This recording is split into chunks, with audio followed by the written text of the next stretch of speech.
Max out daily currency conversion, 1 gold coin, greater than 10 SC, whenever possible. Requires acquiring 1 gold coin daily. Actively seek and complete system tasks for supplementary income and potential direct rewards. Develop a plausible cover story and begin subtly leveraging his knowledge to generate legitimate income. A consulting, optimizing, finding inefficiencies others missed. Accumulate 100 SC specifically for the maternal bloodline awakening task. Survive, preferably without ending up back on the sofa permanently. It was a tall order. But looking at Fang, feeling the crackle of nascent power within his own blood, Lloyd felt a surge of determination he hadn't known since his desperate, vengeance-fueled years in his first life. This time wasn't just about survival or revenge. It was about building something, becoming something more. And step 1, apparently, was figuring out how to make a quick buck without raising too many alarms. The life of a secret, time-traveling, cosmically empowered protagonist, he reflected wryly, involved a surprising amount of financial planning. The transition from the muted chaos of the Ferrum estate to the heavy stillness of evening always felt abrupt within the confines of Lloyd and Rosa's shared suite. Outside, torches were being lit, guards changed shifts, the low murmur of servants preparing for night duties might drift faintly down the corridors. But inside, silence. A thick, almost tangible silence layered over the low-grade hum of unresolved tension and the ever-present, cloying scent of lavender and citrus potpourri.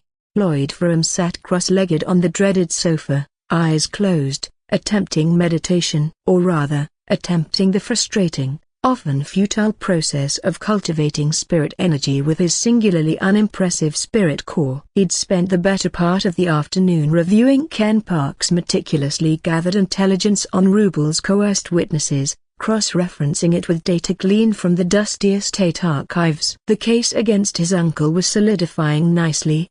The immediate crisis was handled, and the adrenaline subsided. But he needs to be prepared for the future, which left him with the gnawing, persistent problem: money, or rather, the distinct lack thereof. 3 system coins. A balance so pathetic it was almost insulting. He needed 100 fresh coins just to unlock his maternal bloodline. He needed thousands for upgrades. His brilliant plan to leverage his Earth knowledge into a consulting gig felt a broken bar, nebulous, too slow, too many variables. What he needed was a product. Something tangible, something profitable. Now, think, Lloyd, think. His internal monologue prodded, running parallel to his attempts to feel the faint trickle of ambient spirit energy in the air. Leverage Earth knowledge. What did Earth have that Riverio desperately needs? His mind cycled through increasingly ridiculous options. Antibiotics requires microbiology, fermentation vats, sterile conditions. A broken barrier, number 2 complex. Too likely to get him burned as a plague-spreading warlock. Internal combustion engine. Metallurgy nightmare. Fuel refining. Forget it. He'd be lucky to build a steam engine that didn't explode, let alone miniaturize it for a carriage. The internet, he mentally snorted. Right. First, invent computers, fiber optics, global satellite networks, and maybe teach everyone binary. Simple. Automated pizzeria drone delivery service. Okay, brain. Now you're just being stupid. Stop it. The sheer scale of the technological and magical disparity was overwhelming. Finding a simple, implementable, profitable idea felt impossible. His mind was a whirlwind of advanced concepts, say quantum physics, genetic engineering, advanced materials science, utterly useless in a world that considered well-crafted steel a near miracle and relied on carrier pigeons for urgent news. Maybe I should just focus on getting stronger first, he conceded internally, frustration mounting. More power, more options. Which brought him back to the current, equally frustrating task, meditation. Trying to coax his sluggish single spirit core into absorbing ambient energy felt less like mindful cultivation and more like trying to inflate a car tire with a bicycle pump. A rusty bicycle pump with a leak. He focused, trying to replicate the techniques Master Arnold had patiently, and fruitlessly, explained in his first life. Feel the flow, draw it in, guide it to the core, refine it. Easy for some, apparently. For him, It felt like trying to catch smoke with tweezers. He could sense the energy, a faint tingling static in the air, richer within the magically saturated walls of the estate than out in the common streets, but drawing it in. That was the bottleneck. His core felt a broken bar, constipated, reluctant, stubbornly inefficient. Across the room,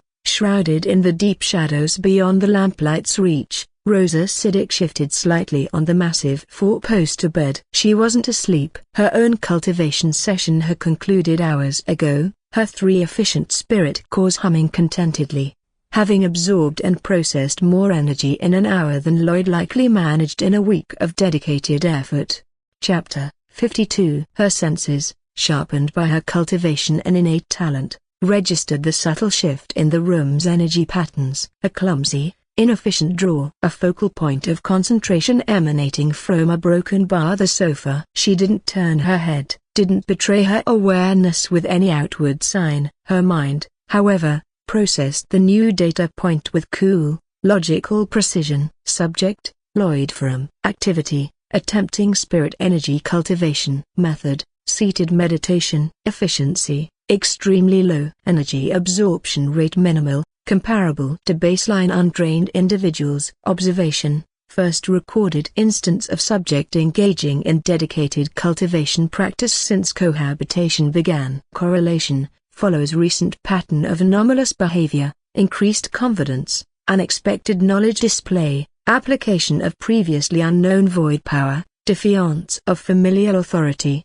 Hypothesis, subject may be initiating rudimentary self-improvement protocols following external stimuli. Political threat, marital dissatisfaction. Motivation unclear. Probability of significant power increase based on current efficiency, negligible. Conclusion, continued observation warranted. Deviation from established behavioral baseline noted. No surprise flickered across her impassive features. No curiosity in the human sense, just the cold, analytical processing of new information, slotting it into the complex, evolving equation that was her new husband. The inconsistency remained baffling, illogical, but the data points were accumulating. The previously predictable variable was becoming erratic. It's just Lloyd's internal joke about Rosa. Lloyd gritted his teeth, sweat beading on his brow despite the coolness of the room. He could feel something. A trickle. Like trying to sip thick soup through a narrow coffee stirrer. He visualized the energy flowing,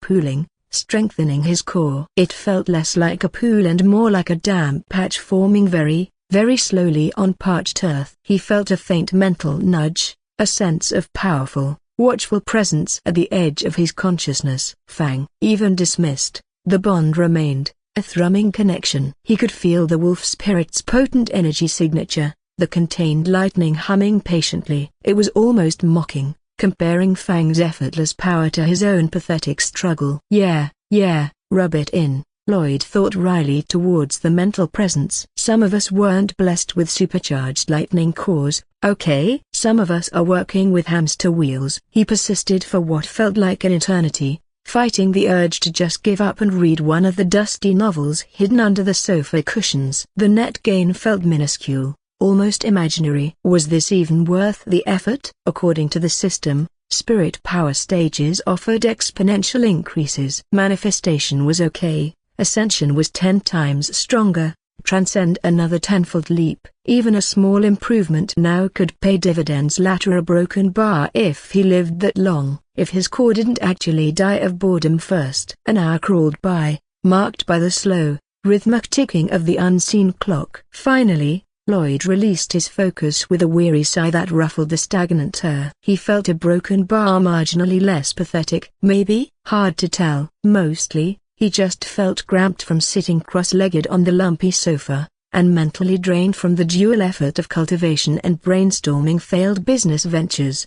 He pushed himself stiffly to his feet, muscles protesting slightly. Definitely 19. He needed to clear his head, wash away the lingering frustration and the faint scent of failure. He padded across the plush carpet towards the adjoining washroom, a small chamber appointed with the usual aristocratic necessities: a porcelain basin, a large ewer filled with cool water, fluffy towels embroidered with the Ferrum crest, the constipated lion again. He splashed cool water onto his face, the sensation sharp and refreshing. He scrubbed vigorously, rinsing away the sweat and the feeling of sluggish energy clinging to his skin. Habit, ingrained from 80 years on Earth, made him reach instinctively towards the side of the basin. His hand closed on empty air where a bottle of face wash should have been. He froze, hand hovering, the memory hitting him with the force of a physical blow. Right. Earth, face wash. Cleansers specifically designed not to strip away your epidermis along with the grime. Small luxuries utterly absent in Riverio. He remembered the soap commonly used here, even in noble households. Harsh blocks made primarily from rendered animal fat, tallow, and lye, sometimes crudely scented with overpowering floral or herbal oils to mask the underlying broken bar funk. It cleaned, yes, in the same way sandpaper cleaned wood. Effective, but brutal. Using it on your face was an exercise in masochism, leaving skin tight, red, and begging for mercy. He'd avoided it religiously in his first life, preferring plain water. No wonder everyone here looks slightly wind-burned, he thought, a wry smile touching his lips. Their soap probably doubles as paint stripper. And then, it hit him. Not with a blinding flash, but with a quiet, insidious click, like tumblers falling into place in a complex lock. Soap, not the harsh, lye-heavy blocks currently in use. Proper soap. His mind raced. The 80-year-old former army officer and engineer suddenly awake and buzzing with potential saponification. The basic chemical reaction wasn't complicated. Fats or oils plus lye, alkali, greater than soap plus glycerin. Earth Science 101. The key was control. Careful measurement. Using plant-based oils, olive oil, coconut oil, if he could source it. Maybe even nut oils instead of just tallow. Controlling the lye concentration precisely to ensure complete reaction, leaving no harsh, skin-burning alkali behind. Adding natural moisturizers, maybe glycerin itself, a byproduct often removed in crude soap making, or lanolin from sheep's wool. Scenting it delicately with distilled essential oils, not overpowering perfumes. Coloring it with natural pigments. Shaping it elegantly. Luxury soap. Gentle cleansing bars. Scented, moisturizing, beautifully crafted. He looked at his reflection in the small, polished mirror above the basin. His eyes were wide, alight with sudden, fierce excitement. This wasn't a complex technological marvel requiring unobtainable resources. This was basic chemistry, applied intelligently. The potential marketer broken bar nobles paid fortunes for imported perfumes from distant lands, for silks, for spices. They valued luxury, refinement, comfort. Would they pay for soap that didn't feel like washing with gravel? Soap that left their skin soft, clean, subtly scented? Gods, yes, he thought. The possibilities blooming rapidly. They'd pay through the nose. Wealthy merchants, guildmasters' wives, anyone with disposable income and sensitive skin. A broken bar. It was a completely untapped market. Production? Relatively simple. He could start small, maybe even use a corner of the estate kitchens off hours, acquiring oils, carefully sourcing or preparing the lye. The tricky part, requiring care, experimenting with scents. Challenges? Guilds, maybe. Existing soap makers, probably operating under some minor craft guild, might object. Sourcing consistent, high-quality oils might be difficult initially. Distribution, marketing. But compared to building a fusion reactor or establishing interplanetary trade routes, this felt a broken bar achievable, scalable, profitable. Fast. He gripped the edge of the basin, his knuckles white. The initial spark of an idea rapidly solidifying into the framework of a viable business plan. Forget consulting for now. This was tangible. This was product-based. This could generate the gold coins he needed, consistently, maybe even quickly. Enough to max out the daily system coin conversion. Enough to start funding his real goals. He splashed more water on his face, not just to refresh, but to ground himself in the sudden surge of adrenaline. Soap. Who knew salvation might come in the form of a well-crafted bar of soap? He glanced back towards the main room, towards the shadowed bed where Rosa presumably still sat, oblivious to the chemical revolution plotting itself in her husband's mind next to the wash basin.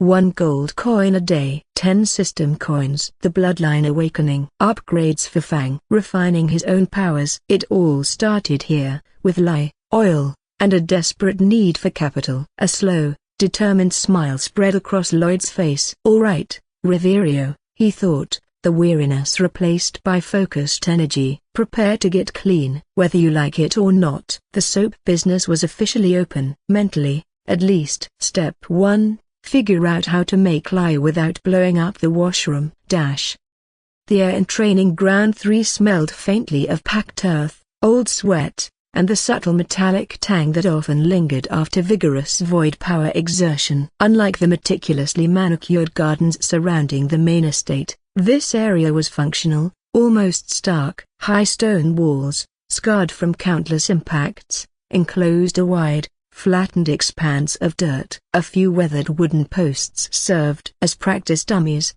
bearing the brunt of swords, energy blasts, and probably sheer frustration. It was secluded, practical, and blessedly free of potpourri. Lloyd Ferrum stood near the center of the grounds, the morning sun warming his back. Beside him, radiating a low-level hum of contained energy that made the air around him feel crisp and electric, sat Fang. The 7 days of dedicated feeding, coupled with whatever mysterious system shenanigans or innate potential had been unlocked, had transformed him. Gone was the hesitant, scruffy wolf thing. In its place was a creature of storm clouds and shadow, sleek muscles rippling beneath a coat the color of twilight thunder, golden eyes burning with unnerving intelligence. He looked less like a summoned spirit and more like a demigod trying very hard to pretend he was just a wolf. Standing a respectful distance away, near the scarred perimeter wall, was Ken Park. Immovable, silent, dressed in his usual dark, practical livery, his face an impassive mask. He'd followed Lloyd here without a word, accepting the destination as implicitly as he accepted any command from the Ferrum household. He was professionalism given human form,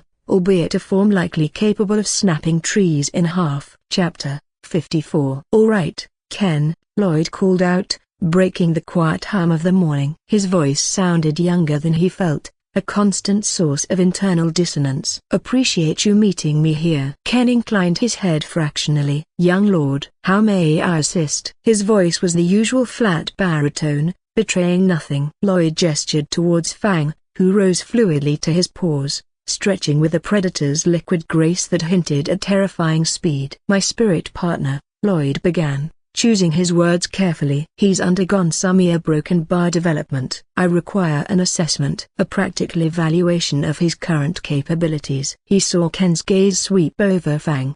Professional assessment, devoid of surprise or curiosity, though Lloyd couldn't help but wonder what the stoic bodyguard really thought of the wolf's dramatic glow-up. Had Ken noticed the near-overnight transformation? Probably. Did he care why? Unlikely. Duty was Ken's operating system. I need a sparring partner for him, Lloyd continued. Someone strong, controlled. Someone who can provide a genuine challenge without necessarily aiming for incapacitation. He paused, meeting Ken's steady gaze. Your spirit, Ken. Reborn. Would you be willing to summon him for a brief session? Okay, here we go, Lloyd thought internally, a flicker of nervous energy mixing with anticipation. Asking the Archduke's top bodyguard, a man whose power level is probably several tiers above mine even with my hidden tricks, to use his main spirit for a glorified dog and pony show. He half expected Ken to politely decline, citing security protocols or the inappropriateness of using a high-level spirit for such a mundane task. But Ken Park simply nodded again, the movement economical, precise. As you command, young lord. Reborn can provide adequate resistance for assessment. No questions, no hesitation. Adequate resistance. Lloyd mentally chuckled. Understatement of the century. He knew Reborn, from fragmented memories of his first life, from whispered rumors among the estate staff, from the sheer weight of Ken's own power signature. Reborn wasn't just adequate, it was a walking siege engine with a fiery temper. Manifestation level only, of course, Lloyd added quickly, just to be safe. No need for a broken bar advanced forms today. Understood, Ken confirmed. He took a half step back, creating more space. His hands remained loosely at his sides, But Lloyd felt the subtle shift in the air around him, the gathering focus, the thrum of void energy specific to Ken's lineage mixing with the nascent call to his spirit core.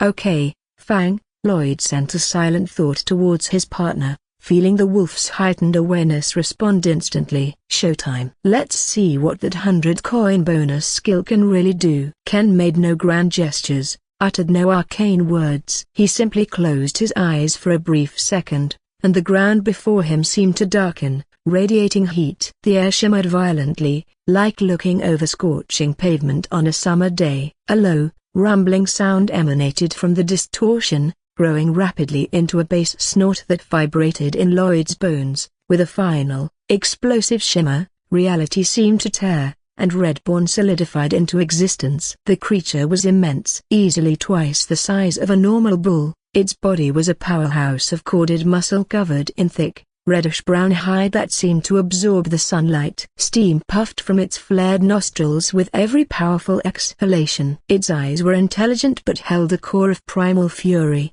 glowing faintly like embers, and sprouting from its broad forehead were two massive horns, wickedly sharp, dark as obsidian but seeming to pulse with an inner heat. The air around Reborn instantly grew warmer, carrying the faint scent of sulfur and hot metal. This was Ken Park's spirit partner, a literal force of nature, grounded and brutally powerful, the perfect embodiment of controlled destruction. Lloyd felt Fang tense beside him, not with fear, but with instinctive, primal challenge. The lightning energy humming around the wolf intensified, crackling faintly, a stark contrast to Reborn's earthy, fiery presence. Air versus earth. Lightning versus fire. Speed versus brute force. "Impressive as always, Reborn," Lloyd commented aloud, mostly to fill the sudden, heavy silence. Ken opened his eyes, his gaze fixed impassively on his spirit. "Reborn is ready, young lord." Lloyd remembered Reborn's abilities from hazy fragments of memory and deduced knowledge. Fireballs launched from its mouth,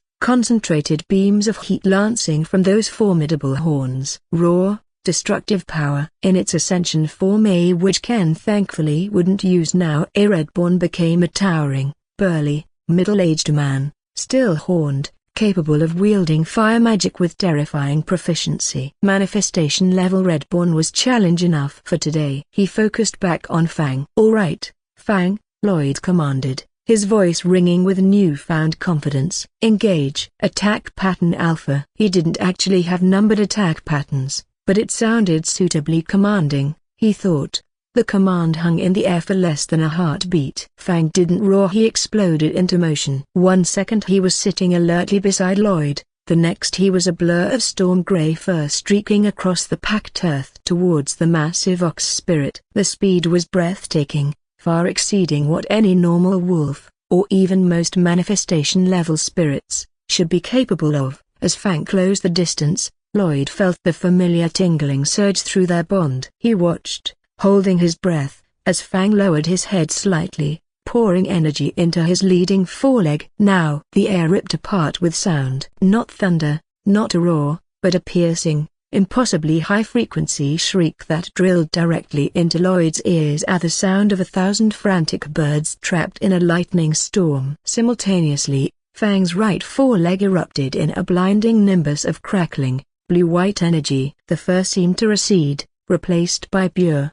solidified lightning, sparks dancing wildly, illuminating the wolf's focused, golden eyes. Chidadri. The name screamed in Lloyd's mind, an echo from another world, another lifetime of stories. 1,000 chirps strike. The sheer novelty, the intensity of the energy signature, the bizarre, ear-splitting sound that finally cracked Ken Park's legendary stoicism. Lloyd saw it clearly. Ken's eyes widened almost imperceptibly, his usually impassive face registering a flicker of pure, undiluted surprise. He hadn't expected this. Not this speed, not this energy concentration, not this sound. Reborn. Defend. Ken's command was instantaneous, sharp, reacting purely on instinct honed over countless battles. The massive ox spirit reacted with surprising speed for its bulk. It let out a bellowing snort, lowering its head, horns angling defensively. It stomped a massive hoof, perhaps preparing a fire shield or an earth barrier. But Fang was too fast. The 1,000 chirp strike connected before Reborn's defense could fully solidify. There wasn't a massive explosion, just a sharp crack hiss as concentrated lightning met dense, magically resistant hide. Fang's energized claws raked across Reborn's thick shoulder, leaving behind 3 shallow but distinct gouges. Smoke curled from the wounds, carrying the sharp, acrid smell of ozone and burned hair. The edges of the scratches glowed faintly for a second before fading. Fang recoiled instantly, landing lightly on his paws several yards back, the crackling energy around his leg dissipating, the piercing birdsong fading, leaving only the low hum of his own power. Reborn let out an enraged bellow, shaking its massive head, the ember glow in its eyes intensifying. It glared at the smoking scratches on its shoulder, then fixed its furious gaze on the lightning wolf. Lloyd released the breath he hadn't realized he was holding. It worked. It actually worked. It wasn't a devastating blow against a powerhouse like Reborn, but it landed. It drew blood, or at least, smoking furrows. It proved the skill's potency. Ken Park's gaze flickered from the wound on Reborn back to Fang, then briefly to Lloyd.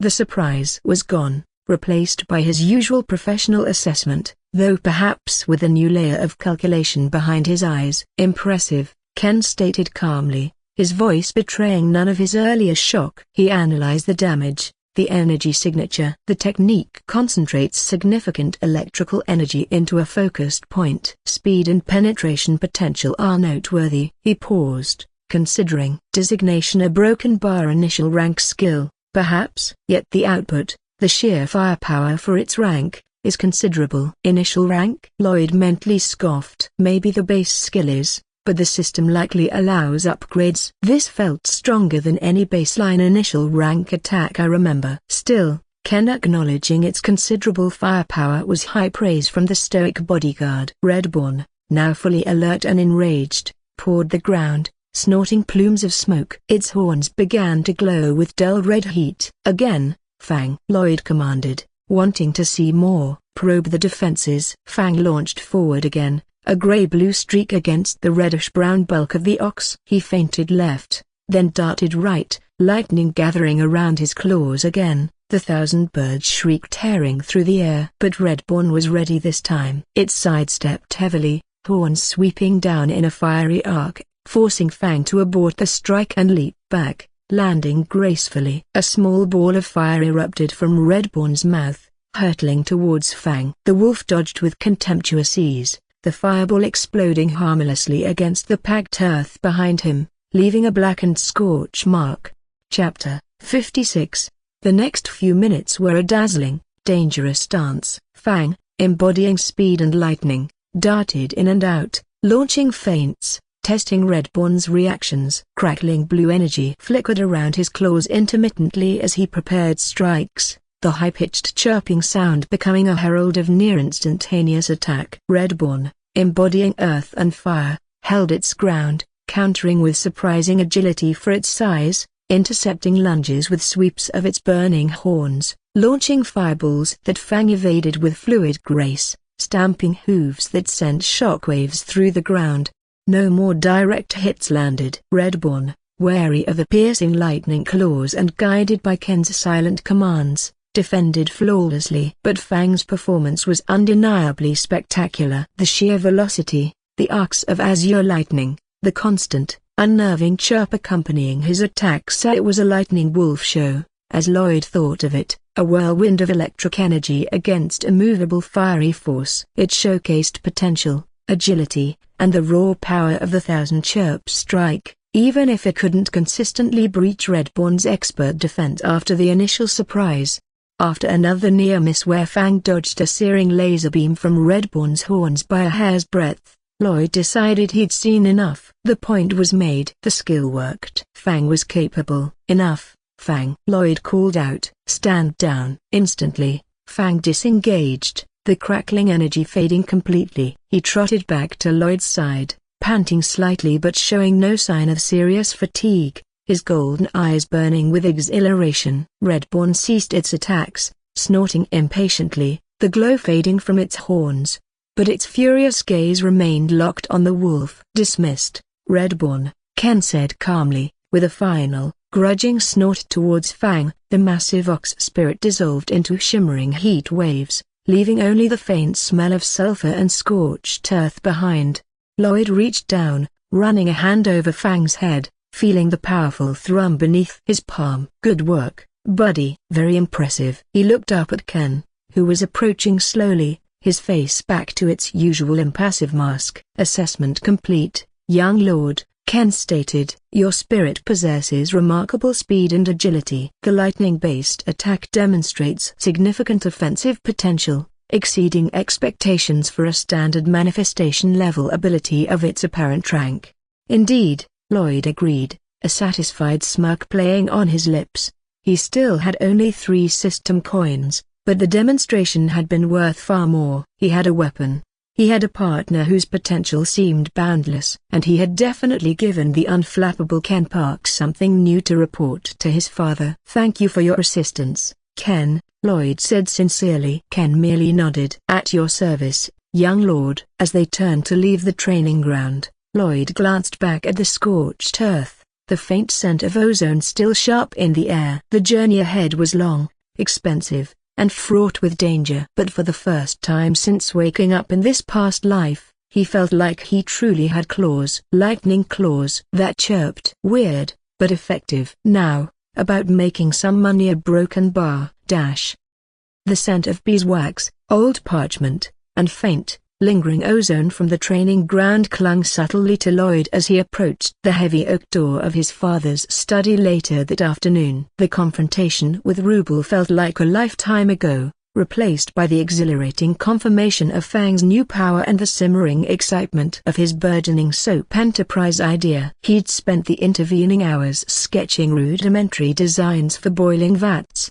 calculating potential light concentrations, and mentally inventorying the estate's herb garden for suitable natural scents. Lavender and citrus were definitely out. Maybe rosemary, pine? Something. A broken bar cleaner. He needed capital. Serious capital. Not just the 1 gold coin per day for the system conversion, but funds for materials, equipment, however basic, maybe even discreetly hiring a skilled craftsman or 2 if needed. His 15 gold a month allowance wouldn't cut it. He needed investment. Which led him here, to the Dragon's Den itself. Taking a deep breath, marshalling the confidence he'd practiced, he knocked firmly. "Enter." The command from within was curt, immediate. Lloyd pushed the door open and stepped inside. Archduke Lloyd Ferrum sat behind his massive desk, quill momentarily still, dark eyes fixed on Lloyd with unnerving intensity. The study felt different today. The tension from the morning's confrontation had dissipated, replaced by a heavy, contemplative silence. Roy's face, usually an impassive mask of authority, held a complex expression Lloyd couldn't quite decipher. A sternness mixed with a broken bar curiosity. Assessment? Perhaps even a hint of something approaching pride? "Father," Lloyd greeted, closing the door behind him and approaching the desk. He stopped a respectful distance away, standing straight, meeting his father's gaze directly. No fidgeting, no avoiding eye contact like his 19-year-old self would have done. "Lloyd," Roy acknowledged, his voice flat but lacking its usual sharp edge. "Ken reported on the broken bar training session this morning with Fang." He paused, letting the name hang in the air. "He described the spirit's abilities as a broken bar noteworthy." "Fang has shown significant development, father," Lloyd confirmed calmly. "His potential appears greater than initially assessed." "Understatement of the century." "Indeed," Roy murmured, tapping his quill lightly on the desk blotter. "Much like his master, it seems." The observation was dry, almost offhand, but carried immense weight. Lloyd Ferrum did not offer compliments lightly,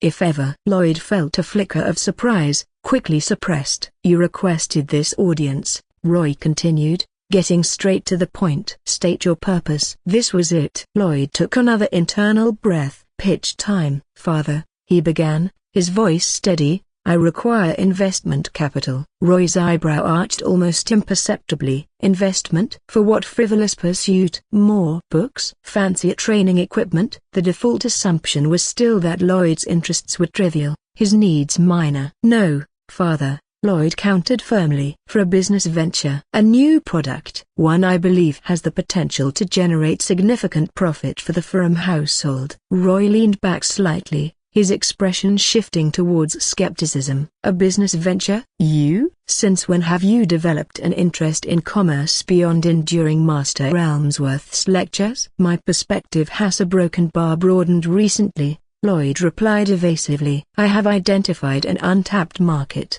a need currently unmet even among the nobility. I have conceived a product to fill that niche. And this revolutionary product is? Roy prompted, his tone laced with disbelief. Luxury soap, Lloyd stated simply, clearly. Silence. Roy Ferrum stared at him. The Archduke, ruler of vast territories, commander of armies, master of intricate political maneuvering. A broken bar stared at his heir, who was apparently proposing to go into the soap business. The silence stretched, broken only by the ticking clock. Roy's expression remained unreadable, but Lloyd could almost see the internal calculations, the assessment bordering on bafflement. Soap, Roy repeated finally, the word flat, devoid of inflection. Not the harsh tallow blocks currently used, father, Lloyd elaborated quickly, seizing the opening. Gentle, cleansing bars crafted from fine oils, olive, perhaps others. Precisely formulated to avoid harshness,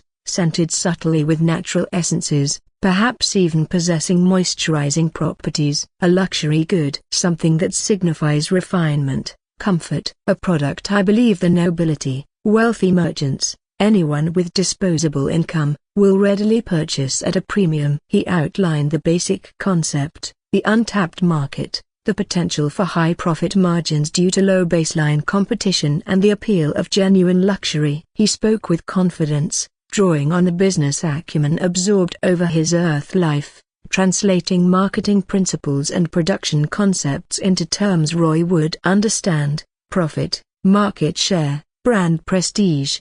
Roy listened intently, his initial skepticism slowly morphing into sharp, analytical assessment. He asked pointed questions about sourcing materials, potential guild interference, production scalability, distribution channels. Lloyd answered confidently, outlining his preliminary plans, acknowledging challenges but emphasizing the core viability of the idea. He deliberately kept the chemistry simple, focusing on the end product and market potential. It is a broken bar unconventional, Roy conceded finally, steepling his fingers, his gaze thoughtful. Yet a broken bar. The logic regarding the market niche is sound. Existing cleansing agents are crude. He looked directly at Lloyd again, his eyes sharp. You believe you can produce this successfully, profitably? I do, father, Lloyd affirmed without hesitation. With the right initial investment. And what level of investment do you deem right for these? A broken bar soap enterprise? Roy inquired, a hint of dry amusement entering his tone. Lloyd took the plunge. 1,000 gold coins, father. Roy's eyebrows shot up. 1,000 gold. That wasn't seed money for a hobby. That was a significant sum, enough to fund a small mercenary company for a month, purchase a respectable plot of land, or bribe a minor baron. For soap? Explain, Roy commanded, the amusement vanishing, replaced by sharp demand. Materials acquisition in bulk requires capital, Lloyd explained calmly. Olive oil, potentially imported oils, quality lye precursors, essential oil distillation or import, pigments, molds, packaging. Securing reliable suppliers isn't cheap. Initial equipment, a controlled heating vats, mixing tools, drying racks, needs fabrication or purchase. Perhaps discreetly hiring 1 or 2 skilled artisans, a perfumer, maybe a chemist's apprentice, safe for specific tasks. Establishing initial distribution channels, even small-scale ones. Contingency funds for unforeseen issues. He broke down the anticipated costs logically, demonstrating he'd thought beyond the mere idea. 1,000 gold provides the necessary runway to establish production, refine the product, and begin generating returns within a reasonable time frame. Chapter 58. Roy listened, his expression unreadable once more. He tapped his quill again, the rhythmic sound filling the study. He looked at Lloyd, truly looked at him with a newfound confidence, the sharp intellect suddenly on display, the ambitious scope of the proposal. He compared this young man to the hesitant, unremarkable boy of only a few weeks ago. You propose a significant gamble, Lloyd, Roy stated quietly. Based on an untested product and you own a broken bar newfound business acumen. Every venture carries risk, father, Lloyd countered respectfully. But the potential reward here is substantial. And, he added, playing his final card, I am willing to stake my credibility on it. He met his father's gaze squarely. If I can present you with a prototype product, a bar of this luxury soap, demonstrably superior to anything currently available within less than 1 month, will you grant the investment? He paused, letting the challenge hang. A product that could, quite literally, change the history of personal hygiene in this duchy, perhaps beyond. If I deliver that proof of concept, will you back my venture? Roy Ferrum considered his son. The audacity of the request, the confidence behind it, the strange, almost unbelievable transformation Lloyd had undergone since his marriage. This wasn't the boy who fumbled sword drills and barely scraped through lessons. This was someone different, sharper, more focused, more a broken bar Ferrum, in a way Roy hadn't anticipated. Since the marriage, Roy mused internally, his gaze distant for a moment. Is it her? Rosa Siddiq? That cold, talented girl. A broken bar. Has her presence somehow ignited this change in him, pushed him, challenged him? He recalled the reports of Lloyd sleeping on the sofa, the tension between them, only known by him and his trusted informant. Perhaps adversity was the catalyst. He mentally praised the Siddiq girl, a sharp, powerful, seemingly capable of provoking reactions, intended or not. But no, Roy corrected his own thoughts, his gaze sharpening again as it rested on Lloyd. The girl may be a factor, a catalyst perhaps, but there's a broken bar. This comes from within him too. This newfound maturity, this strategic thinking. A broken bar. It wasn't just Rosa. He remembered the confrontation with Rubel day before yesterday. The way Lloyd had dismantled the accusations, exposed the witnesses, cornered Rubel with ruthless precision. That hadn't been childish defiance, it had been calculated political maneuvering. Lloyd hadn't just stumbled into helping Roy pin down his treacherous brother, he had orchestrated it. Roy had known Rubel was a viper for years, circling, waiting, but had lacked the concrete proof, the political leverage to act decisively without risking wider family schism. Lloyd, in one afternoon, had provided both. He thought of the succession. For years, he'd worried Lloyd seemed a broken bar, inadequate, unsuited for the burdens of the Archduchy. He'd considered alternatives, a grooming Jotham despite the challenges of a female heir in their patriarchal society, even looking towards talented youths in the branch families, like Rubel's own ambitious son, Ran, before his recent disgrace. But now a broken bar, seeing this spark in Lloyd, this unexpected growth. A broken bar. Maybe, just maybe, the direct line wasn't doomed after all. A flicker of something rare stirred within Roy Ferrum's chest, a hope tempered with caution, yes, but undeniably there.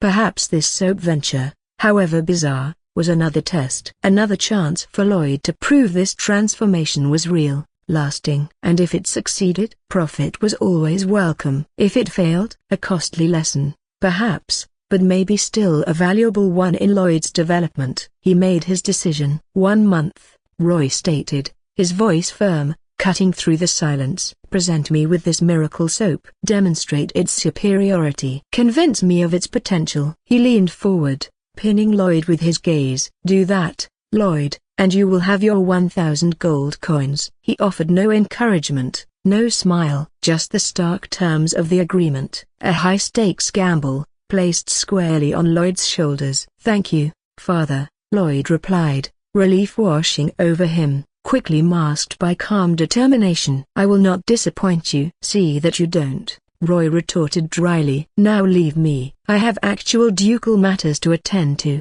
beyond the speculative future of soap. Lloyd inclined his head respectfully and turned, walking out of the study with a newfound spring in his step, the weight of the promise settling comfortably beside the thrill of possibility. He had the chance. He had the deadline. Now, he just needed to figure out the tricky bits, like sourcing pure olive oil and not accidentally creating explosive glycerin reactions in the process. The path to wealth and power, it seemed, was paved with potential chemical hazards. The transition from the echoing formality of the estate's upper levels to the controlled pandemonium of the main kitchens was like stepping through a portal into another world. The air, thick with the competing aromas of roasting boar, simmering root vegetables, sharp onions, sweet baking spices, and the underlying metallic tang of blood from the butchery section, hit Lloyd with almost physical force. It wasn't unpleasant, exactly, just a broken bar overwhelming. A stark contrast to the rarefied atmosphere of his father's study,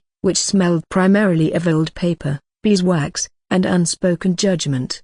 Right, Operation Soap Tycoon, Phase 1, Lloyd thought, his internal 80-year-old strategist kicking into gear. Secure primary resources and essential personnel. Step 1. Acquire Agent J. He paused just inside the massive arched doorway, letting his eyes adjust to the dimmer light and the whirlwind of activity. Cooks in sweat-stained white aprons brandished knives with terrifying speed, pot boys staggered under the weight of steaming cauldrons, maids scrubbed furiously at unseen grime, and overseeing it all, like a conductor leading a particularly boisterous orchestra, was Martha, the head cook. Her expression, currently fixed on a pot that threatened to boil over, suggested imminent eruption. Best avoid the general for now, Lloyd decided. He needed subtlety, not a public interrogation about his sudden interest in kitchen operations. His presence hadn't gone unnoticed. The relentless rhythm of chopping and stirring faltered slightly as nearby staff registered the incongruous sight of the young Lord, Archduke Ferrum's heir, standing hesitantly in their domain. Whispers erupted like escaping steam. Look, young Lord Ferrum. Again? What's he doing down here? First the wolf chicken business, now there's a broken bar. Maybe he's finally developed an interest in decent food? A snort followed this. Hush. Martha'll have your hide. Lloyd ignored them, letting the whispers fade into the background noise. He scanned the room, his gaze methodical, sweeping past the pastry section where delicate tarts were being assembled, past the huge hearth where spits turned rhythmically, towards the far end of the vast, cavernous space. The butchery section. Less glamorous,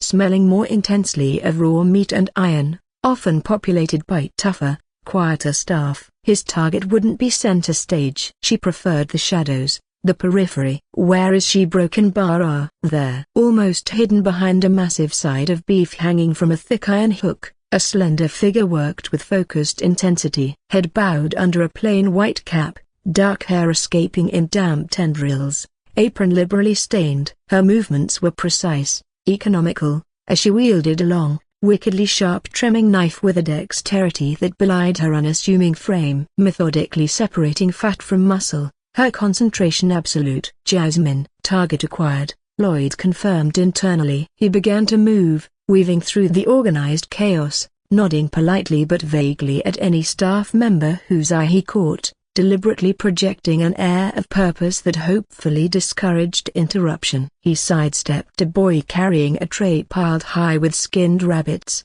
skirted around a puddle of questionable origin near the scullery sinks, and ignored the increasingly curious stares directed his way. Why was the young lord heading there? Towards the butchery corner? Towards Jasmine? The quiet girl? The whispers intensified, curiosity piqued. Jasmine, utterly absorbed in her task, didn't notice his approach until his shadow fell directly across the thick wooden chopping block where she worked. She looked up, startled, her hand freezing mid-slice. Recognition dawned in her large, dark eyes, quickly followed by wide-eyed alarm. The trimming knife clattered onto the block as she hastily wiped her hands on her stained apron, her breath catching in her throat. She dropped into a deep, flustered curtsy, her head bowed so low her cap threatened to slide off. Why, young Lord Ferrum? Her voice was a thin thread of sound, barely audible above the kitchen's roar. She trembled slightly, like a startled fawn cornered by a wolf, or perhaps, in her eyes, something even more intimidating, nobility descending into her mundane world. Okay, calm down, Lloyd, he coached himself. Need her relaxed, not terrified. Project Calm Authority, not potentially insane air demanding weird things. He remembered her from his first life, the quiet competence beneath the crippling shyness. After the assassinations, when Rubel's faction tightened its grip and paranoia reigned, she'd been one of the few faces he instinctively trusted. He discovered her secret there, nay, not just her surprising skill with a butcher's knife, but her uncanny ability to navigate the estate's hidden passages, her knowledge of the servant grapevine, her quiet loyalty to the memory of the main family. A hidden gem, one he intended to polish and utilize far earlier this time around. Chapter 60. Jasmine, he began, pitching his voice low and calm, deliberately gentle. He offered what he hoped was a reassuring smile, though smiling didn't come naturally to his default 80-year-old internal setting. Please,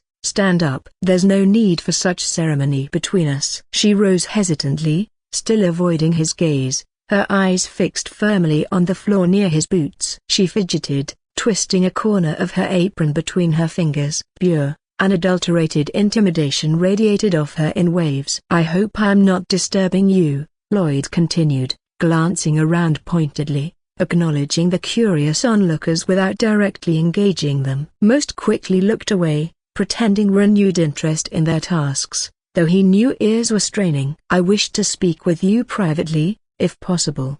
Privately, my lord? Jasmine echoed, sounding even more alarmed. What could the young lord possibly want with her privately? Had she done something wrong? Was she about to be dismissed? Or, as long as she knows Lloyd doesn't have any scandal record. In fact, before his marriage he never had even a single female friend or attendant. Her mind likely raced through 1,000 terrifying possibilities. Just for a moment, Lloyd assured her. I have a proposal, a project, you see, separate from your usual duties here. He leaned in slightly conspiratorially, lowering his voice further, forcing her to focus on him rather than her fear. A personal venture of mine. And it requires someone with a broken bar particular skills. Someone discreet. Jasmine blinked rapidly, confusion replacing some of the fear. Skills? Her skills? My lord, yeah, broken bar. I only work with the meats, she stammered, gesturing vaguely at the carcass nearby. I butcher, I trim a broken bar. It is simple work. Simple? Lloyd allowed a hint of amusement in his tone. Perhaps to you, Jasmine,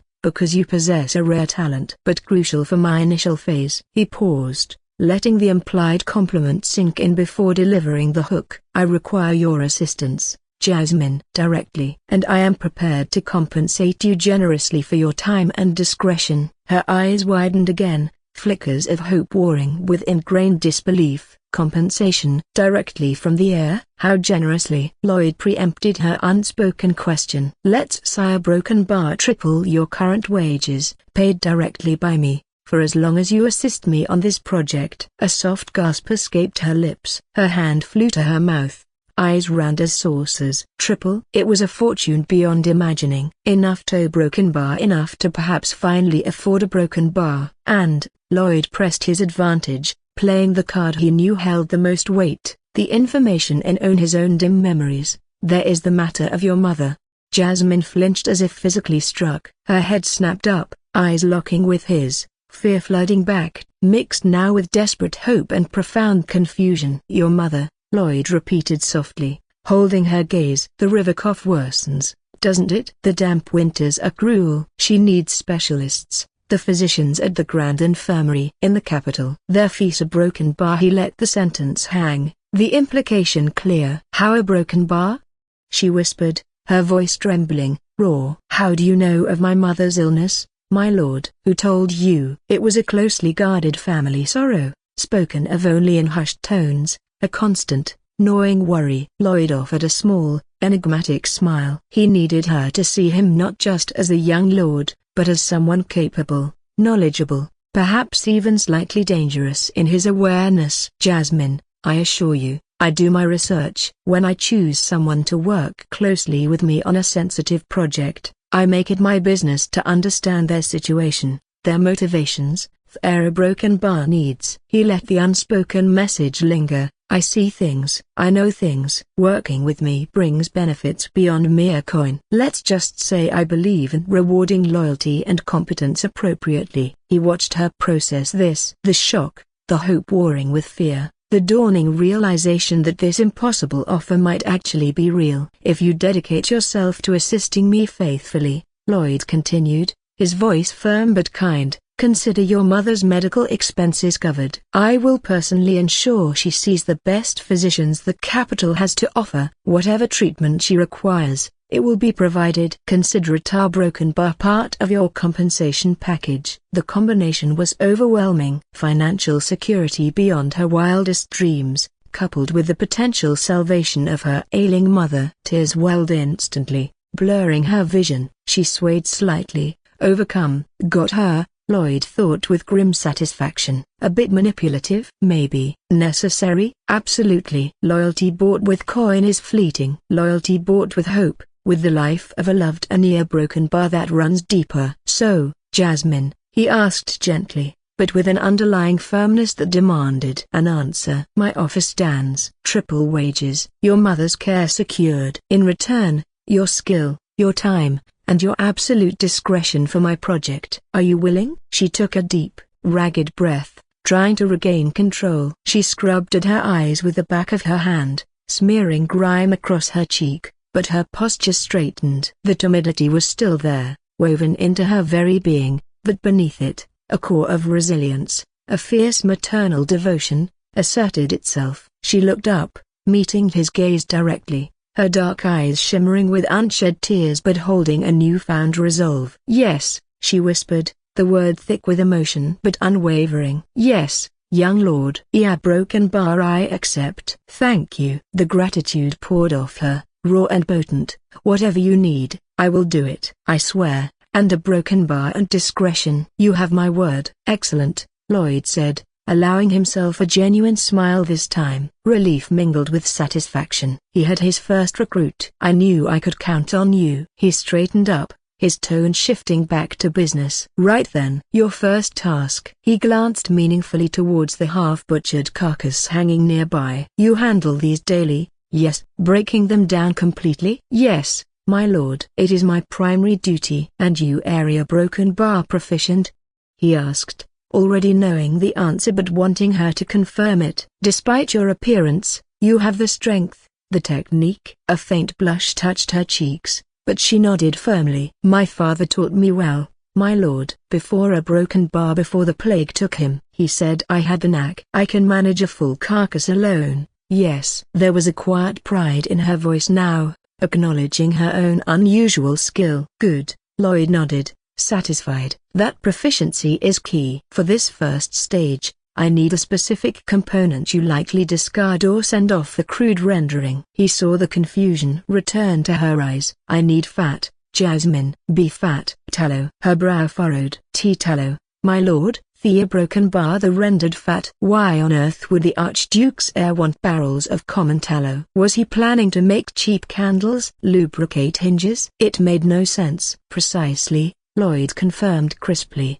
ignoring her unspoken questions. As much as you can gather over the next few days without raising alarms or causing shortages for the kitchens. Collect the raw trimmings during your usual work. If possible, render it down yourself cleanly. Find somewhere discreet to store it. I need clean, good quality tallow. Can you manage that? Jasmine stared, utterly bewildered by the request but clinging fiercely to the promises made. Tallow. Collect tallow. For triple wages and her mother's health. It was bizarre, nonsensical, but the young lord had been specific, emphatic. And he knew about her mother. A broken bar. Yes, young lord, she said, the confusion still evident in her voice but overridden by determination. I understand. Collect the beef fat. Render it cleanly. Store it discreetly. Yeah, broken bar, I will do it. Excellent, Lloyd repeated, clapping his hands together softly, projecting enthusiasm. That's the first step. I'll be in touch within a few days with further instructions and to arrange collection. Remember, he leaned in slightly again, his voice dropping to a near whisper. Absolute discretion, Jasmine. No one needs to know you're collecting fat for me. Let them think a broken bar whatever they like. Just do the work. Yes, my lord. Discretion, she promised again, nodding firmly, her eyes wide but resolute. Good girl. He gave her another encouraging nod, then turned sharply, striding away before the curious onlookers could muster the courage to approach him or bombard Jasmine with questions. He walked quickly back through the bustling kitchen, ignoring the renewed stares and whispers that followed him like ripples in a pond. Let them wonder, let them gossip. Phase 1 was initiated. He had secured his source for the base ingredient. 8 tallow wasn't ideal for luxury soap, but it was readily available, cheap, and perfect for initial experiments in perfecting the saponification process before he invested heavily in expensive oils. Jasmine, with her unexpected skills and desperate motivation, was the perfect operative. Now, for the tricky part, lye. Sodium hydroxide. Alkali. The chemical counterpart to the fat. Essential for the reaction, but dangerous if mishandled, caustic if left unreacted. He couldn't just buy it. It wasn't commercially available here in purified form. He'd have to make it. Traditionally, that involved leaching water through wood ash, a slow, imprecise process yielding potassium hydroxide, potash lye, better suited for liquid soaps. For hard bars, he needed sodium hydroxide. Could he derive it from salt and limestone using some crude electrolytic process? Maybe. Risky. Explosive, even. Or a broken bar. Maybe there was another way. Another resource within the estate he could leverage. His mind raced, sifting through chemical possibilities. Logistical challenges. The soap business wasn't just about luxury goods. It was rapidly becoming a crash course in applied pre-industrial chemistry and covert operations. Chapter 62. He smirked as he finally exited the kitchens, leaving the scent of roasting meat and bewildered staff behind. 1,000 gold coins. His father's challenge echoed in his mind. He'd get it. Even if he had to build a soap empire funded by co-fat and borderline dangerous chemical experiments conducted in secret. The drab duckling was officially becoming a clandestine chemist. The relentless need for capital gnawed at Lloyd like a persistent hunger. The soap venture held immense promise, yes, but it was a long-term play. Experimentation, sourcing, production, marketing a broken bar. It would take time, weeks, maybe months, before generating the kind of steady income he required for system upgrades and the looming maternal bloodline awakening task. His father's 1,000 gold challenge was a potential windfall, but contingent on delivering a prototype within a month during which he still needed daily operating funds for the system's currency conversion. 15 gold coins allowance per month. 1 gold needed daily to max out the 10SC conversion. The math remained stubbornly depressing. He needed supplementary income. Fast. Something less reliant on complex chemistry or delicate political maneuvering. Something a broken bar direct. His thoughts inevitably turned to the established avenues for adventurers, mercenaries, and anyone with a modicum of skill and a tolerance for risk. The Central Guild, located in the bustling heart of the capital city, not far from the main market square, the Central Guild Hall was a nexus of commerce, contracts, and controlled chaos. It served as a clearinghouse for tasks ranging from mundane deliveries and the monster extermination to retrieving lost heirlooms and guarding merchant caravans. It was where fortunes were occasionally made, and lives frequently lost. It was also, Lloyd realized with a sudden jolt of inspiration, a potential source of quick, relatively uncomplicated cash provided he chose his tasks carefully. He couldn't exactly take on high-profile mercenary contracts or bodyguard duty. Too visible, too many questions, too likely to expose his hidden strengths prematurely. But simpler tasks? Collection missions? Killing a relatively weaker monster? Maybe a broken bar? The idea solidified as he endured Master Elmsworth's afternoon lecture, this time on the fascinatingly dull topic of guild chart regulations, information that, ironically, proved immediately useful. As soon as the session concluded, Lloyd politely excused himself, bypassing the waiting Ken Park with a brief instruction to maintain discreet observation, standard protocols, and headed straight for the guild hall, melting into the afternoon crowds.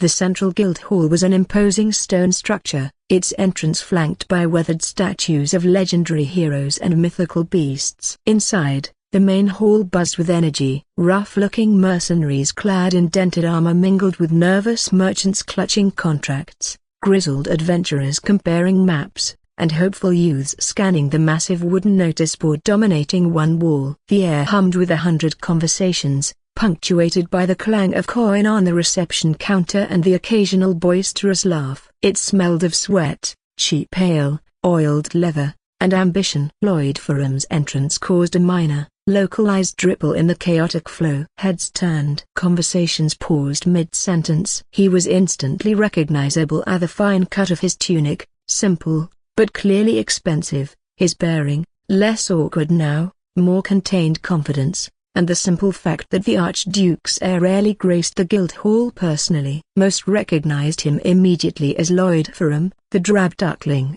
the mediocre heir inexplicably married to the stunningly talented Rosa Siddiq. Whispers followed him like shadows. "Look, it's him, young Lord Ferrum. What's he doing here? Slumming it again? Heard he slapped Torvin's crew yesterday at a broken bar. Maybe looking for bodyguards, though he usually has the Duke's mana broken bar. Doubt it. Probably just lost." A few faces remained impassive, seasoned adventurers from other duchies or kingdoms, unfamiliar with local politics, judging him solely on his apparent youth and lack of obvious weaponry. They dismissed him quickly, turning back to their maps or mugs. But the local contingent of broken bar are the locals. Lloyd felt their eyes on him, a mixture of curiosity, disdain, and something else, something sharper, more acidic, directed particularly from the younger men, the aspiring adventurers, the mercenaries trying to make a name for themselves. He could almost smell it, a metaphorical miasma hanging heavy in the air, burning, bitter jealousy. Jealousy over his birthright, his privilege, his effortless access to wealth and status they clawed and fought for. But mostly jealousy over Rosa, the Ice Princess. Beautiful, powerful, talented Rosa Siddiq, now bearing the Ferrum name, linked irrevocably to him. The injustice of it, in their eyes, was palpable. Why him? Why the weak, unremarkable heir, when they were stronger, braver, more deserving? He saw it in the tightening of jaws, the narrowed eyes, the contemptuous smirks barely concealed behind rough beards. Good, Lloyd thought, a cold amusement flickering within him. Let them burn. Their envy is irrelevant. He ignored the stares and whispers, moving purposefully towards the massive notice board. It was plastered thick with parchment requests, tacked haphazardly over older notices, ranging from simple courier tasks, deliver package to Mistress Elmsworth, urgent, to dangerous monster hunts, wyvern sighted near Dragon's Tooth Peak, experienced parties only. Rewards varied wildly, from a few bronze coins to hundreds of gold for the truly perilous missions. He scanned the densely packed parchment notices, his eyes skimming past mundane delivery requests and high-risk monster hunts. He sought something specific, collection tasks, preferably involving resources valuable to alchemists or enchanters, as they often paid in reagents more easily convertible or valuable than standard coin. His eyes landed on a cluster of similar requests posted by the Alchemists Guild and several arcane researchers. One set caught his attention first, familiar and relatively safe. Request, Spirit Stone Fragments. Source, Minor Elemental Beasts. Type, Luminomoths, Shadow Wisps, Ember Sprites. Location, Whispering Caves Network, Sector Gamma. Objective, collect 10 intact Spirit Stone Fragments. Reward, 5 silver coins per fragment, total 50 silver, or equivalent value trade goods. Hazard level, low moderate, cave navigation, minor beast encounters, okay, Lloyd thought, considering it. Whispering caves. Annoying moths and wisps, but not truly dangerous. 50 silver total. Equivalent to half a gold coin. Better than nothing. Could cover half a day's system conversion. It was the sensible choice. The safe choice. The kind of choice 19-year-old Lloyd, in his first life, would have reluctantly taken, if he dared enter the guild hall at all. But then, just below it, tacked slightly crookedly, another notice pulsed with a higher implied value, though its hazard rating was noticeably starker. Task, procure cursed wool. Source, Whispering Hill Wild Sheep, of Somnium Malevolus. Objective, obtain 10 intact pelts with wool unaffected by scavenger damage or improper handling. Reward, Master Alchemist Grimaldi offers 3 vials of purified quicksilver propelled or equivalent value in rare herbs. Hazard level, moderate high, environmental hazards, beast's curse aura, requires precise incapacitation. Lloyd's eyes narrowed, rereading the reward. 3 vials of quicksilver propelled. Purified quicksilver was incredibly valuable, a key reagent in high-level alchemy and enchanting, easily worth several silver coins per vial on the open market. 10 pelts. That was potentially 90 silver, nearly a full gold coin's worth of reagents per sheep. Far more lucrative and convertible than the 50 silver offered for moth fragments. And infinitely more interesting. But the risk. A broken bar. Whispering Hill wild sheep. He remembered the name, the reputation. The psychic miasma emanating from their wool, inducing madness in those who got too close or handled it improperly. Not aggressive beasts, but passively deadly. Taking them down required range, precision, avoiding contamination at all costs. Utterly impossible for the Lloyd Ferrum of his first life, with his pathetic spirit and clumsy void control. He glanced mentally at the memory of Fang, crackling with lightning, executing the 1000-chirp strike. He felt the familiar thrum of the steel and fire void power coiled within him, the potential for those whisper-thin, burning wires. Range, precision, avoid contamination. A slow, predatory grin touched Lloyd's lips. Wait a minute. I have that now. Fang's strike can hit from a distance. My a broken bar they can immobilize or kill without me ever touching the wool. The primary danger of the wild sheep broken bar might actually be mitigated by my specific, hidden skill set. The safe, sensible Lumina moth hunt suddenly seemed tedious, inefficient. 50 silver versus potentially 30 gold worth of reagents. The choice, fueled by his desperate need for capital and his newfound confidence in his abilities, was instantly clear. Risk was relative, and the potential reward here was too significant to ignore. He reached out, bypassing the moth fragment request, and carefully detached the slightly thicker parchment detailing the cursed wool procurement. The paper felt heavy, almost ominous, beneath his fingers. He turned and walked with newfound purpose towards the main reception counter, ignoring the intensified stares and whispers that tracked his movement. He placed the parchment firmly on the counter before the same young clerk with ink-stained fingers and a perpetually weary expression. The clerk looked up, registered Lloyd, and his eyes widened slightly in surprise. I wish to accept this contract, Lloyd stated clearly, tapping the wild sheep request form. The clerk blinked, his gaze dropping to the parchment. He read the title. Then he read it again, his face visibly paling. His eyes darted up to Lloyd, then around the now attentive Guildhall, then back to Lloyd, his expression shifting rapidly from weariness to disbelief, then to outright alarm. Chapter 64. My Lord Ferrum? The clerk began, his voice barely a whisper, leaning forward conspiratorially across the counter. Forgive my bluntness, my lord. Buta broken bar. Are you absolutely certain about this contract? He tapped the parchment nervously. This into broken bar. This isn't like chasing cave moths for fragments. His voice dropped further, laced with genuine fear. This is the Whispering Hills, my lord. Wild sheep, the cursed Wooler broken bar, the psychic miasma broken bar. People go mad out there just touching the stuff, sometimes just getting too close. It requires specialized range attacks, precise takedowns to avoid any contact, extreme caution during retrieval. One mistake, one stray strand of Wooler broken bar. He swallowed hard, unable to finish the sentence, the implication of irreversible insanity hanging heavy in the air. He glanced desperately at Lloyd again. My lord, you're known a broken bar. Pardon my presumption, a broken bar. Your conventional spirit capabilities a broken bar. Are they truly suited for this specific danger? This isn't about brute force, it's about finesse, range, and avoiding a curse that bypasses physical armor entirely. The clerk looked genuinely terrified, not just for Lloyd, but likely for the guild's liability should the Archduke's heir end up a smiling lunatic because of a contract they approved.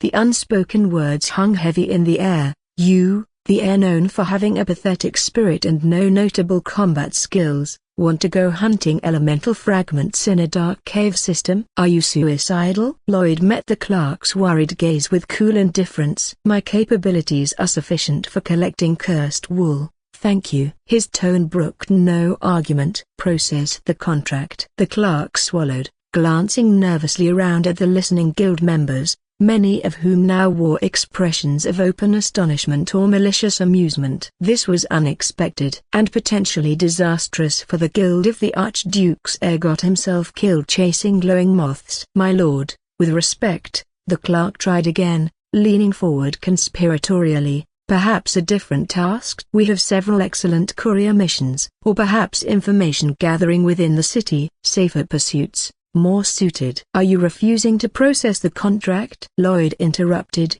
his voice dropping slightly, gaining an edge of steel. He wasn't asking, he was commanding. The clerk visibly flinched. Refuse the Archduke's heir directly? Unthinkable. The political fallout. A broken bar. No, my lord. Of course not.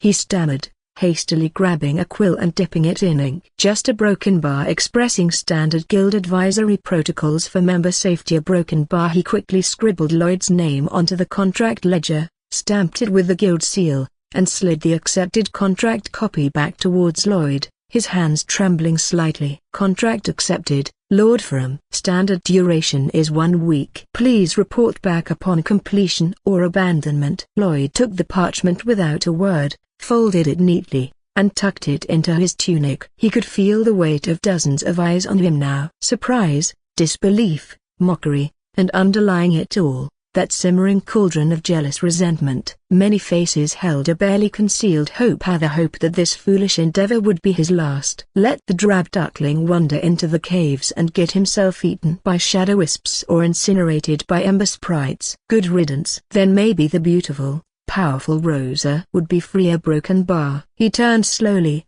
deliberately letting his gaze sweep across the crowded hall, meeting the hostile stares, the contemptuous smirks, the wishful thinking. He didn't glare back. He didn't scowl. He smiled. A slow, easy, almost predatory smile that didn't quite reach his eyes. A smile that held amusement, confidence, and a hint of something dangerous. It acknowledged their jealousy, their ill wishes, and dismissed them utterly. Good day, gentlemen, Lloyd said, his voice carrying clearly across the suddenly quiet hall. Do try not to expire from envy while I'm gone. It wrinkles the complexion. And with that parting shot, leaving a wake of stunned silence, sputtering indignation, and burning resentment behind him, Lloyd Ferrum turned and walked calmly out of the central guild hall, the contract for collecting moth fragments feeling like the first step towards a much larger, much more profitable hunt. Let them wish for his death. He had other plans, and soon, he'd have the power to enforce them. The bustling energy of the central guild hall faded behind Lloyd like the roar of a receding tide. He walked with a steady, unhurried pace through the winding streets of the capital,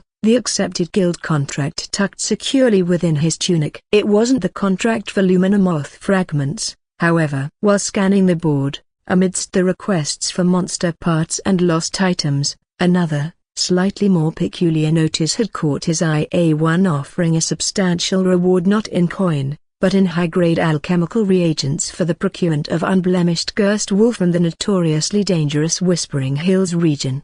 Task: procure cursed wool. Source: Whispering Hill wild sheep, of Somnium malevolus. Objective: obtain 10 intact pelts with wool unaffected by scavenger damage or improper handling. Reward: Master Alchemist Grimaldi offers 3 vials of purified quicksilver per pelt or equivalent value in rare herbs. Hazard level: moderate high. Environmental hazards: Beast's Curse aura, requires precise incapacitation. The Whispering Hill wild sheep. Lloyd remembered the cautionary tales whispered among novice adventurers in his first life. Creatures that looked deceptively like ordinary, albeit large and shaggy, sheep. But their wool a broken bar. Their thick, greasy wool pulsed with a low-level psychic miasma. Touch it directly, get entangled in shed clumps, even breathe too deeply near a panicked flock, and the curse would seep in. Victims became ensnared in vivid, increasingly terrifying waking nightmares, slowly losing their grip on reality, descending into a gentle, smiling madness from which there was rarely a return. Their vacant eyes and placid smiles were said to be deeply unsettling. They were relatively easy prey in theory. They weren't physically aggressive unless cornered, relying entirely on their passive curse aura. As long as you maintained distance, avoided the wall, and possessed a spirit strong enough to project power from range, you could take them down. A powerful archer with specialized arrows, a mage with concussive force spells, or a spirit user whose companion had potent ranged attacks could handle them. 19-year-old Lloyd, in his first life, wouldn't have dreamed of attempting it. His own void abilities back then were rudimentary, barely controllable iron body tricks. And his spirit companion, a scruffy, underfed wolf thing utterly incapable of projecting power, let alone potent ranged attacks. He would have been curse fodder within minutes. Now, Lloyd thought, a grim smile touching his lips as he turned onto a less crowded street leading towards the city's western gate. It's a different story entirely. He had Fang, brimming with lightning potential and the newly acquired Thousand Sharp Strike. And he had his own secret weapon, the true Ferrum power, the whisper thin threads of burning steel, perfect for precise, ranged takedowns without ever getting close enough to sniff the cursed fleece. This wasn't just a hunt for profit, it was a perfect field test for his combined capabilities. As he walked, the noise of the city gradually fading, replaced by the quieter sounds of residential streets, he felt it as the subtle shift in the background hum of awareness. Eyes watching, not the overt, jealous stares of the guild hall, but something more deliberate, more focused. Hidden, following. He didn't slow his pace, didn't look over his shoulder. He simply continued walking, projecting calm indifference. A voice, so quiet it was barely more than a rustle of leaves against his ear, sounded from the unseen shadows beside him. Ken Park, Master of Stealth, Young Lord. 4 individuals maintaining distance, attempting concealment. Standard street toughs, likely guild affiliation. Lloyd kept walking. Followers from the hall? Sent to observe or interfere? Intent unclear. Ken's disembodied voice murmured. Possibly opportunists seeking leverage or hoping for failure. Low level. Let them follow, Lloyd replied quietly, his voice firm. Maintain shadow protocol. Observe them as they observe me. He paused, adding the crucial instruction. If, and only if, they make a direct, hostile move to physically interfere or attack a broken bar, eliminate the threat. No, I said wrongly. If they come direct at me, let me face them. But eliminate them if they attack me from behind. Swiftly, silently, remain unseen throughout. Understood, young lord, the whisper replied, carrying absolute certainty. Threat neutralization parameters acknowledged. Then, silence. The feeling of being watched by Ken shifted, becoming even more diffuse, more deeply hidden. But the other watchers, the clumsy opportunists trailing him a broken bar, Lloyd could still feel their less subtle presence lagging behind. Fools, let them watch. Let them follow him out of the city, into the rolling grasslands that led towards the Whispering Hills. They were irrelevant. Gnats buzzing around a dragon. 2 hours later, the city was a distant smudge on the horizon. Lloyd stood on a low rise overlooking a vast, undulating expanse of tall, whispering grass that gave the region its name. The wind sighed through the stalks, creating eerie, shifting patterns and carrying faint, unsettling sounds. The air here felt different, thinner, charged with a strange, low-level psychic static that prickled at the edges of his awareness. This was wild sheep territory. Chapter 66. He scanned the landscape, eyes narrowed, searching for movement. Fang sat alertly beside him, no longer the magnificent storm wolf, but subtly altered. Lloyd had instructed him to dampen his overt lightning aura, letting his coat appear a more mundane, if still impressive, dark gray. The blazing golden eyes were shielded, appearing a more common deep brown. Camouflage. No need to advertise their true nature out here. See anything, Fang? Lloyd murmured, trusting the wolf's enhanced senses. Fang shifted, head tilting slightly, ears swiveling. He let out a low, almost inaudible whine, nudging Lloyd's leg gently and looking towards a shallow depression thick with knee-high, rust-colored grass about half a mile away. Got it, Lloyd acknowledged. He focused his own senses, extending his void awareness, feeling the subtle life signatures within the tall grass. Not just one, a small flock. Maybe a broken bar. 10, 12. Perfect. He began moving, not directly towards them, but circling, using the rolling terrain for cover, keeping the wind in his favor. Fang moved beside him like a silent gray shadow, perfectly attuned to his master's intentions. Lloyd felt the distant presence of the followers keeping pace, clumsy compared to Ken's undetectable passage. They were getting further from the city, further from help. Their mistake. He reached a ridge overlooking the depression, peering cautiously through the swaying grass. That they were 10 of them. Large, shaggy creatures, heads down, grazing peacefully. They looked almost ordinary, save for the sheer thickness and slightly greasy sheen of their wool, which seemed to subtly warp the air around them, creating that faint psychic haze. Okay, time for pest control, version 2.0, Lloyd thought, kneeling behind the ridge line. Avoid the wool. Avoid the aura. Precision takedowns. He focused, reaching into his bloodline, drawing on the hidden power. The air beside his outstretched hand shimmered almost invisibly. 10 whisper-thin filaments of steel extruded themselves from nothingness, hovering silently, vibrating with barely contained energy. He pushed his will into them, feeling the innate fire respond, heating them instantly. Not to incandescence this time, and no need for flashy burns, but to a deadly, invisible sharpness, hot enough to slice through flesh and bone like parchment. Simultaneously, he sent a mental command to Fang. Ready the chirp. Target priority, fast movers, flankers. Synchronize on my release. Fang tensed, lowering his stance slightly. Lloyd felt the crackling energy build within the wolf, the faint, high-frequency precursor to the 1,000 chirp strike beginning to hum just below the threshold of normal hearing. Lloyd took a breath, centered himself, targeted the lead sheep with 5 of his searing wires, aiming for the legs, targeted the rearmost sheep with the other 5, same targets. Isolate, immobilize. He released his control. The 10 wires shot forward, silent, invisible streaks of deadly heat through the tall grass. Almost simultaneously, the world erupted in the piercing shriek of 1,000 birds as Fang launched himself down the slope like a grey thunderbolt, blue-white lightning exploding around his foreleg. The lead sheep bleated in sudden alarm as invisible forces sliced cleanly through its front legs just above the knee. It collapsed instantly, unable to flee, its distressed cries panicked bleating from the others. The rearmost sheep suffered the same fate, its hind legs severed by the unseen wires before it could even register the threat. It went down, struggling futilely. The 8 sheep caught in the middle panicked, scattering in random directions, their movement churning up the psychic miasma. But Fang was already among them. Chirp slice. The lightning claw flashed, connecting with the neck of a fleeing sheep. The creature dropped without a sound, spine severed. Before the sound even fully registered, Fang was already redirecting, a blur of motion. Another sheep tried to bolt right. A chirp slice.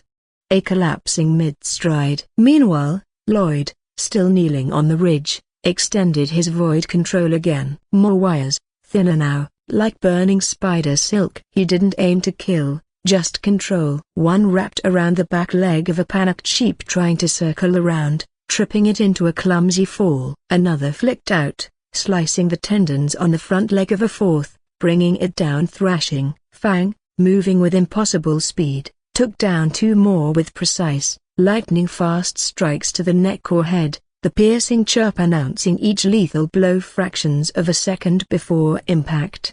4 sheep remained, panicked, disoriented, trying to flee but hampered by the uneven ground and the terrifying speed of the great predator relentlessly herding them. Lloyd used his wires again, tripping one, slicing a leg tendon on another. Fang finished the last 2. A final flash of azure lightning, a final piercing shriek, and then a broken bar silence, broken only by the sighing wind and the faint, distressed bleating of the 2 initially immobilized sheep still alive but unable to move. 10 wild sheep incapacitated or killed in less than 30 seconds. The entire engagement conducted from range, minimizing exposure to the curse aura, maximizing efficiency. Lloyd rose slowly, letting the adrenaline fade. He dismissed the remaining heated wires, feeling the faint drain on his void reserves. Minimal cost, maximum result. He looked down at Fang, who stood amidst the carnage, lightning faded, panting slightly, golden eyes burning with predatory satisfaction. Good work, Fang, Lloyd murmured, pride swelling in his chest. Flawless execution. He started cautiously down the slope, carefully avoiding stepping too close to the downed sheep, the air thick with the lingering psychic static. He needed to harvest the pelts carefully, avoiding direct skin contact with the wool. Gloves and specialized tools would be required, tasks perhaps best delegated later. For now, confirming the kills and assessing the scene was paramount. As he surveyed the results, feeling a grim sense of accomplishment, he noticed something else. The feeling of being watched by the followers had broken bar. It was gone. Completely vanished. Not just faded, but extinguished. He glanced towards the ridge line behind him, picturing Ken Park melting back into the shadows, perhaps wiping a spot of blood from an unseen blade. Message received, Lloyd thought, a cold smile touching his lips. Swiftly, silently, threat neutralized. Ken Park was terrifyingly efficient. Now, he had 10 valuable pelts, once carefully harvested, a demonstrated mastery over a dangerous beast his past self couldn't handle, and confirmation that his hidden bodyguard was ruthlessly effective. Profit, practice, and pest control all rolled into one productive afternoon. Things were definitely looking up. Next stop, figuring out how to skin a cursed sheep without going mad. The silence that fell over the shallow depression in the Whispering Hills was profound, almost unnatural. 10 shaggy carcasses dotted the rust-colored grass, stark against the swaying green, testament to a hunt executed with brutal, calculated efficiency. The sighing wind, carrying the faint, unsettling psychic static of the cursed wool, seemed to whisper secrets only the dead could hear. The metallic tang of ozone from Fang's lightning strikes mingled unpleasantly with the coppery scent of spilled blood and the underlying, greasy aroma of the sheep themselves. Lloyd Ferrum stood amidst the aftermath, the adrenaline of the swift engagement slowly receding, leaving behind a familiar weariness and the low-level hum of depleted spirit energy. He wiped his hunting knife clean on a clump of untainted grass, the movements precise, economical. Harvesting the small, milky spirit stone fragments had been a messy but necessary task. 5 shards, pathetic, really, considering the effort, but better than nothing. Every copper coin, every sliver of value, mattered now. As for the main objective, he removed the wolf from the sheep and put them into bag carefully, as it may still be cursed. The system notification confirming the kill count and the meager 2-coin reward felt almost like an insult. 2 coins, Lloyd mused grimly, securing the small leather pouch containing the fragments to his belt. 1 coin for every 5 moderately dangerous magical creatures. At this rate, I'll need to exterminate half the pests in the duchy just to afford a decent spirit upgrade. His current balance glowed faintly in his mental vision. 15 SC.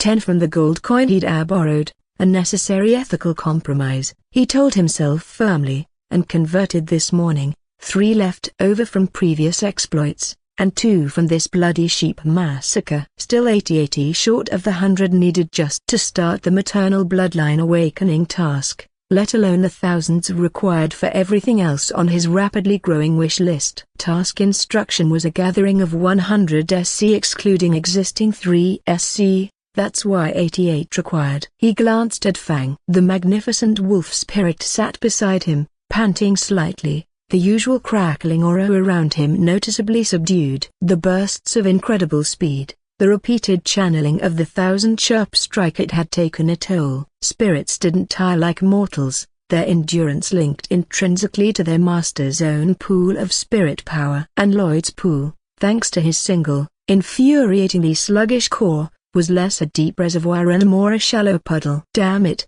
he cursed internally. Need more power. Need a better core. Need more efficient energy transfer. Need a broken bar coins. It always came back to coins. The cosmic currency that governed his path back from mediocrity. He knew pushing Fang much further today was unwise. Performance would degrade. Reaction times would slow. The 1000 chirp strike might fizzle instead of striking like lightning. They needed rest, recovery, and a more sustainable income stream than bounty hunting low-yield monsters. The soap. It had to be the soap, or something equally clever he hadn't conceived yet. Chapter 68. Harvesting the cursed wool pelts was the primary objective here, the potential reward far exceeding the pitiful system coins or the value of the spirit fragments. But skinning 10 large, magically toxic sheep required time, specialized tools, long-handled knives, protective gloves he didn't possess, and extreme care to avoid contact with the psychoactive fleece. One wrong move, one tear in the hypothetical gloves, and he could find himself joining the sheep in a state of blissful, drooling insanity. That was a task for later, requiring careful planning and perhaps delegation. Maybe Jasmine's butchering skills could be adapted, with proper precautions.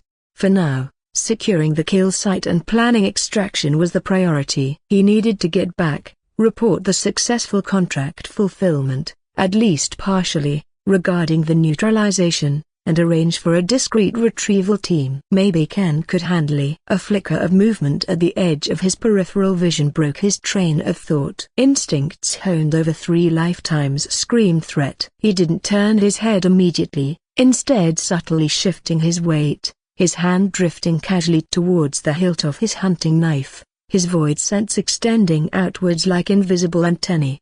3 figures emerging from the tall, whispering grass on the far side of the depression, moving with a predatory caution that quickly morphed into swaggering confidence as they took in the scene. Rough leather clothing, stained and worn. Crude weapons, a woodsman's axe gleaming dully, 2 mismatched short swords scarred from use, faces hard, eyes narrowed, scanning the dead sheep, Lloyd, and the formidable-looking wolf beside him. Scavengers. Lloyd identified them instantly. The hyenas of the adventuring world, drawn by the scent of blood and opportunity, preying on lone hunters weakened after a difficult kill.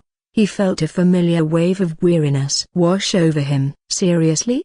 Haven't I dealt with enough idiots for one day? He remembered Ken Park's earlier whisper. 4 individuals, a broken bar intent unclear, a broken bar low level. Ken had neutralized those 4. Had these 3 been lagging further behind? Or were they unconnected, simply drawn by the sounds of the brief, violent struggle? Or a broken bar, were they the second wave? Sent by someone else after the first group failed to report back? Someone orchestrating this from the shadows? Who are you working for? The question echoed in his mind as they approached, spreading out slightly, their body language shifting from cautious assessment to blatant intimidation. Is this just random opportunism, or are you Rubel's cleanup crew? Or someone else entirely? Fang tensed beside him, a low, guttural growl rumbling deep in his chest, the fur along his spine bristling slightly. The subdued lightning aura flickered back to life, faint blue sparks dancing momentarily around his paws. Even fatigued,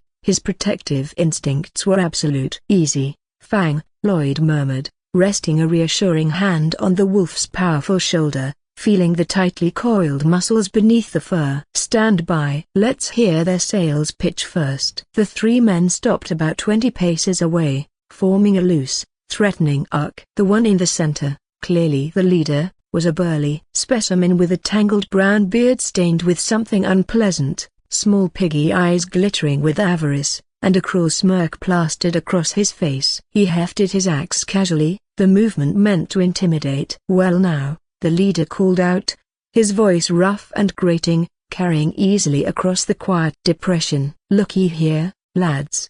Seems the young lordling's been busy making a mess. He spat onto the grass, a deliberate show of disrespect. Bit much for one fancy pup to handle all this mutton, eh? He leered, his gaze flicking between the dead sheep and Fang. Lloyd kept his expression neutral, projecting calm he didn't entirely feel. The fatigue was real, Fang needed rest, and engaging in another fight, even against these low-level thugs, would drain their reserves further. But showing weakness was inviting attack. Just finished, Lloyd replied coolly, his voice steady. Tidying up the local pest problem. Unless you gentlemen have official guild business related to these carcasses? He deliberately invoked the guild, testing their reaction. The leader barked a harsh laugh, echoed nervously by his 2 companions. Guild business? Nah. We operate under a different charter, lad. He gestured broadly with his axe, encompassing the dead sheep. The charter of finders keepers,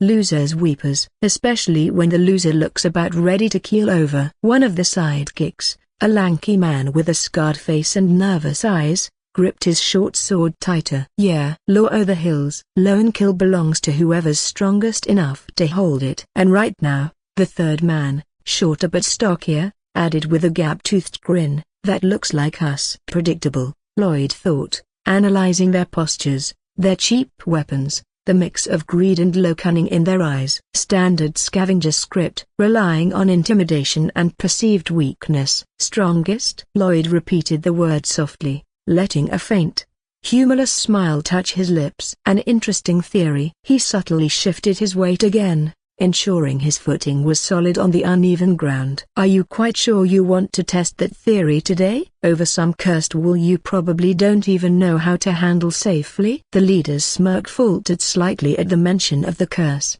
replaced by a flicker of annoyance. Cursed? Old wives' tales. Wool is wool, and wool fetches coin. Or maybe, his eyes narrowed speculatively, you're just trying to scare us off, lordling. Protect your prize? He's bluffing, boss. The lanky one insisted, though his eyes darted nervously towards the nearest carcass. He looks knackered. And that mutt's barely stand in. Fang chose that moment to lift his head fully, letting out another low, resonant growl. The air around him crackled faintly, the golden eyes fixing on the lanky man with an intensity that made him involuntarily take a step back. Mutt? Lloyd murmured, still smiling faintly. Fang takes offense to that. He prefers elemental harbinger of your impending doom. Bit wordy, I know, but more accurate. The leader scowled, unnerved by the wolf's reaction but unwilling to back down, especially now that his authority was implicitly challenged. Enough yap. Hand over the belts, lad, and maybe truss in that fancy knife and coin pouch for our trouble. Do it nice and easy, and maybe, just maybe, we let you and your overgrown dog walk away. Walk away? Lloyd tilted his head, feigning contemplation. An intriguing offer. Let me consider the terms. His internal monologue raced. Okay, options. 1. Unleash Fang fully. 1,000 chirp strikes until they're twitching piles of ash. Fast, effective, but drains Fang completely, leaving us vulnerable if there is a hidden leader or another wave. Plus, overkill attracts attention. 2. Use the steel wires again. Less draining for Fang, more draining for me. Still effective, still potentially overkill. 3. Try something a broken bar, less flashy, more subtle. Something that conserves energy but still delivers a decisive message. He thought of the hidden leader again. If someone was watching, they wanted to gauge his capabilities, his limits. A flashy display might scare them off temporarily, but it also revealed his hand, a swift, brutal, low-energy takedown. However, a broken bar that might be more unsettling, more unpredictable. Right, he decided. Minimal expenditure, maximum psychological impact. Let them wonder. He looked back at the scavengers, his smile fading, replaced by a chillingly calm indifference. My counter-offer, he said softly, his voice suddenly devoid of warmth, is this: turn around, walk away. Forget you ever saw these sheep or me. Do that now, and you might keep the skin you're currently standing in. The leader bristled, mistaking the quiet tone for weakness. Threats from a pampered pup hiding behind his beast. He hefted his axe again, taking a step forward. Lads, looks like we gotta teach him some respect. Take the wolf down first. The 3 men surged forward, clumsy but determined, weapons raised, faces contorted with greed and aggression. Lloyd sighed internally. So much for the diplomatic approach. He didn't reach for his knife. He didn't command Fang to attack. He simply focused his will. Not on searing heat this time. Not on slicing edges. He drew on the Ferrum power, shaping it differently. Fine threads, yes, but cool now, imbued not with fire, but with a different aspect of his control, a kinetic force, manipulated with pinpoint precision. As the leader swung his axe in a wild, downward arc, aiming to cleave Fang's skull, Lloyd acted. An invisible filament of force, finer than a hair but carrying immense tensile strength, snapped taut between the axe head and the ground directly in front of the leader's leading foot. The axe head hit the invisible barrier with jarring solidity. The abrupt stop, combined with the leader's forward momentum, sent him stumbling violently, roaring in surprise and pain as his wrist twisted awkwardly.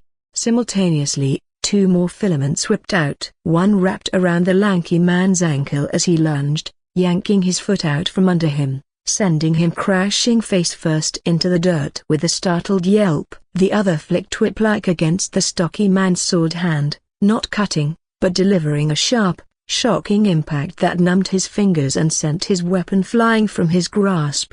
It was over in less than 2 seconds. No lightning, no fire, no blood, beyond perhaps a scraped nose from the faceplant. Just 3 grown men suddenly, inexplicably, finding themselves stripped, disarmed, and sprawled humiliatingly on the ground by forces they couldn't see or comprehend.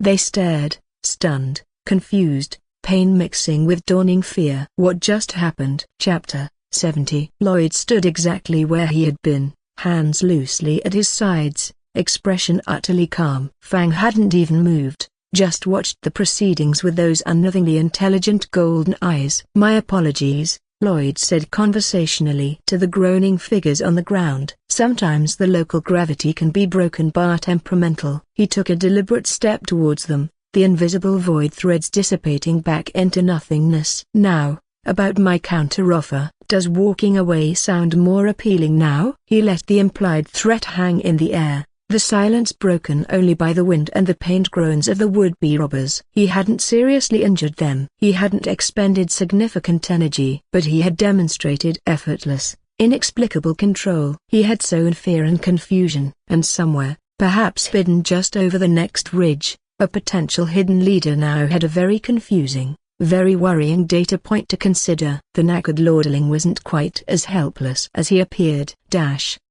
The wind sighed through the tall grass, carrying the scent of cursed wool, and the low groans of the 3 scavengers sprawled ignominiously on the ground. Lloyd Ferrum stood over them, calm and composed, his counteroffer hanging heavy in the suddenly still air. "Walk away. Forget this happened. Live." Simple terms, delivered with the chilling quiet of someone holding all the cards. He expected fear. He expected compliance, perhaps a hasty scramble to their feet, followed by a stumbling retreat, casting terrified glances over their shoulders. Instead, the leader, propped up on one elbow, clutching his bruised wrist, looked at his equally disheveled companions. A flicker of communication passed between them, a disbelief warring with bruised pride, stupidity battling self-preservation. Then, improbably, the leader started to chuckle, a low, guttural sound that quickly escalated into a harsh, barking laugh. His companions joined in, raggedly at first, then with growing, defiant bravado. Lloyd stared, genuinely bewildered for a moment. Laughter? Now? After being effortlessly tripped, disarmed, and humiliated by forces they couldn't even see? Why? His internal 80-year-old sighed with weary exasperation. Is it always a 3-man team? And why are they invariably composed of idiots? Is there some cosmic law dictating that incompetent villainy must travel in 3s? Funny? Lloyd asked mildly, the faint smile returning to his lips, but this time it held no amusement, only a chilling curiosity. "You find your current predicament amusing?" The leader pushed himself painfully to his feet, spitting dirt. The earlier avarice was gone, replaced by a furious, cornered desperation. The brief, inexplicable display of control hadn't cowed them, it had enraged them, pushing them past the point of rational calculation. They felt mocked, played with. "Amusing?" The leader snarled, wiping grime from his mouth with the back of his hand. "Yeah, amusing that you thought a cheap trick like that would scare us off, lordling." He drew himself up, puffing out his chest, trying to reclaim some semblance of dominance. "You caught us by surprise. That's all. Won't happen again." "He's right, boss." The lanky one chimed in, scrambling to retrieve his dropped sword, his face contorted with a mixture of fear and fury. "He ain't so tough, just tricky." The stocky one nodded vigorously, retrieving his own weapon. "Time for a real fight. Show him what happens when you mess with the Ridge Runners." "Ridge Runners? Seriously?" Lloyd almost laughed again, this time genuinely. "They sound like a troupe of badly dressed folk dancers." But their intent was clear. Diplomacy had failed. Reason had failed. The only language left was force. Lloyd sighed internally. Fine. Plan B it is. Minimal expenditure is clearly not an option with these morons. He didn't draw his knife. He didn't need to. He simply let the power within him stir, responding to his will. The air around him seemed to thicken, shimmer. Not with heat this time, not with invisible force, but with something tangible, visible. Strands of impossibly fine, metallic wire began to extrude from the air around his hands, his shoulders, even seeming to weave themselves through his dark hair like living tinsel. They weren't glowing red-hot now, but gleamed with the cold, hard luster of polished steel, catching the afternoon sun like deadly filaments of captured light. Dozens, then hundreds, of threads materialized, swirling slowly around him, extending outwards several feet, creating a shifting, whispering nimbus of razor-sharp potential. It looked less like overgrown hair and more like a sentient cage of shimmering blades, waiting to contract. The three scavengers stumbled back instinctively, their defiant bravado faltering again as they confronted this new, far more visceral display of power. This wasn't a subtle tripwire, this was blatant, terrifying menace. What the hell is that? The lanky one stammered, his grip tightening on his sword hilt. Magic? The stocky one breathed, eyes wide. Don't matter what it is.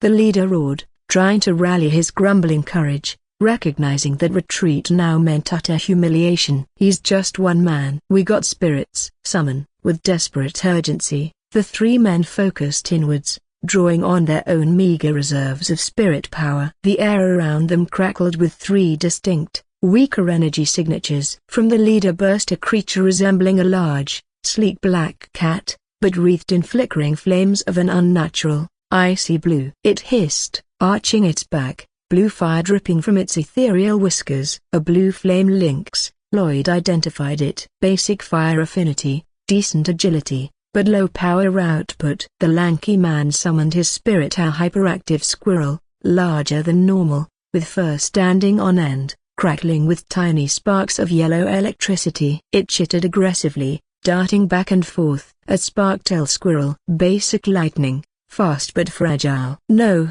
it's not Pikachu. The stocky man produced perhaps the most visually alarming, yet ultimately weakest, of the three, a lumbering dog, seemingly sculpted from cooling, cracked lava. Heat radiated from it, and dribbles of molten rock dripped from its maw. A magma hound. Slow, tough hide, weak fire projection. Three manifestation-level spirits, all distinctly low tier, probably reflecting the limited potential of their masters. Compared to Fang, even in his slightly fatigued state, they were like candle flames next to a bonfire. Compared to Reborn, they were practically decorative. Right, Lloyd assessed clinically. Elemental mismatch. Fire, lightning, more fire, earth. Annoying, but manageable. Get him. Sick him.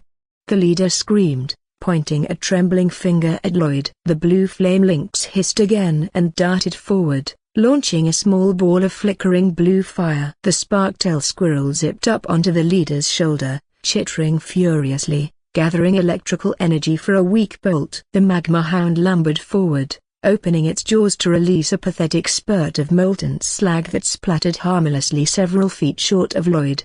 Lloyd didn't even flinch. With effortless flicks of his wrists, guided by pure intent, several of the gleaming steel wires surrounding him lashed out. Swish! One wire intercepted the blue fireball midair, slicing cleanly through the magical construct, dissipating it into harmless azure sparks. Zip! Another cluster of wires formed a shimmering, momentary shield that deflected the spark-tail's weak electrical discharge uselessly into the ground. Clang! A third wire met the lumbering magma hound head-on, not cutting, but delivering a sharp kinetic blow to its snout that sent the creature stumbling back with a surprised yelp, shaking its rocky head. The spirits paused, momentarily confused by the effortless neutralization of their attacks. Their masters stared, dumbfounded. My turn, Lloyd murmured, a predatory gleam entering his eyes. The cloud of fine wires around him surged outwards. They didn't aim for the scavengers themselves, but for their spirits. Why waste energy on the puppets when you can cut the strings? The blue flame lynx tried to dodge, relying on its feline agility, but the wires moved faster, anticipating its movements. A dozen threads instantly wrapped around its limbs and torso, binding it tightly, the cold steel seeming to sizzle against its blue fire, disrupting its energy flow. It yowled in surprise and pain, pinned helplessly. The spark-tail squirrel tried to dart away, but a cage of shimmering wires snapped shut around it before it could build speed, trapping it mid-air, its frantic electrical discharges grounding harmlessly against the conductive metal. The magma hound proved slightly tougher, its rocky hide resisting the initial binding attempts. But Lloyd simply sent more wires, weaving an intricate net that enveloped the creature, tightening, constricting, not cutting, but applying immense, inescapable pressure. The hound struggled, roaring, trying to melt the wires, but the steel held firm, its sheer quantity overwhelming the spirit's low-level heat. Within seconds, all three spirits were neutralized, bound, struggling futilely within gleaming, inescapable prisons of steel wire. Their masters watched, aghast, their primary weapons rendered utterly useless. How? The leader stammered, staring at his ensnared links. Iron manipulation shouldn't be that fast. That fine. Who said anything about iron? Lloyd replied softly, the cloud of wires around him beginning to contract slightly, drawing closer, their whispering hum intensifying. He could end it here. Crush the spirits, potentially causing severe backlash to their masters. Or he could simply hold them, demonstrating absolute superiority. But the fatigue was starting to bite. He needed to finish this quickly, decisively, and hopefully learn something in the process. He needed a knockout blow. His mind flashed to earth again. Not to anime this time, but to basic physics. Ballistics, projectiles. Concentrated force delivered at range. He looked at his hands. He could manipulate steel. He could generate heat, though he was conserving that now. Could he combine those? Forget wires, the thought sparked. Solid projectiles. Chapter 72. He focused,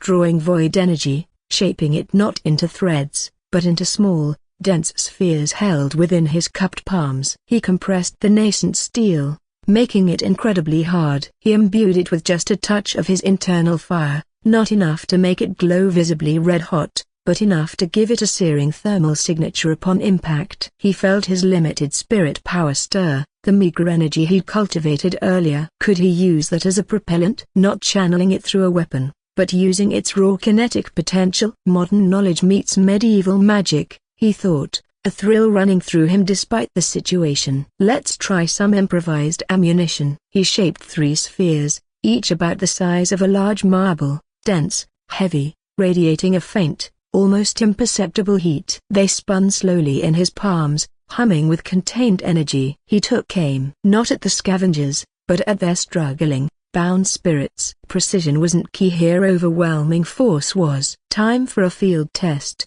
he muttered. Then, pouring a directed burst of his own limited spirit power behind each sphere like releasing a compressed spring, he launched them. They didn't fly like arrows or bolts. They shot forward with startling velocity, propelled by raw spiritual force, spinning rapidly, emitting a low, angry buzz from the friction and the internal heat. 3 miniature cannonballs of superheated, spinning steel. Thwack! The first bullet hit the bound magma hound square inches the chest. The impact didn't just chip the rock, it shattered it. Cracks spiderwebbed across the spirit's form, followed by a concussive shockwave. The hound roared, its form flickering violently, then dissolving into dissipating smoke and pebbles, the binding wires falling slack. Fzeet crunch! The second bullet slammed into the cage holding the spark-tail squirrel. The spinning, heated metal tore through the fine wires and obliterated the small spirit in a shower of sparks and electrical discharge. It vanished instantly. Whump! The third bullet struck the struggling blue flame links. The impact was devastating. The spirit let out a final, choked yowl as the superheated sphere punched clean through its ethereal form, leaving a sizzling hole, before the entire links dissolved into wisps of rapidly fading blue smoke. The backlash hit the 3 scavengers simultaneously. They cried out, clutching their heads or chests, staggering as the sudden severing of their spirit bonds, coupled with the violent dissipation, sent jolts of sympathetic pain racking through their bodies. Their faces went pale, sweat pouring, eyes rolling back slightly. They wouldn't be summoning those spirits again anytime soon. The drain, the shock to their cores, was immense. They stared at Lloyd, not with anger now, but with raw, naked terror. What was he? Iron manipulation, fine wires and now a broken bar launching spinning metal death orbs from his bare hands. This wasn't just a tricky lordling, this was a monster. Any further objections? Lloyd asked quietly, the cloud of fine wires still swirling gently around him, a silent promise of more pain to come. He held another spinning, faintly humming steel bullet loosely in his palm, letting them see it. That was the final straw. No, none. The leader choked out, scrambling backwards, tripping over his own feet in his haste. We're leaving. We're gone. Didn't see nothing. Yeah, gone, echoed the other two, practically crawling away before finding their legs and breaking into a desperate, stumbling run back towards the direction they came, casting terrified glances over their shoulders. A message for your employer, Lloyd called after their retreating backs, his voice carrying easily. Tell whoever sent you Arubal or otherwise that the next time they send dogs, they should expect to lose them permanently. They didn't slow down, just ran harder, vanishing into the whispering grass like startled rabbits. Lloyd watched them go, the steel bullet in his hand dissolving back into latent energy. He let the cloud of wires around him dissipate as well, feeling the strain ease slightly. The improvised bullets had worked surprisingly well. Crude, definitely not optimized, but effective. Another tool for the arsenal. Combining void shaping with spirit power propulsion, a broken bar. Interesting potential there. He looked down at Fang, who gave a tired but satisfied woof, nudging his hand. Yeah, Lloyd agreed, scratching the wolf behind the ears. Idiots. He surveyed the now quiet field, the 10 sheep carcasses waiting. Right. Let's secure this site and figure out how to get paid without ending up cursed or broke. The hunt was over, but the work, as always, was just beginning. The wind sighed through the tall grass, a mournful sound that seemed to cling to the aftermath of violence. It carried the faint, unsettling metallic tang of ozone from Fang's lightning and the coppery scent of blood, overlaying the strange, greasy psychic static emanating from the 10 woolly carcasses scattered across the depression. Lloyd Ferrum stood amidst the quiet carnage, the adrenaline drain leaving a familiar ache behind his eyes. He wiped his hunting knife meticulously clean on a clump of untainted grass, the motion automatic, ingrained. 10 spirit stone fragments secured in the small leather pouch now weighing almost nothing at his belt. Pathetic. He'd faced down ambushes, executed precision takedowns, managed a fatigued spirit partner, and his reward felt like finding loose change under a sofa cushion. Just then, the familiar, slightly smug chime echoed solely within his mind. System notification, threat neutralized. Analysis, user successfully repelled hostile opportunists. Designation, Ridge Runners, low threat, using a combination of non-lethal void power manipulation, kinetic threads, and targeted spirit power application. Steel bullet projection, improvised. Tactical improvisation noted. Result, threats routed. Minimal energy expenditure achieved compared to previous encounters. Psychological deterrent maximized. Bonus reward issued, 5 system coins, SC, current balance, 15, previous, plus 5, reward, equals 20 SC. 20. Lloyd blinked at the mental display. 20 miserable system coins. After everything? First the sheep massacre netting a pitiful 2 coins, now this pathetic bonus for dealing with incompetent thugs. This system needed a serious lesson in appropriate compensation. He suppressed a groan. He needed 100 fresh coins just to start thinking about his mother's bloodline. Forget the thousands Fang's upgrades would demand, or ranking up his own burgeoning steel abilities. At this rate, he'd be eligible for retirement benefits in this life before he could afford ascension. Need gold, the thought hammered insistently. Real gold, enough to hit that daily conversion limit. This bounty hunting gig is barely covering pocket change. The soap venture felt miles away, a distant dream requiring capital he simply didn't possess. Frustration gnawed at him, sharp and insistent. He glanced down at Fang. The magnificent wolf spirit sat beside him, a study in contained power, though the slight droop to his ears and the slower rise and fall of his flanks betrayed the energy drain. The 1,000 chirp strike was potent, yes, but clearly demanding. Pushing him further would be foolish, reckless. They needed rest, a retreat, and a radically different plan for acquiring wealth. First, deal with the immediate aftermath. Lloyd forced himself back to the present, pushing down the financial panic. The belts. The valuable, cursed belts. Skinning them now? Out of the question. Too risky without proper gear and preparation. He needed to secure the site, report back, arrange retrieval. Ken, Lloyd called out, his voice cutting cleanly through the wind's whisper. No need for subtlety now. The unwelcome audience had fled, tails figuratively between their legs. As expected, a shadow detached itself from the deeper gloom near the ridgeline, resolving into the solid, imposing form of Ken Park. The bodyguard walked openly towards Lloyd, his steps silent on the grassy earth. His face was the usual impassive granite, but Lloyd, hyper-tuned now, detected the faintest flicker in those observant eyes as they swept the scene. The strategically downed sheep, the lack of any visible struggle beyond the initial takedown, Lloyd and Fang appearing weary but unharmed. Ken missed nothing. Young Lord, Ken acknowledged, his voice the familiar level baritone. He stopped a respectful distance away. Those last three, Lloyd gestured vaguely towards the empty hills where the ridge runners had vanished. The scavengers. Were they connected to the first group? The ones who were broken bar handled a broken bar earlier? Ken's response was immediate, analytical. Negative, young lord. The profiles are distinctly different. He elaborated without prompting, his voice crisp. The initial four exhibited professionalism incongruent with local opportunists. Disciplined movement, coordinated observation, equipment suggesting external resourcing, likely military or quasi-military background. He contrasted this sharply. The latter group ate crude tactics, poor equipment, clear motivation of greed overriding caution. Their behavior aligns perfectly with low-level scavengers common to these border territories, likely drawn by the sounds of the initial engagement or the scent of the kill. But the first group a broken bar. Lloyd pressed,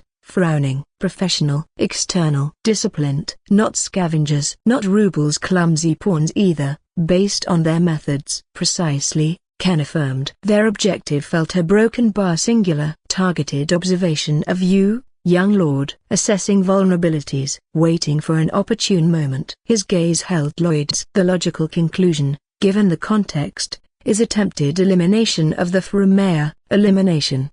The word hung cold and heavy between them. Not just harassment, not just political maneuvering, assassination. Lloyd felt a chill despite the afternoon sun. It resonated too closely with memories he tried to keep buried. Chapter 74. Why? Lloyd asked, the question directed as much to himself as to Ken. Why now? Who benefits most directly from my removal? Viscount Rubel possesses clear motive and has demonstrated willingness to act against the main line, Ken stated objectively. However, the methodology of the first group does not align with his known resources or typical operational style. Too clean, too professional, suggests a higher level of training and backing. Exactly, Lloyd agreed, his mind racing, connecting dots from two lifetimes. Rubel was ambitious, treacherous, yes, but he operated within the duchy's political framework, using coercion, bribery, internal agents. This felt a broken bar different, larger, more dangerous. Someone external, someone with the resources to field trained killers discreetly within our borders. Someone with a vested interest in destabilizing the Ferrum Duchy. He looked out over the whispering hills,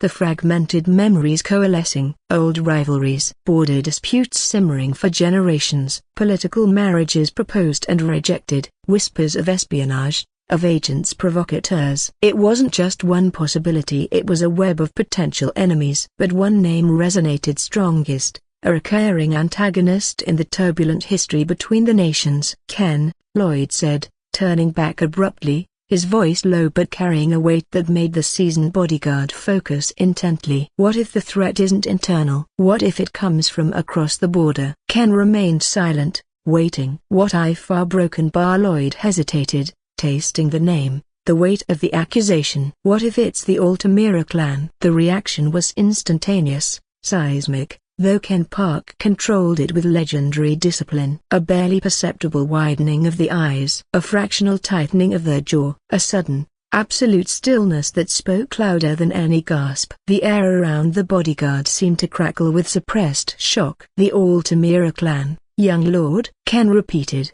his voice losing its perfect monotone for the first time since Lloyd's return, gaining a sharp edge of disbelief, of profound gravity. He wasn't just a bodyguard now, he was a baron of the duchy, a high-ranking military officer. Hearing his young charge accuse the ruling dynasty of a powerful neighboring kingdom of attempted assassination.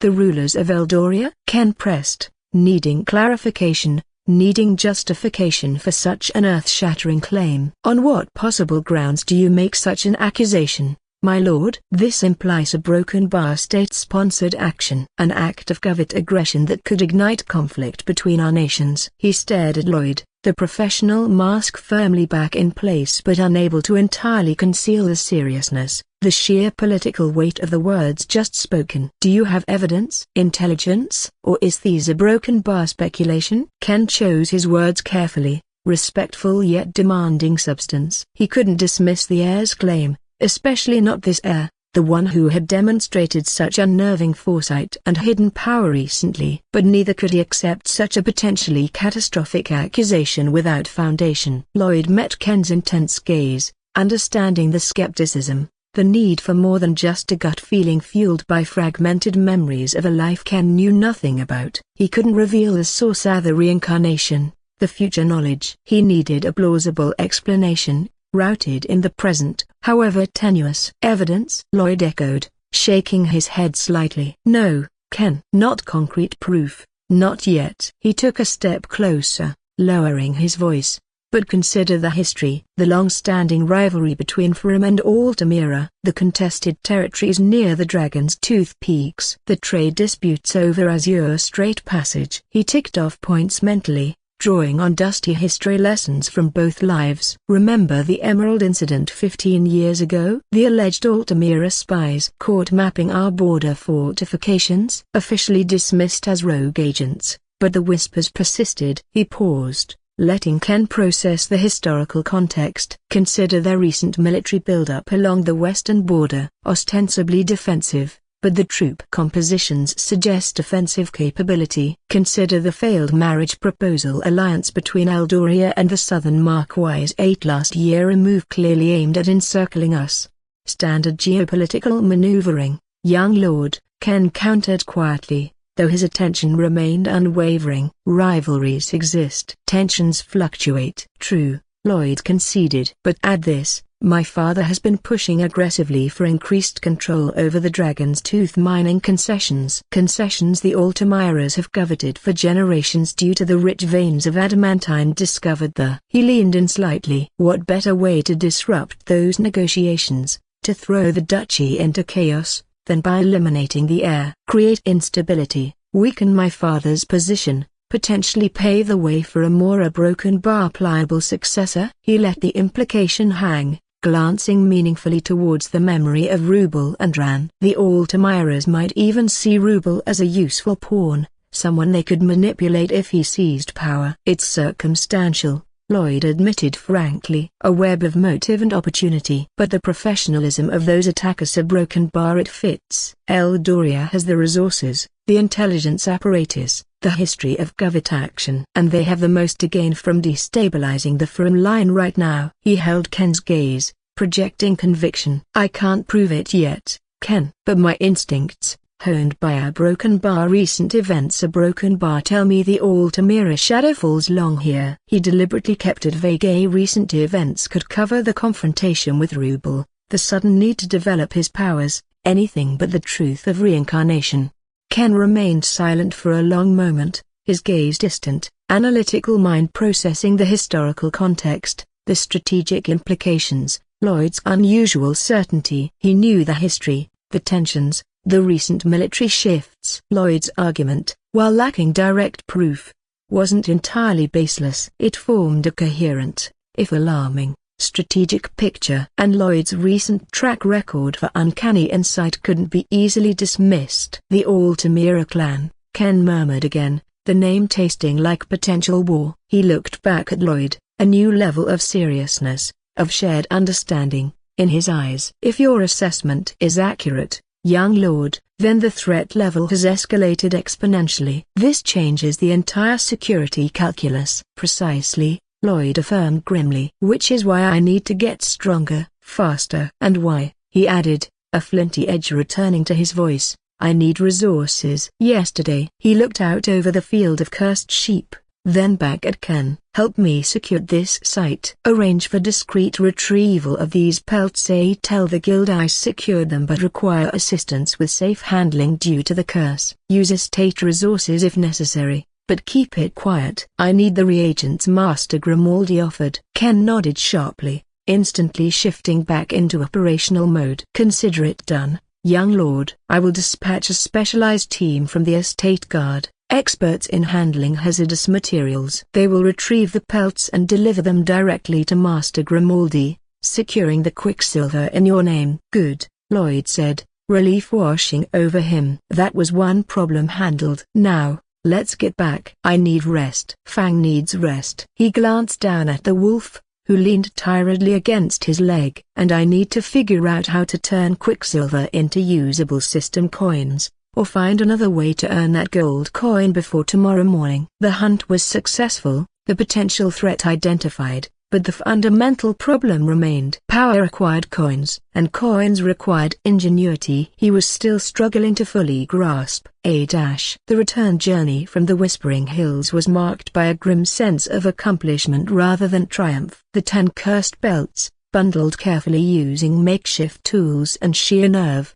were now Ken Park's problem. Lloyd trusted the stoic bodyguard implicitly to handle the retrieval and delivery to Master Alchemist Grimaldi with the utmost discretion. The potential payout in purified quicksilver was substantial, a vital step towards consistent system coin conversion, but it wouldn't be immediate. And the 5 coins earned from the Ridge Runner bonus felt like finding lint in his pocket after winning a bar fight. Pathetic. He needed that daily gold coin. He needed the 10 system coins it represented. The memory of the maternal bloodline awakening task notification, demanding a fresh 100 SC, pulsed insistently at the back of his mind. 100 coins felt like a mountain range. He had to climb with pebbles in his boots. Back within the familiar, imposing walls of the Ferrum estate, the first order of business the next morning, even before contemplating breakfast or the potential fallout from his violent excursion, was the system conversion. The ritual was becoming grimly familiar. Standing alone in the pre-dawn chill of his borrowed suite, the sofa still radiating its usual lumpy malevolence, he accessed the system interface. He pictured one of the precious gold coins from his meager allowance. Currency conversion protocol activated. Input detected, 1 gold coin. Confirm conversion to 10 system coins? Yes, Lloyd confirmed mentally, feeling a phantom lightness in his non-existent pockets. The system didn't physically take the coin, merely deducted its value from his known resources, a level of surveillance that was both convenient and slightly unnerving. Conversion complete. 1 gold coin deducted. 10 system coins, SC, added. Current balance, 20, previous, plus 10, converted, equals 30 SC. 30. Better, but still 70 agonizingly short of the 100 needed just for the awakening task. 7 gold coins worth of daily conversions. Nearly half a month of his entire allowance, assuming he spent absolutely nothing else. Unacceptable. The soap venture wasn't just a good idea, it was rapidly becoming his only viable path to meaningful power progression. Chapter 76. He bypassed the main dining hall, grabbing a quick roll and some cheese from a passing servant tray, needing fuel but unwilling to face his father's potentially probing gaze just yet. His destination was the heart of the estate's logistical machine, the kitchens. The controlled chaos was already in full swing, the air thick with the familiar symphony of smells and sounds. Lloyd moved with newfound purpose, ignoring the curious stares and hushed whispers that still tracked his presence like persistent flies. He headed straight for the butchery section, the metallic tang of raw meat sharp in the air. Jasmine was there, already hard at work, her small frame surprisingly efficient as she wielded a heavy cleaver with practiced precision. She looked up as he approached, her eyes widening momentarily in alarm before settling into a look of nervous anticipation. She quickly wiped her hands, dropping into a hurried curtsy. "Why, young lord," she stammered, color rising in her cheeks. "Were broken bar you returned." "Indeed, Jasmine," Lloyd replied, keeping his voice calm and low, mindful of nearby ears, pretending not to listen. "And successful, I trust?" Jasmine nodded eagerly, her nervousness momentarily eclipsed by pride in her accomplishment. "Yes, my lord." "As you instructed." She gestured towards a collection of large, sealed earthenware jars tucked discreetly behind a stack of empty crates in a cooler corner of the butchery area. "The tallow. I collected the trimmings daily, rendered it down myself after my main duties were done. Kept it clean, stored it away from the main ladders." She led him over, carefully removing the heavy lid from one of the jars. The rendered beef fat within was pale, clean-smelling, or rather, lacking the usual rancid undertones of poorly stored tallow, and solidified into a smooth, waxy mass. Lloyd peered inside, mentally estimating the quantity. Several large jars, each holding gallons. "Enough, more than enough for initial experiments." "Excellent work, Jasmine," Lloyd said, genuine approval warming his voice. He saw her visibly brighten under the praise. "Exactly what I needed." "You've exceeded expectations." "Thank you, my lord," she murmured, dropping her gaze again, though a small smile touched her lips. "Yeah, broken bar, I am glad to be of service." "Will you be taking it now?" "Not just yet," Lloyd replied. "Storing it here is perfect for now, a discreet, cool." "But you've completed the first part admirably." He paused, letting the anticipation build slightly. "Now, we move to the next phase. The part where I begin my work." Jasmine looked up again,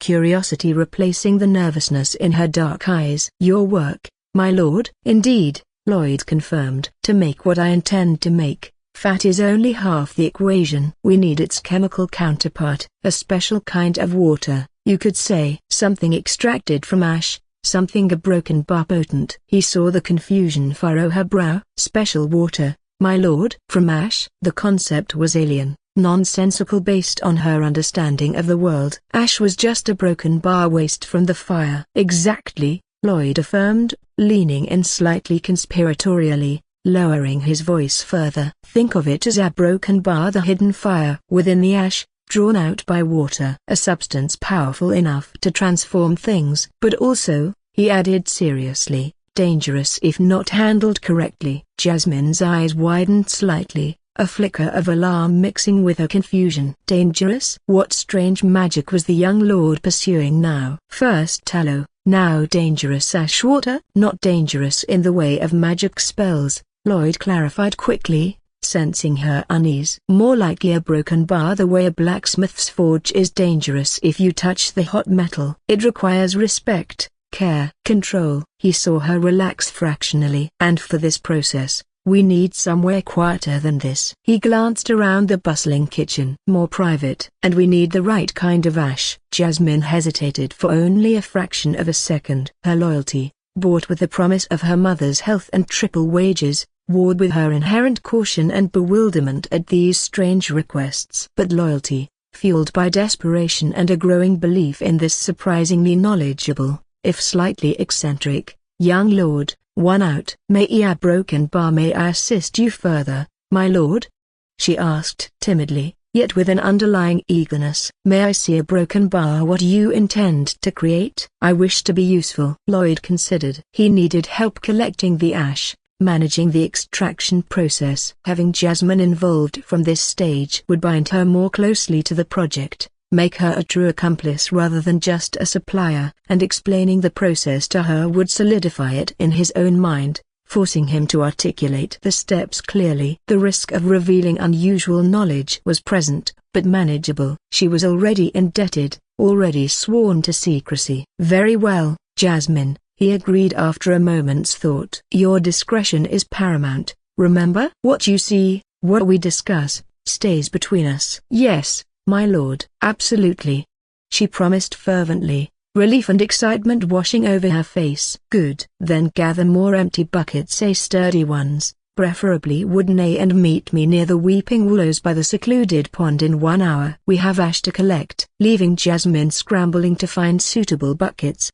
her mind buzzing with bewildered excitement, Lloyd headed towards the estate's numerous fireplaces. He needed ash, specifically from hardwoods like oak or maple, burned cleanly. Softwoods like pine contained too much resin, producing a weaker extract unsuitable for his purposes. He spent the next hour moving discreetly through quieter sections of the estate, collecting cooled ashes from hearths, carefully sifting out chunks of unburned wood or debris, explaining his actions vaguely as soil enrichment experiments to any curious servants he encountered. It was dirty, mundane work, a far cry from commanding lightning wolves or manipulating steel, but utterly essential. An hour later, several buckets heavy with fine, grey hardwood ash sat beside the tranquil pond. The weeping willows trailed their green tendrils in the still water, the air peaceful, disturbed only by the chirping of birds and the low murmur of Lloyd explaining the next step to a wide-eyed Jasmine.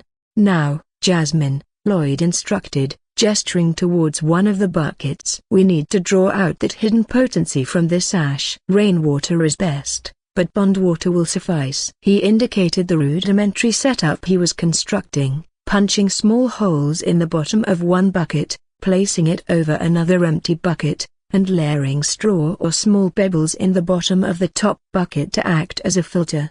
"We layer the ash carefully over the filter," he demonstrated, scooping handfuls of the fine powder. "Then, we slowly pour water over it." He took a dipper of pond water and began trickling it gently onto the ash bed. "Watch closely." The water passes through the ash, dissolving something hidden within it, something powerful. "This liquid that drips out," he pointed as the first cloudy, brownish drops began to seep through the drainage holes into the collection bucket, "carries that power."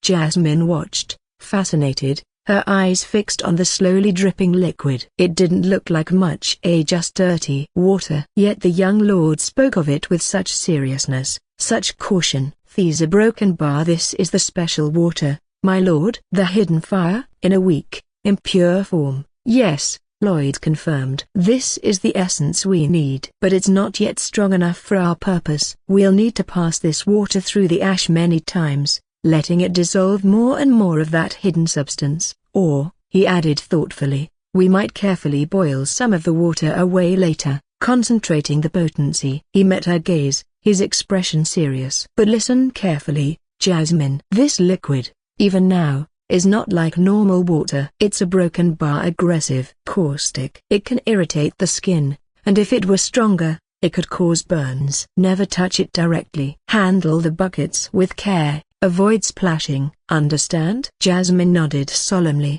her eyes wide with a newfound respect for the seemingly innocuous dripping liquid. It wasn't just dirty water, it was something potent, something requiring caution. "Yes, my lord. I understand." Extreme care. She watched him work, slowly, patiently adding water, monitoring the dripping liquid accumulating in the lower bucket. The process was slow, tedious. "But why, my lord?"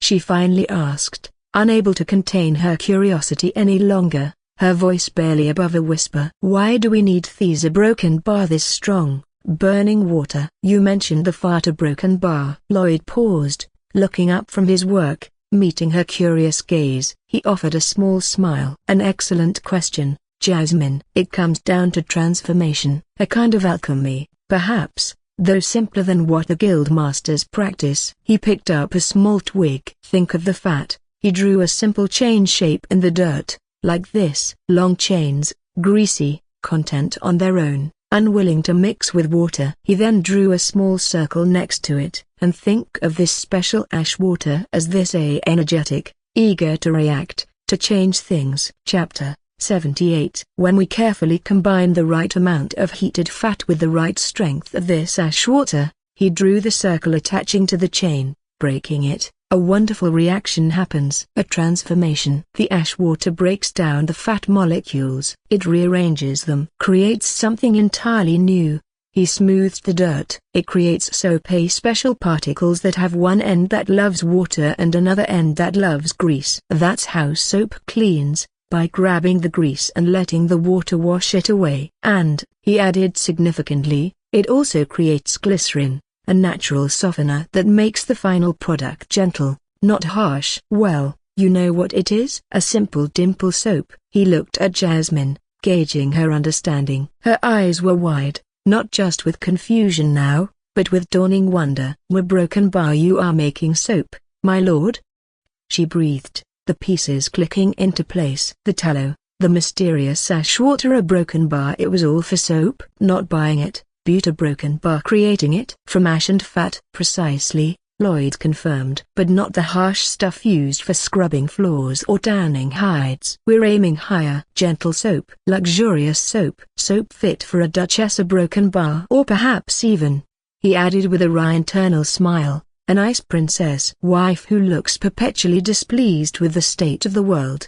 Jasmine stared at him, then at the slowly dripping bucket containing the potent ash water, then back at him, awe shining in her eyes. The young lord wasn't just knowledgeable about court matters or fighting. He understood the hidden connections between things, the secret ways to transform simple, even dangerous, substances like ash water and common fat into something refined, valuable, useful.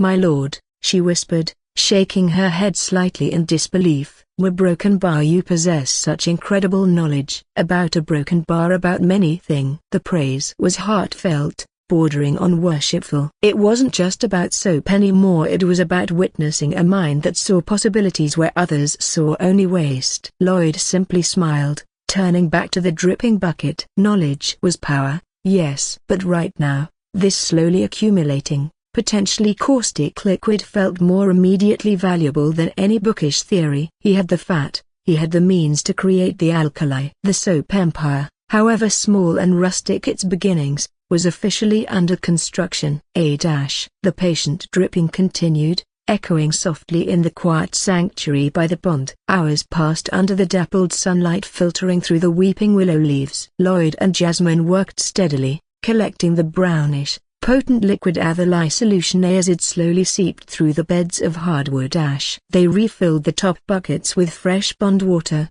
carefully managing the flow, their initial awkwardness replaced by a shared rhythm of focused labor. Jasmine, despite her initial bewilderment, proved a quick study, her natural dexterity translating surprisingly well from butchery knives to managing buckets and monitoring dripping rates.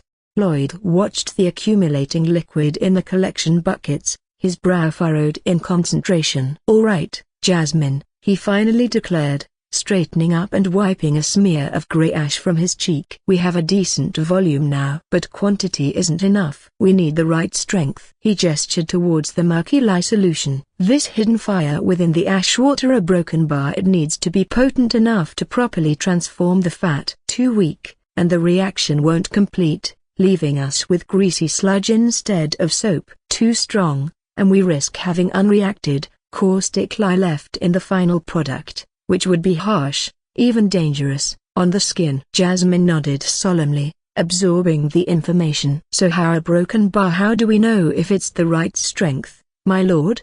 she asked, her curiosity piqued again. "It just looks like dirty water." "Ah," Lloyd smiled, reaching into a small pouch at his belt. "For that, we rely on a simple, time-tested method. One often used by old wives and traditional soap makers." He produced his secret weapon, a fresh, ordinary chicken egg. Jasmine blinked. "An egg, my lord?" "Precisely," Lloyd confirmed. "Nature provides its own measuring tools, sometimes." "Watch." He carefully took one of the collection buckets, swirling the brownish lye solution gently. Then, with utmost care, he slowly lowered the raw egg into the liquid. They both watched intently. The egg sank straight to the bottom of the bucket like a stone. Lloyd sighed, though not entirely surprised. "See? Too weak. The solution isn't dense enough, not strong enough, to support the egg's weight." He fished the egg out carefully with a slotted wooden spoon he'd brought, rinsing it in the pond. "If it were the right strength," he explained, holding up the clean egg, "the egg would float, with just a small portion about the size of a silver coin showing above the surface. If it floats too high, or completely on top, it means the lye is too strong, too concentrated." Jasmine stared, fascinated. "An egg tells you all that?" "It gives us a good indication," Lloyd confirmed. "Crude, perhaps, compared to the hydrometers I remember from a broken bar." Other studies, he caught himself quickly, but effective enough for our purposes. He surveyed their setup. So, our current lye is too weak. We need to concentrate it. How do we do that, my lord? Jasmine asked eagerly, ready for the next step. Two primary methods, Lloyd explained, already moving towards the buckets. First, we can simply pass this collected lye water back through the same ash bed again. Each pass allows the water to dissolve a little more of that hidden potency, gradually increasing the strength. He demonstrated, carefully pouring the weak lye from the collection bucket back into the top bucket filled with ash. Slowly now, let it seep through again. The second method, he continued, pointing towards a clear patch of ground nearby where he'd gathered some dry stones, is concentration through heat. If we carefully heat the lye solution, some of the water will evaporate, leaving the dissolved hidden fire behind in a smaller volume, making it stronger. But, he cautioned, this requires careful heat control. Boiling it too vigorously can cause dangerous sputtering, and we risk concentrating it too much, making it overly harsh. He looked at Jasmine. For now, let's focus on the first method, refiltering. It's slower, safer for our initial attempts. Together, they began the laborious process, carefully collecting the lye as it dripped through, then pouring it back over the ash beds, repeating the cycle. It was slow, repetitive work, requiring patience and careful handling of the increasingly potent liquid. Lloyd insisted Jasmine wear thick leather work gloves he'd procured from the stables, constantly reminding her to avoid any splashes on her skin. Hours passed. The sun climbed higher, reaching its zenith before beginning its slow descent. The air grew warmer. Lloyd and Jasmine worked in companionable silence, broken only by his quiet instructions or her occasional, timid questions about the process. He found himself explaining the basic concepts simply, relating the hidden fire, alkali, to its opposite, the sourness of vinegar, acid, talking about how they balanced each other. He avoided complex chemical terms, relying on analogies she could grasp. Finally, after multiple passes, the lye solution dripping into the collection buckets looked subtly different, perhaps clearer, though still brownish, carrying a slightly sharper, cleaner scent. "All right," Lloyd declared, wiping sweat from his brow. "Let's test it again." He took the bucket of refiltered lye, swirled it gently, and once more, carefully lowered the raw chicken egg into the liquid. This time, the egg didn't sink. It bobbed, hesitated, then settled, floating stably within the lye solution. A small, distinct circle of the eggshell, roughly the size of a standard silver coin, remained visible above the surface of the brownish liquid. Jasmine gasped softly, leaning closer, her eyes wide with wonder. "It's a broken bar. It floats. Just like you said, my lord." A slow smile of deep satisfaction spread across Lloyd's face. It worked. The crude, ancient method, guided by his remembered knowledge, had yielded the desired result. "Perfect," he breathed, relief washing over him. Just the right strength. Not too weak, not too strong. Ready for the next stage. He carefully removed the floating egg, admiring the successful result for another moment. They had done it. They had created usable, correctly concentrated lye from simple wood ash and water. "So now, my lord?" Jasmine asked, her voice filled with anticipation, glancing towards the jars of rendered tallow stored back in the kitchens. "Now we are broken bar, we mix them?" "Now," Lloyd confirmed, the excitement building within him again, chasing away the fatigue. "The real transformation begins." "Now, Jasmine, we make soap." He looked towards the setting sun, calculating the remaining daylight. Time was precious. The soap empire wouldn't build itself. Chapter 80. The late afternoon sun cast long, distorted shadows across the secluded clearing by the pond as Lloyd carefully decanted the last of the precious, correctly concentrated lye solution into a sturdy, stoppered ceramic jug. The air, usually peaceful and smelling of damp earth and willow leaves, now carried a faint, sharp, almost metallic tang, the signature scent of the potent alkali they had painstakingly extracted from simple wood ash. Jasmine stood beside him, wiping her brow with the back of a gloved hand, her dark eyes wide with a mixture of fatigue, lingering apprehension, and undeniable fascination. They had done it. They had created the burning water, the hidden fire. "All right, Jasmine," Lloyd declared, securing the stopper firmly in the jug. He handled it with deliberate care, reinforcing the respect this substance demanded. Phase 2 complete. We have our alkali. He hefted the surprisingly heavy jug. Now, for the main event. The transformation. He looked around the tranquil pond setting. Ideal for the slow, messy process of lye extraction, but utterly unsuitable for the next stage. We can't do the mixing here. We need controlled heat, shelter, and proximity to our primary ingredient. He nodded back towards the distant silhouette of the estate buildings. Back towards the kitchens. But not in the kitchens. The last thing he needed was Martha, the head cook, stumbling upon them boiling strange concoctions of fat and caustic liquids, asking pointed questions he couldn't easily answer. Discretion remained paramount. There's an old, disused smokehouse behind the east wing storage sheds, Lloyd mused aloud, accessing memories from his first life, recalling explorations driven by teenage boredom. Solid stone construction, decent ventilation from the old chimney, a cold hearth we can adapt, and importantly, rarely visited. He looked at Jasmine. Can you guide us there discreetly? Avoiding the main paths? Jasmine nodded immediately,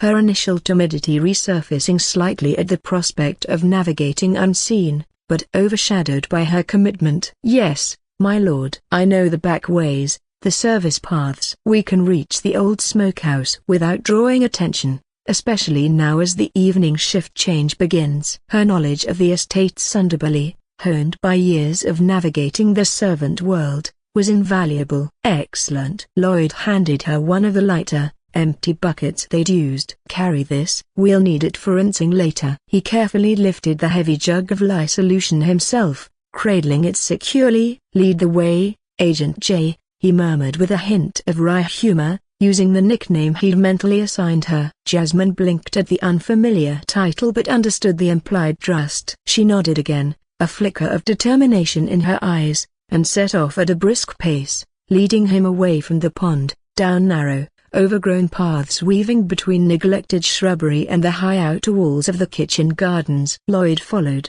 matching her pace, the weight of the lye jug a tangible reminder of the potential and the danger he carried. The old smokehouse stood exactly as Lloyd remembered, a squat, windowless structure of soot-stained stone, nestled behind overflowing wood piles and forgotten gardening tools. A heavy wooden door, warped and weathered, hung slightly askew on rusted hinges. The air inside smelled faintly of decades-old wood smoke, damp earth, and neglect. A thick layer of dust coated everything, undisturbed for years. Perfect. Right, Lloyd said, setting the lye jug down carefully on the dusty stone floor. First, we need equipment. Their next hour was a whirlwind of discreet scavenging and improvisation. Under Lloyd's direction, Jasmine slipped away and returned with items borrowed from the kitchen's outer storage or less used sections, a large, heavy, bottomed iron cauldron usually reserved for boiling laundry or rendering lard, thoroughly scrubbed clean under Lloyd's supervision using sand and water, two long, sturdy wooden paddles normally used for stirring vats or stew, several smaller earthenware bowls for measuring, and thick leather aprons to supplement their gloves. Lloyd himself located some relatively clean sacking to lay on the floor and procured flint and steel, along with a small bundle of dry kindling and larger logs from the nearby woodpile to build a controlled fire in the smokehouse's cold, stone hearth. He also had Jasmine retrieve one of the large jars of rendered tallow she had prepared, lugging the heavy container back to their makeshift laboratory. As Lloyd coaxed a small, steady fire to life in the hearth, carefully arranging the logs to provide consistent, moderate heat, he took a moment to brief Jasmine again, his tone serious. Jasmine, listen closely. He waited until she met his gaze, ensuring he had her full attention. This next part involves heat in the lye solution we made. The danger increases. The lye, when mixed with the hot fat, will react. It will generate its own heat. There might be fumes irritating, not poisonous, but we keep the door cracked for ventilation. He pointed towards the slightly ajar door. Most importantly, slow and steady. We add the lye gradually. We stir constantly, gently. No sudden movements, no splashing. If any of this mixture gets on your skin, even through the gloves, Rinse it immediately and thoroughly with cold water from that bucket. Understood? Jasmine nodded solemnly, her eyes wide but focused. The transformation from timid butcher's assistant to apprentice clandestine chemist was progressing rapidly, fueled by trust and the underlying promise of her mother's recovery. Yes, my lord. Slow, steady, careful stirring. Rinse if splashed. I understand. Good. Lloyd placed the heavy iron cauldron securely over the growing fire, adjusting its position until it sat stably above the flames, receiving even, moderate heat. Now, the fat. Together, they carefully scooped chunks of the solidified white tallow from the storage jar into the cauldron. Lloyd estimated the amount by eye, aiming for roughly 2 parts fat to 1 part lye solution by volume, a standard starting ratio he recalled from his fragmented earth knowledge, adaptable later based on results. We need to melt this slowly, he instructed, picking up one of the long wooden paddles. Gently now. We don't want it to scorch or splatter. They took turns stirring the tallow as it gradually softened, liquefied, and warmed over the steady heat. The air filled with the rich, slightly heavy scent of melting beef fat. Lloyd kept a careful eye on the temperature, occasionally lifting the cauldron slightly off the direct flames if it seemed to be heating too quickly. He explained to Jasmine how judging the temperature by feel, holding a hand cautiously near the side of the pot, or by observing the fat's clarity and movement was crucial. Finally, the tallow was fully melted, a clear, pale golden liquid shimmering in the cauldron, warm but not boiling. All right, Lloyd declared, taking a deep breath. The critical moment. The lye. He carefully measured out the required volume of the brownish lye solution into one of the earthenware bowls, using rough estimations based on the cauldron's size and the amount of melted fat. Then, positioning himself carefully, holding the bowl steady, he addressed Jasmine, who stood ready with the other long wooden paddle. Start stirring, Jasmine. Gently, constantly. A slow, steady swirl. Don't stop, no matter what. Jasmine nodded, her knuckles white as she gripped the paddle, and began stirring the warm, liquid tallow with smooth, careful strokes. Here we go, Lloyd murmured, mostly to himself. He took the bowl of lye and began pouring it into the swirling fat. Not all at once, but in a thin, steady stream, moving the stream around the edge of the cauldron as Jasmine stirred. The moment the lye hit the hot fat, there was a subtle change. A slight cloudiness appeared where the stream entered. A faint hissing sound, barely audible above the crackle of the fire. The rich, fatty smell was now tinged with that sharper, alkaline tang of the lye. Keep stirring, Lloyd urged quietly, his focus absolute as he continued the slow, steady pour. Even pace. Keep the mixture moving. He emptied the bowl, the full measure of lye now incorporated into the melted fat. The mixture in the cauldron looked a broken bar, unpromising, cloudy, slightly separated, like poorly mixed salad dressing. Droplets of fat seemed to resist combining with the watery lye. This is normal, Lloyd reassured Jasmine, and perhaps himself. It takes time. The transformation doesn't happen instantly. Now, we stir. And stir they did. Taking turns with the heavy wooden paddles, they maintained a constant, slow, deliberate motion, swirling the mixture round and round in the warm cauldron. Minutes stretched into what felt like hours. The initial cloudiness persisted, then slowly, almost imperceptibly, began to change. See that, Jasmine? Lloyd pointed with his paddle. It's becoming a broken bar, thicker, creamier, less like oil and water, more like a broken bar, like thin porridge. Jasmine peered into the pot, her eyes alight with fascination despite her aching arms. It is, my lord. It's changing color too, slightly lighter. Emulsification, Lloyd explained simply. The lye is starting to break down the fat. The two are beginning to truly combine, forced together by the heat and the constant motion. This is the start of saponification. The start of soap. Chapter 82. They continued stirring. The work was monotonous, tiring. The heat from the fire, combined with the exothermic reaction subtly warming the mixture itself, made the small smokehouse feel close and humid. Sweat trickled down their temples. Their arms grew heavy, muscles protesting the relentless, repetitive motion. Lloyd occasionally checked the fire, adding a small log now and then to maintain the steady, low heat. He used the time to explain more, solidifying his own understanding as he taught Jasmine. He talked about how different fats and oils created different types of soap, a tallow making a hard, durable bar, while olive oil yielded a softer, more moisturizing one. He spoke of the glycerin naturally produced, the element that made handmade soap gentler than the harsh commercial blocks they knew. Jasmine listened intently, asking insightful questions, her initial fear replaced entirely by absorbed concentration. Time lost meaning. They measured progress not by the clock, but by the subtle thickening of the mixture in the cauldron. It slowly transitioned from thin porridge to thick custard, clinging more readily to the wooden paddles. "Almost there," Lloyd murmured, his voice hoarse with fatigue. He dipped his paddle into the mixture, lifted it, and let a stream drizzle back into the pot. Instead of immediately sinking back in, the drizzle trail remained visible on the surface for a distinct second or two before slowly disappearing. "Trace." "Jasmine, look." "Trace." Jasmine leaned over, peering excitedly. "It leaves a path." "Like you said it might." "Exactly." Lloyd felt a surge of triumphant satisfaction, fatigue momentarily forgotten. "This is the sign. Saponification is well underway. The mixture has reached the point where the reaction will continue on its own, even after we remove it from the heat. It's ready." He quickly decided against adding any fragrance for this first batch. Simplicity was key. Proving the core concept was paramount. Refinements could come later. "Right," he commanded, grabbing the thick leather aprons to use as makeshift pot holders. "Carefully now." "We need to lift the cauldron off the heat." Together, muscles straining, they carefully maneuvered the heavy iron pot away from the fire,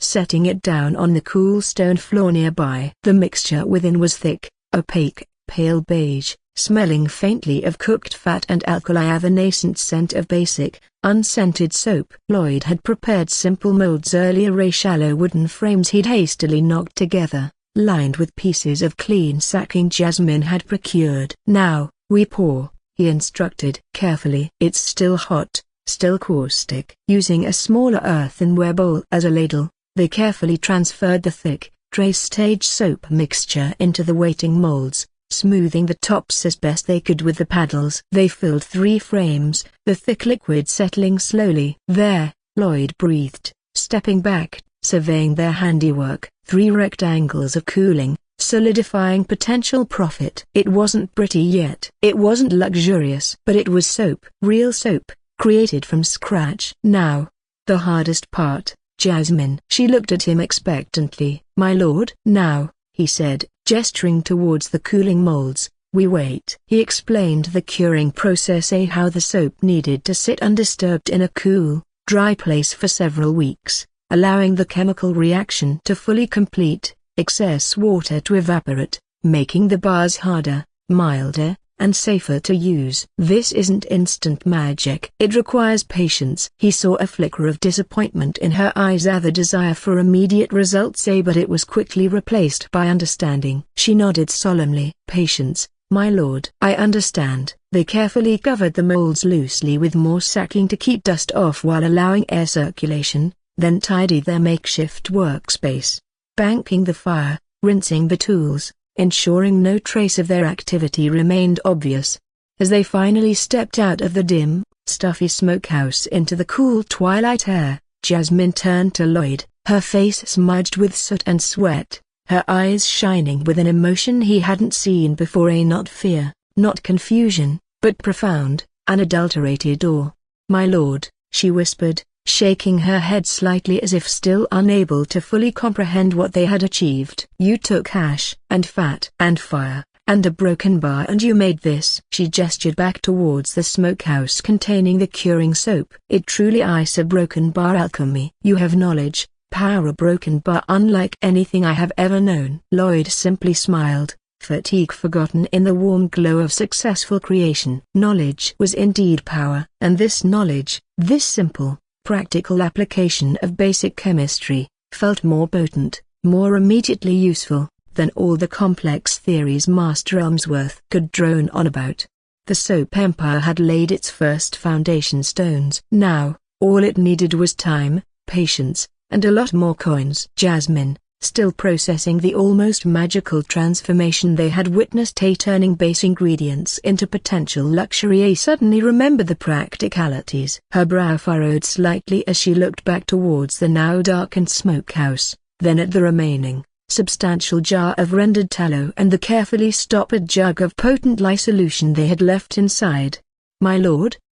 she ventured, her voice still holding a trace of awe as they walked slowly away from the smokehouse under the gathering dusk. The first stars were beginning to prick the twilight sky. "The broken bar, the leftover fat and the strong ash water?" She gestured back vaguely. "There is much remaining." "What a broken bar? What will become of it? Do we simply discard it?" The thought seemed wasteful, almost sacrilegious, after the effort they'd expended. Lloyd stopped, turning to face her under the deepening shadows, a playful glint entering his eyes. He feigned surprise. "Discard it? Heavens no, Jasmine. Did I not explain the full scope of our enterprise?" Jasmine blinked, confusion returning. "Explain, my lord." "You spoke of the hard soap bars, the ones curing now a broken bar." Lloyd chuckled softly, a low, conspiratorial sound. "Ah, my dear Jasmine," he began, reaching out to gently tap the side of her head as if imparting a great secret. "Those bars? Those are merely a broken bar, the prologue, the initial experiment, proof of concept, you see." He leaned closer, his voice dropping to an excited whisper. "They might succeed wonderfully, or they might fail spectacularly. Perhaps they'll be too harsh, perhaps they won't lather well. It's a learning process." He straightened up, a wide, almost mischievous grin spreading across his face, chasing away the last vestiges of fatigue. "But the real prize, Jasmine, the true innovation, the product that will make nobles weep with joy and throw gold coins at our feet." He paused for dramatic effect, his eyes gleaming in the twilight. "Liquid soap." Jasmine stared at him, mouth slightly agape. "El liquid, a broken bar soap, my lord?" The concept was utterly alien. Soap was hard, a block, something you scrubbed with. Liquid soap? How could soap be liquid? What would one even do with it? "Precisely," Lloyd confirmed, clearly relishing her bewilderment. "Think of it. No more harsh blocks leaving scum in the wash basin. A smooth, cleansing liquid, dispensed perhaps from elegant woodcraft bottles. Easily scented, instantly lathering. Imagine washing your hands, your face, even your hair, with something so broken bar refined." He saw the wheels turning in her mind, struggling to reconcile this impossible idea with reality. "But a broken bar how, my lord?" she stammered. "The mixture we made a broken bar. It became thick, solid." "Ah, but that," Lloyd tapped his temple again, the grin widening, "is where the type of lye matters. Remember I mentioned the difference between hardwood ash and softwood ash?" Jasmine nodded slowly, recalling his earlier explanations during the leaching process. "The lye we extracted today from the hardwood ash," Lloyd explained patiently, simplifying the chemistry. "The hidden fire in it naturally encourages the soap to become hard, solid bars. That's its nature." He gestured back towards the remaining jug of lye in the smokehouse. "But there's another kind of hidden fire, found more readily in the ash of softer woods, or produced through different methods." He mentally filed away potash, lye and potassium hydroxide as terms not to use, that creates a different reaction. It still transforms the fat, but the resulting soap, a broken bar, it prefers to remain liquid, or at least,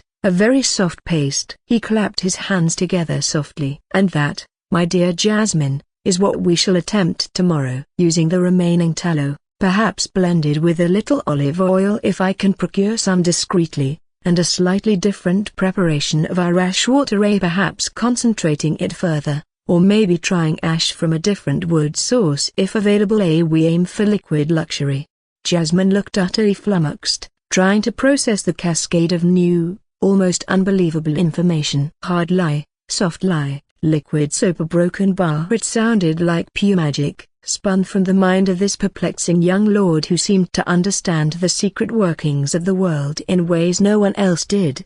"So," Lloyd concluded brightly, his enthusiasm infectious despite the absurdity of the topic, "the leftover fat and lye are not waste. They are vital components for Phase 2. Tomorrow, we experiment with liquidity." He paused, then seemed to remember something else. "Ah, But before tomorrow's experiments, a broken bar, today's work isn't quite finished. He sniffed the air theatrically. The bars we made, functional, perhaps, but lacking a broken bar finesse, elegance. They need fragrance, something clean, refreshing, something that speaks of nature, not just a broken bar ended beef. Chapter 84. He looked at Jasmine, his eyes sparkling with purpose again. Rosemary, jasmine. That's what we need. The estate gardens have several large bushes near the northern wall, don't they? Hardy, aromatic rosemary, perfect for distilling a clean, invigorating essential oil to scent future batches, both solid and liquid. He started walking again,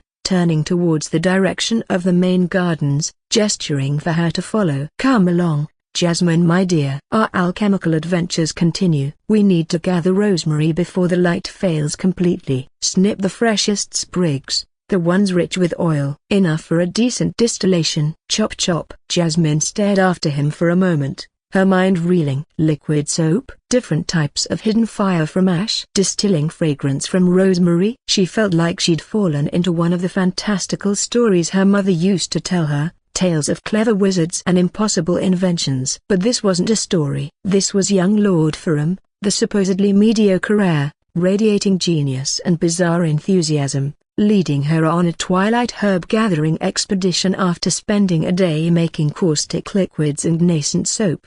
She shook her head slightly, a bewildered smile touching her lips despite herself. He might be baffling, perhaps even slightly mad in his intensity, but he was undeniably brilliant. And he was keeping his promise about her mother. Yes, my lord, she called out, hurrying to catch up, grabbing the empty bucket again instinctively. Rosemary, right away. As they walked briskly through the deepening twilight towards the distant scent of herbs, Jasmine found herself looking at Lloyd Ferrum not just with awe, but with a fierce, protective loyalty. He was strange, yes, his methods were unconventional, but he possessed a spark, a vision, that felt utterly unique. And she, Jasmine, the quiet butcher girl, was somehow part of it. Whatever strange paths his knowledge led them down, be it tallow rendering, lye leaching, or midnight herb gathering, she would follow. He was, after all, her genius but weird alchemist young lord. And she wouldn't let him down.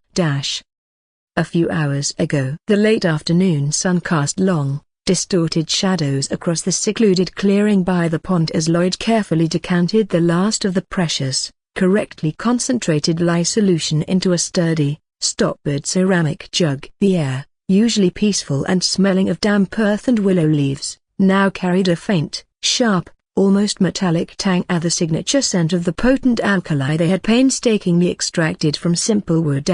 Jasmine stood beside him, wiping her brow with the back of a gloved hand, her dark eyes wide with a mixture of fatigue, lingering apprehension, and undeniable fascination. They had done it. They had created the burning water, the hidden fire. Unseen by either Lloyd or Jasmine, another figure observed the scene from a distance, partially concealed by the thick trunk of an ancient, gnarled oak tree situated on a slight rise overlooking the pond area. Rosa Siddick stood perfectly still, a statue carved from ice and emerald silk. Beside her, a step behind and utterly silent, stood her personal attendant, a stern-faced older woman named Lyra, who had served the Siddick family for decades and accompanied Rosa to the Ferrum estate as part of her dowry agreement.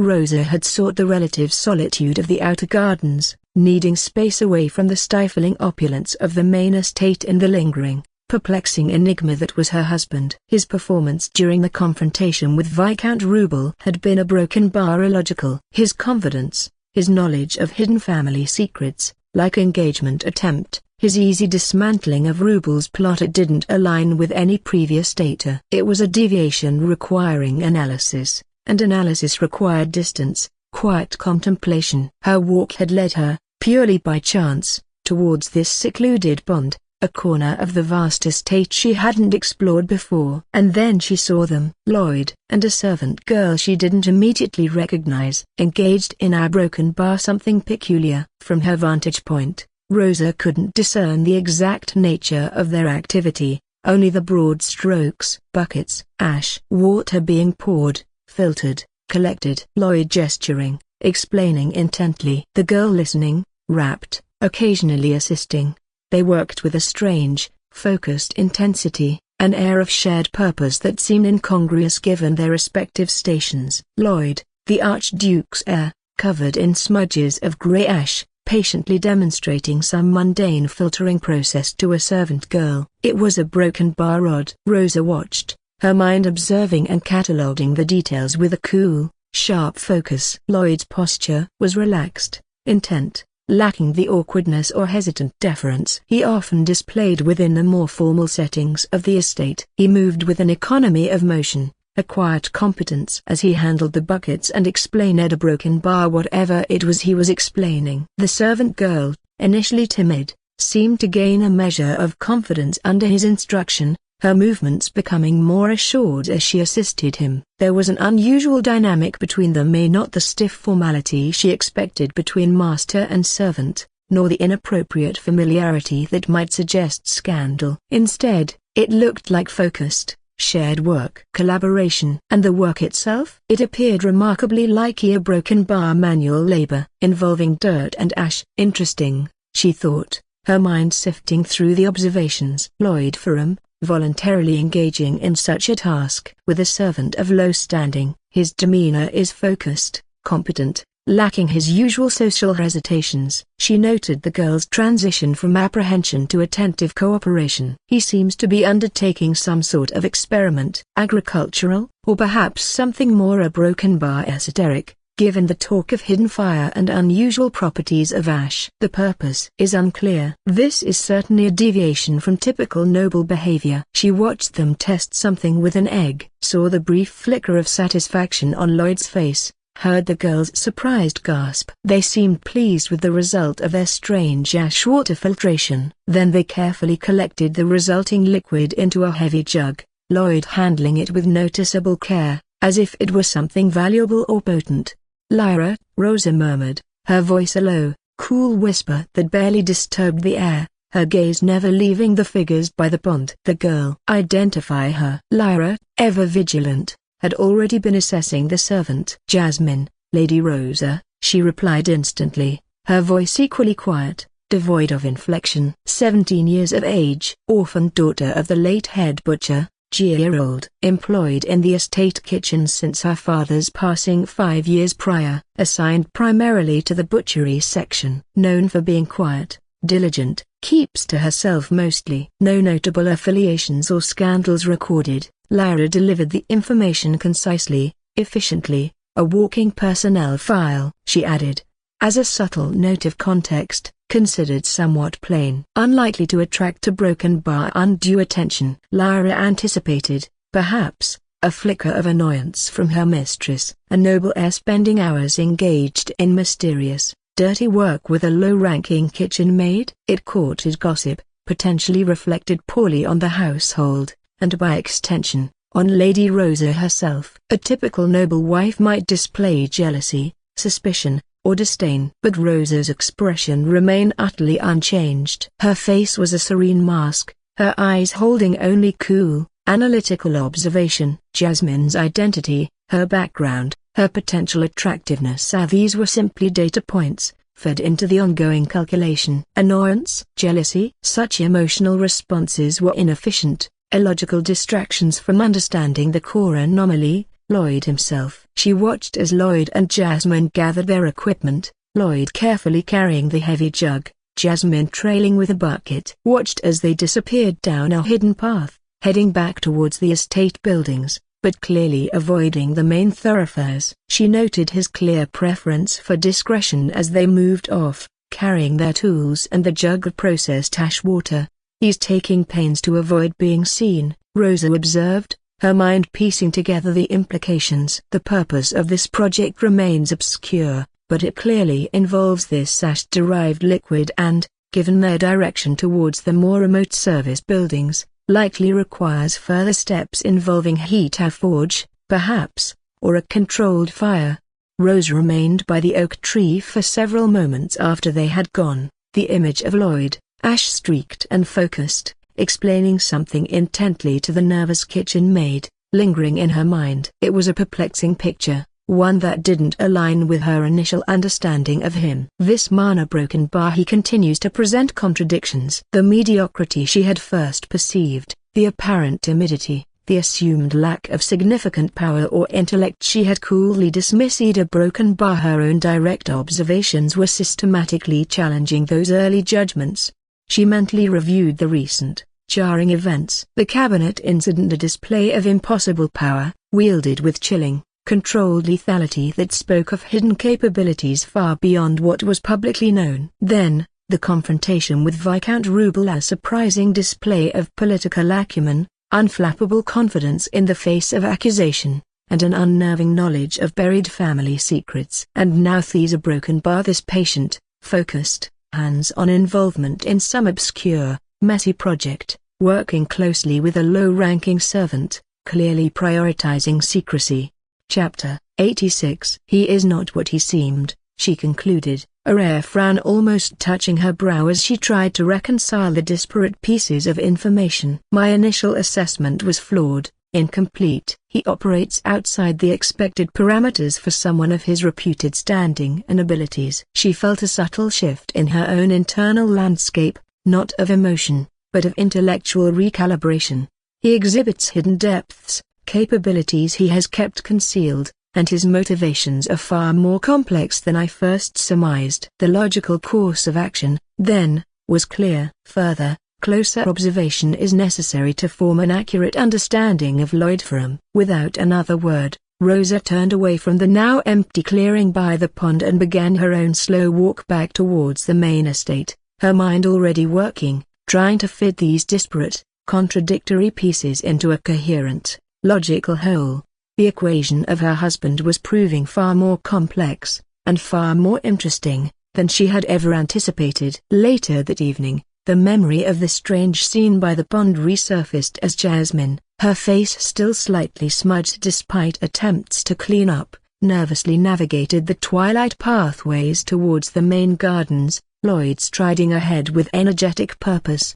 "Rosemary, Jasmine, that's what we need." Lloyd's voice, carrying back slightly on the cool air, was full of that bizarre, infectious enthusiasm. "Snip the freshest sprigs. Enough for a decent distillation." Chop chop. Jasmine hurried to catch up, clutching the empty bucket, her mind still reeling from the revelations about liquid soap and different kinds of hidden fire in ash. It was madness. Glorious, baffling madness. But it was their madness now. She glanced at the young lord ahead of her, and no longer just the awkward air, but a figure of surprising knowledge, hidden power, and unpredictable brilliance. A genius alchemist from the stories, indeed. Whatever path he led, she would follow. The promise for her mother, the sheer fascination of his strange knowledge. A broken bar. It was more compelling than any fear or doubt. "Yes, my lord," she called back, her voice stronger now, filled with purpose. "Rosemary." Right away. The soap empire,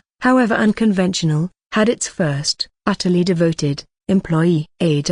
Dawn painted the sky in hues of rose and pale gold, but the opulent sweet Lloyd Ferrum technically shared with Rosa Siddiq remained steeped in pre-dawn gloom and the familiar chill of unspoken tension. Lloyd, already awake on the eternally lumpy sofa, bypassed the usual ritual of existential sighing. Today held the promise of progress, of tangible creation. The memory of the previous evening's success, transforming raw ash into potent lye, the first crucial step towards his soap empire, fueled an energy that mere hours of uncomfortable sleep couldn't dampen. He dressed quickly, foregoing the stiff formalities of Nobel attire for practical, older clothing suitable for messy work. His mind was already buzzing with calculations, like concentration adjustments, optimal oil blends for liquidity, the tricky process of scent infusion. Today was phase 2, liquid gold, or, more accurately, liquid soap that might eventually lead to gold. As he slipped out of the suite, leaving the silent fortress of the four-poster bed and its inscrutable occupant undisturbed, he found Ken Park waiting patiently in the dimly lit corridor, a steadfast pillar of silent competence. The bodyguard inclined his head fractionally as Lloyd emerged. "Young lord," Ken greeted, his voice the usual flat baritone. "Master Elmsworth's tutelage is scheduled to commence in 2 hours. Shall I make preparations for your attendance?" Lloyd paused, glancing down the long, echoing hallway towards the exit gate. "Master Elm. Grain storage logistics, or perhaps skilled arbitration today." The thought felt crushingly dull compared to the alchemical excitement brewing in his own plans. He'd attended diligently the past few days, laying groundwork, subtly shifting perceptions. But today our broken bar today was for creation. "No, Ken," Lloyd replied decisively, turning away from the direction of the outside. "Inform Master Elmsworth I offer my apologies, but pressing personal matters require my attention today. I will not be attending." He saw it again, that minute flicker in Ken's usually unreadable eyes, the barest tightening around his mouth. Surprise. Ken had noted the previous day's consistent attendance, the unexpected engagement with Elmsworth's dry topics. He'd likely reported it to Roy, perhaps even hypothesized that the young heir was finally embracing his responsibilities, however reluctantly. This sudden reversion to skipping lessons seemed a broken bar contradictory. A regression. Lloyd could almost hear the silent calculation behind Ken's impassive mask. Deviation from recent pattern. Previous diligence potentially superficial. Motivation unclear. Reassess. Sensing the bodyguard's unspoken question, Lloyd offered a wry, knowing smile, tilting his head slightly as if acknowledging Ken's internal analysis. "Don't look so concerned, Ken," he said lightly, his tone suggesting he could indeed read the man like an open book, a feat few could claim. "It's not what you think." He gestured vaguely back towards the direction of the kitchens and the hidden smokehouse. "I'm not skipping because I disdain study, nor out of adolescent rebellion." He met Ken's steady gaze, his expression turning earnest. "Quite the contrary. I am engaged in a practical application of economic principles. Developing a new product, creating value." "Something," he added, the smile returning, tinged with confidence, "that I suspect even Master Elmsworth, with his focus on profit and resource management, would ultimately approve of, perhaps even applaud, once he sees the results." He let the enigmatic statement hang, offering no further details. Let Ken report that back to his father. Let them wonder what practical application the heir was pursuing that could possibly impress the notoriously traditional Master Elm.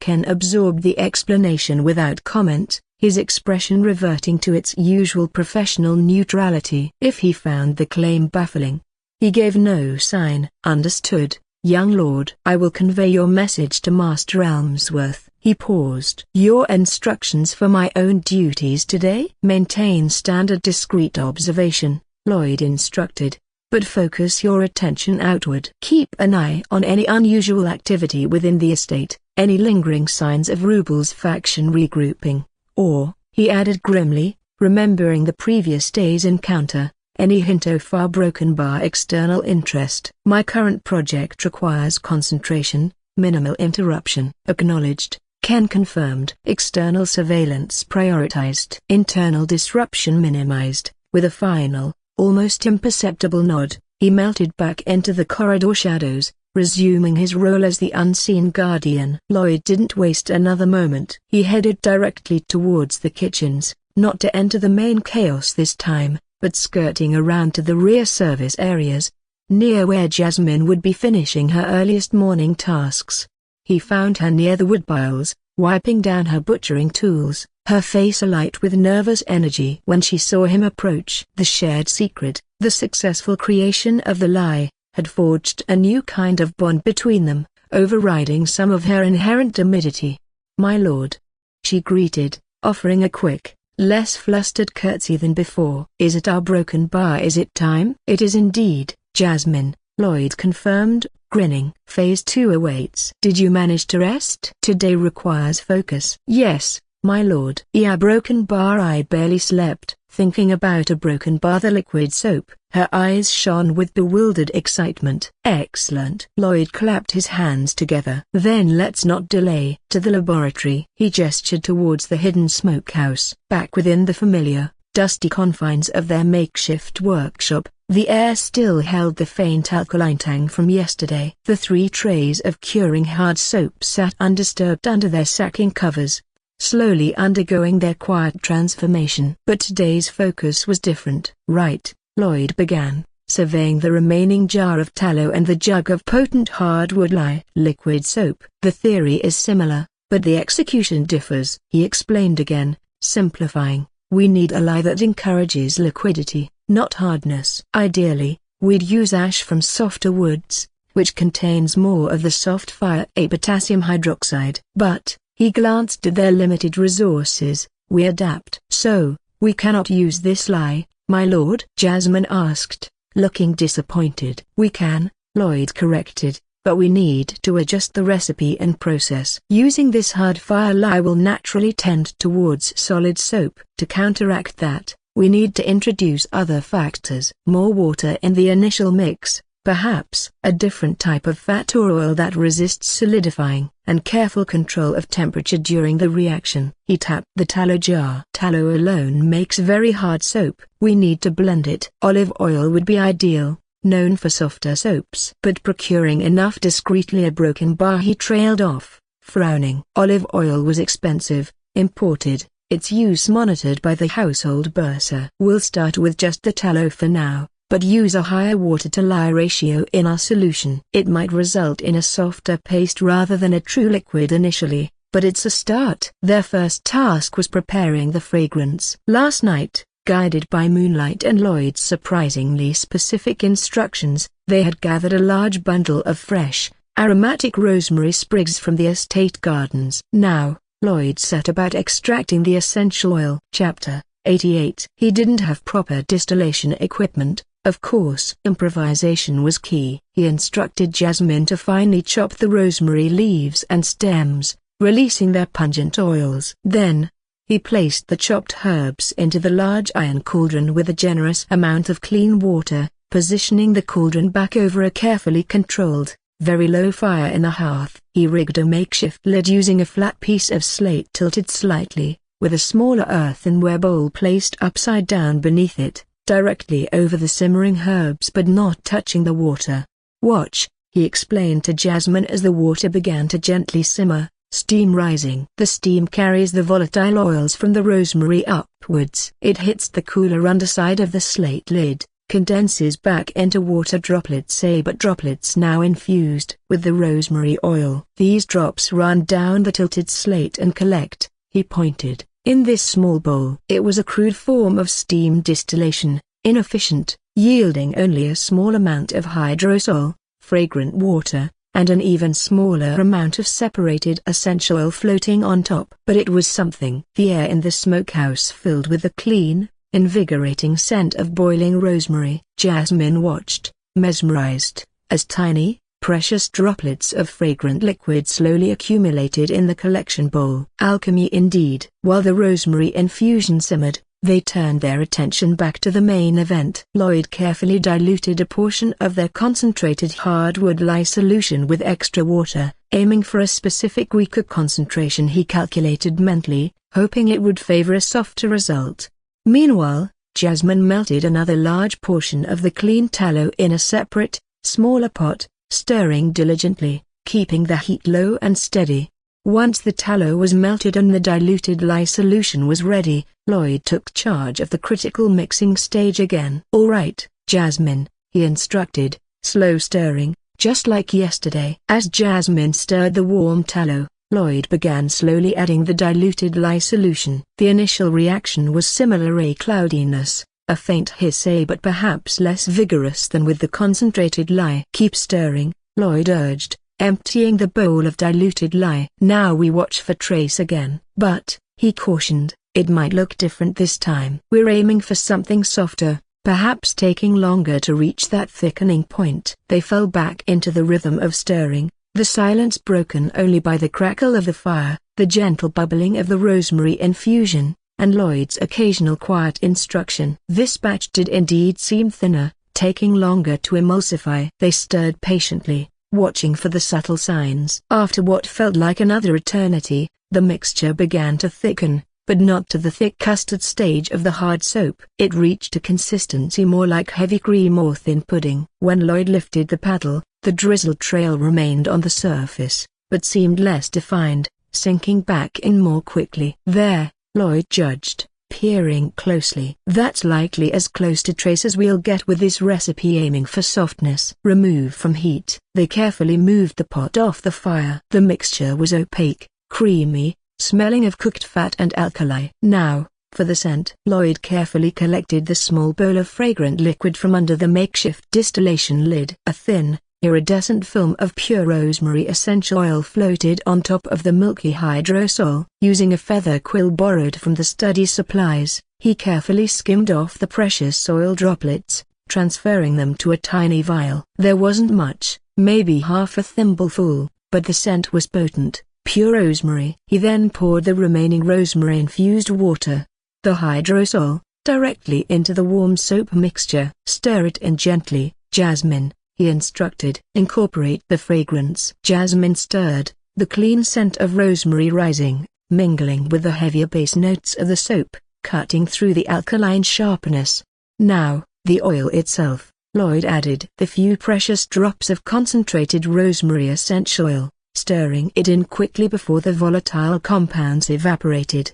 The final mixture was a thick, creamy, pale beige liquid, smelling pleasantly of rosemary. It wasn't the clear, refined liquid soap he ultimately envisioned, more like a soft soap or a thick gel, a result of using tallow and hardwood lye. But it was liquid-ish, and it smelled good. We let this cool completely, Lloyd declared, surveying the pot with satisfaction. It will likely thicken further as it cools. We won't pour it into molds. We'll store it in stopper jars once it's cool enough to handle. He looked at Jasmine, whose face reflected a mixture of exhaustion and triumphant discovery. Phase 2 experimenter broken bar promising, he announced. We have created a scented, soft soap, a precursor to true liquid soap. Refinements are needed. Different oils, perhaps the soft fire lye eventually, but these a broken bar, he gestured to the cooling pot, proves the principle. Jasmine beamed, fatigue forgotten. They were doing it. Creating things never seen before. Guided by the strange, brilliant alchemy of her young lord. The soap empire, liquid or solid, felt a tangible step closer. The cooling pot of creamy, rosemary-scented soft soap sat between them in the dusty smokehouse, radiating a gentle warmth and the clean, herbaceous fragrance that had finally overpowered the lingering smells of tallow and alkali. The air hummed with a sense of accomplishment, thick and satisfying after hours of focused labor. Lloyd surveyed it with a critical eye, the satisfaction of creation tempered by the pragmatism of needing to verify its function. Theory was theory, results were reality, especially when a potential 1,000 gold coins and the future of his system upgrades rested on those results. All right, Jasmine, he said, rolling up the sleeves of his practical tunic further, the movement crisp with anticipation. Theory's done. Practice begins. The moment of truth. Does it actually a broken bar clean, or did we just make scented lard paste? He scooped a small dollop of the still warm, pudding-like soap onto his fingers. It felt smooth, unexpectedly silky, a world away from the gritty, harsh texture of the standard lye blocks used for everything from floors to faces in this duchy. Feels promising, his internal engineer noted. Good emulsification, no obvious separation. He gestured towards the bucket of rinse water they'd kept nearby. Water, if you please. Let's see if this miracle paste actually lathers. Jasmine, her eyes bright with nervous excitement, dipped a clean rag into the bucket and squeezed a small amount of cool water onto Lloyd's hands. He began rubbing his hands together vigorously, working the creamy paste against his skin. Instantly, a luxurious transformation occurred. Not the weak, reluctant bubbling of pour soap, but a rich, dense, creamy lather bloomed between his palms. It wasn't the airy, almost empty foam of some earth detergents he vaguely recalled, but something substantial, almost decadent, clinging to his skin like whipped cream. The clean, sharp scent of rosemary burst forth, invigorating and surprisingly potent, effectively masking any lingering fatty undertones. Whoa, Lloyd breathed, genuinely impressed himself. Better than expected. Much better. He continued washing, feeling the lather glide smoothly, effortlessly lifting the accumulated grime, soot, and ash from his hands. There was no hint of the abrasive scraping he associated with Riverian soap. This felt a broken bar civilized. "See, Jasmine?" he exclaimed, holding up his lathered hands. "Look at that. Proper foam. Not just greasy bubbles." Jasmine leaned closer, eyes wide. "It's a broken bar. It's so thick, my lord. And white. Not grayish like the kitchen soap." "Exactly." Lloyd rinsed his hands thoroughly in the bucket of clean water. The soap washed away cleanly, instantly, leaving absolutely no sticky residue, no clinging film. He flexed his fingers, assessing the feel of his skin. Clean. Definitely clean. But more than that, a broken bar soft. Not tight, not stinging, not pleading for moisture. Just a broken bar comfortable, and carrying that faint, pleasant hint of rosemary. Success, he thought, a wave of pure, unadulterated relief washing over him. "It actually works. Maybe even better than I hoped for this first tallow-based attempt." He held his hands out for Jasmine to inspect, turning them over. "Well?" "The verdict,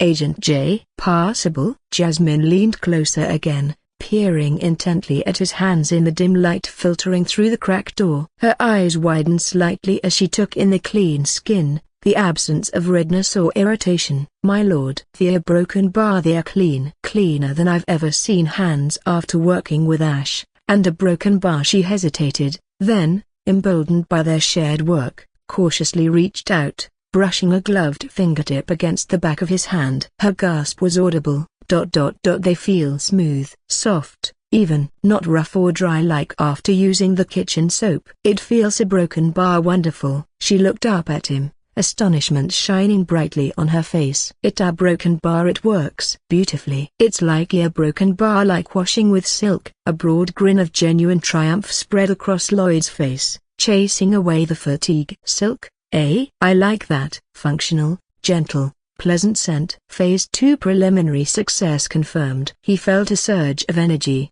the potential of this simple creation suddenly feeling vast. This wasn't just soap, it was a revolution in a pot. Chapter 90. He quickly insisted Jasmine try it herself, scooping another dollop onto her gloved hands, adding water. Her delighted gasp as she worked up the same rich lather, her exclamation of surprise at how easily it rinsed, leaving her thick leather gloves feeling somehow cleaner and more supple, echoed his own assessment. This was good. This was very good. "Now," Lloyd said, his mind already leaping ahead, the successful test firing up his strategic processes. He gestured emphatically towards the pot of cooling, creamy goo. "We have the product. The golden goosey broken bar, well, the beige tallow goose, for now." "But presentation, Jasmine." "Presentation is everything. We can't conquer the luxury market selling this magnificent concoction." He waved a hand dismissively, by the ladleful out of a bucket like cheap stew. "Nobles won't pay a premium for something scooped out of communal pot." He looked around the dusty smokehouse,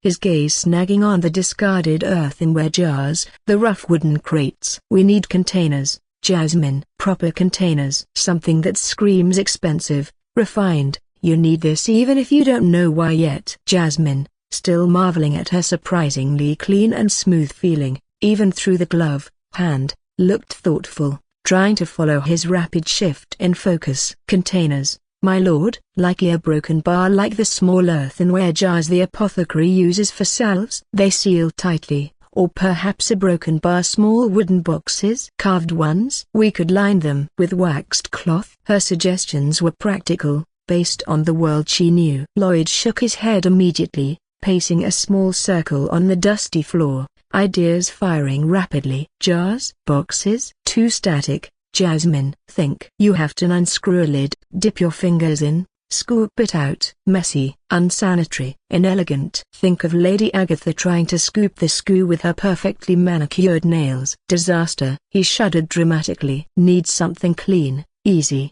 idiot-proof." His mind flashed back again, an image crystal clear from 80 years on Earth. Supermarket aisles, bathroom counters, plastic bottles, with pumps. "No," Lloyd murmured, stopping his pacing, a new kind of focused intensity entering his expression, the engineer taking over. "Not just a container, a dispenser. Something active. Something that delivers the product to the user, precisely, cleanly." He walked over to the sturdy, discarded oak beam leaning against the smokehouse wall, running a hand over its rough, solid surface. The wood felt warm, alive beneath his touch. Wood for the body, he declared, visualizing the design. Strong, natural, beautiful. When worked, it speaks of quality, of tradition, even as we introduce innovation. He then held up his hand, fingers splayed slightly. The air around his palm shimmered almost imperceptibly, the faint hum of void energy becoming almost audible in the quiet space. With focused will, drawing on the Ferrum power, the steel and fire, the essence of controlled creation and destruction, he began to shape the energy, not into aggressive wires this time, but into solid, gleaming metal, pulled seemingly from the very fabric of the void itself. Jasmine watched, utterly enchanted, forgetting the soap, forgetting her aching arms, forgetting everything but the quiet miracle unfolding before her eyes. She had seen glimpses of Ferrum power. This wasn't attack or defense, this was artistry. This was creation on a level she couldn't comprehend. Slowly, meticulously, as if sculpting light itself, Lloyd formed the intricate components of the pump mechanism from pure, shining steel. The metal flowed under his mental command, solidifying into shapes of impossible precision. A narrow cylinder emerged first, its inner surface perfectly smooth, flawless. Then, a tightly fitting piston, designed to slide within the cylinder with zero friction. Next came the delicate, complex heart of the device, the one-way valve mechanisms. Tiny flaps of steel, engineered with microscopic tolerances, appeared at the base of the cylinder, designed to allow the thick soap mixture to be drawn upwards as the piston rose, but sealing shut instantly to prevent backflow. Another, similar valve formed near the top, connected to a gracefully curved nozzle, poised to open only under the pressure of the downward stroke, forcing a measured dose of the soap outwards. Need a return mechanism, Lloyd's internal engineer prompted. He focused again, weaving threads of steel into a delicate, perfectly coiled spring, calculating the tension needed to reliably return the pump head to its starting position after each use. The level of fine control required was immense, draining his concentration, making sweat bead on his forehead despite the coolness of his void power. He wasn't just shaping metal, he was engineering a functional machine with moving parts, relying on recalled principles of fluid dynamics and mechanical engineering, translating them into commands his bloodline power could execute. The steel gleamed under his control, not iron, but true, refined steel, harder, more resilient, humming faintly with the contained energy of its creation. It looked less like blacksmithing and more like the work of a celestial watchmaker. Jasmine stared, breathless, her heart pounding against her ribs like a trapped bird. She felt small, insignificant, witnessing this casual display of godlike power. It was mesmerizing, terrifying, beautiful. Is this what it means to be truly noble? She wondered fleetingly. To command the very elements, to shape metal like water? He wasn't just the young lord, he felt like something ancient, something elemental, disguised in human form. Once the intricate steel pump mechanism, a cylinder, piston, valves, spring, nozzle hovered complete and perfect in the air before him like a complex silver dragonfly. Lloyd turned his attention to the oak beam. No axe, no saw, no chisel needed. He laid his hands flat against the rough wood, closing his eyes for a moment, feeling the grain, the density. He focused his void power differently now, infusing it not with heat, but with controlled kinetic force, a precise application of pressure and vibration, guided by his shaping will. The wood groaned softly, not in protest, but in yielding surrender. Fibers separated cleanly, dust motes rising as the interior of the beam began to hollow out under his invisible, insistent touch. He wasn't cutting, he was persuading the wood to reshape itself according to his mental blueprint. A smooth, cylindrical reservoir formed within the solid oak, perfectly sized to hold a generous quantity of the soft soap. He shaped the exterior simultaneously, the rough grain smoothing, flowing into elegant curves, the neck tapering precisely to match the dimensions of the steel cylinder he had created. With a final surge of focused will, he formed fine, precise threads within the wooden neck and, mirroring them, on the base of the steel pump assembly, ensuring a tight, secure, waterproof seal when joined. The entire process, steel and wood combined, took perhaps 15 minutes of intense, silent concentration. The only sounds were the faint hum of void power, the soft sighing of yielding wood, and Jasmine's occasional, involuntary gasp of wonder. Finally, it was done. Lloyd stepped back, letting the shaping power recede. He carefully took the hovering steel pump mechanism and the newly formed oak body. With precise movements, he screwed the steel assembly smoothly into the threaded wooden neck. The fit was perfect. The resulting object rested heavy and substantial in his hands. It was breathtaking, functional, undeniably, but also a piece of minimalist art. The warm, rich grain of the smoothly polished oak provided an organic counterpoint to the cool, precise, machine-like gleam of the steel pump and nozzle. It felt balanced, ergonomic. It looked a broken bar, priceless, luxurious, like something one might find on the vanity of an empress, not cobbled together in a disused smokehouse. Lloyd held the finished pumping bottle aloft, turning it slowly in the dim, dusty light, admiring the fusion of Earth-inspired engineering and Riverio-based power. A surge of pure, unadulterated satisfaction, fiercer even than the successful soap test, coursed through him. This was the bridge between his lives. This tangible object, impossible without both his past knowledge and his present power. He turned to Jasmine, whose face was a mask of stunned reverence. She was staring at the bottle as if it were actively emitting divine light. "Well, Jasmine?" he asked, a triumphant grin lighting up his face, momentarily banishing the shadows and the fatigue. "What do you think?" "A suitable vessel for our revolutionary product, fit for purpose, fit for profit?" Jasmine could only nod vigorously at first, seemingly incapable of speech. She swallowed hard, finding her voice, which emerged as a trembling whisper. "My lord, a broken bar, it is magnificent." "Beyond magnificent." She shook her head, eyes still fixed on the bottle. "I have seen the king's treasures on festival days, a broken bar, goblets, crowns, a broken bar. None possessed such a broken bar, such clean beauty, such purpose." She looked up at him, her awe palpable. "It's not just a bottle. It's a broken bar. It's a promise of what's inside." "Exactly," Lloyd confirmed, the grin widening. "Form and function. Luxury isn't just about the product, it's about the entire experience. And soon," he declared, gesturing emphatically with the bottle,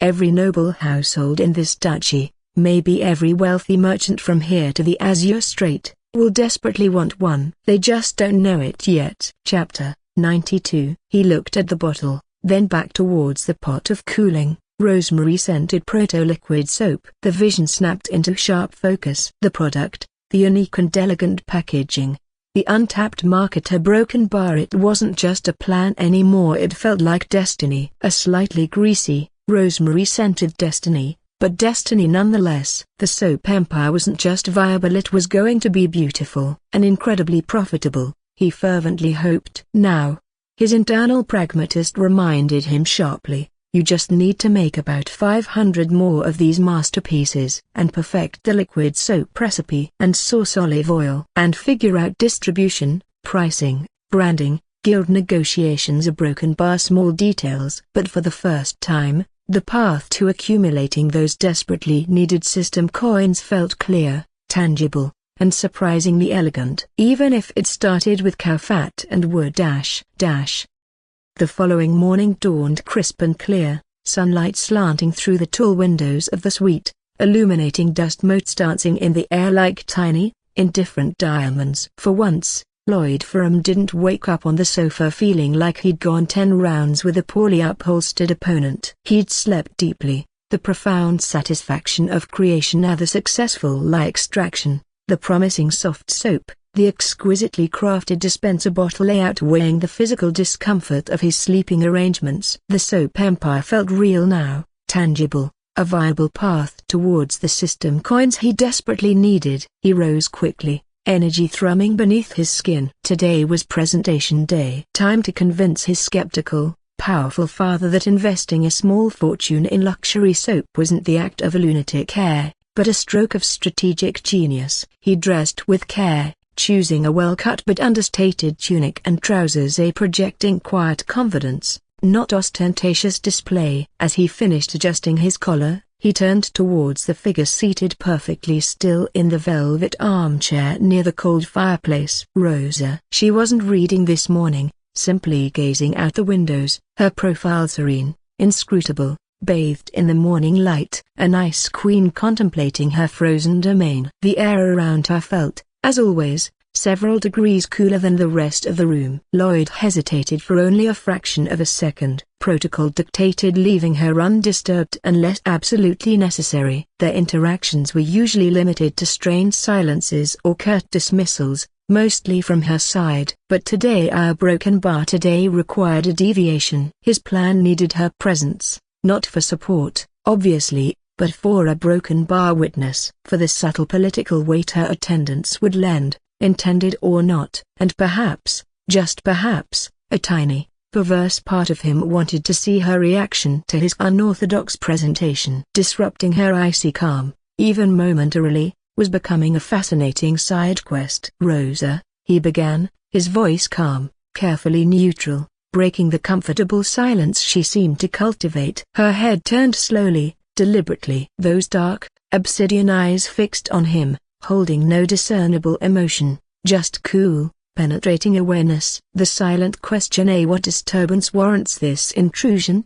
Hung heavy in the air between them. I am going to see father now, Lloyd stated simply. To present the prototype I promised him. He paused, then took the plunge. I request your presence. A delicate eyebrow, perfectly sculpted, arched almost imperceptibly. It was the only outward sign of surprise, quickly suppressed. My presence? Her voice was a low murmur, devoid of inflection. For what purpose? My attendance at your broken bar business discussions. A broken bar is neither required nor, I would assume, desired. The implication was clear. We barely tolerate sharing a room. Why would you voluntarily seek my company in front of your father? Desired? Lloyd allowed a faint, wry smile to touch his lips. Perhaps not in the conventional sense. He met her cool gaze directly. However, father agreed to consider my proposal as the one requiring significant investment. He set a deadline, which is today, having you present as I demonstrate the viability of my venture lends a broken bar weight. Credibility. He deliberately framed it in logical,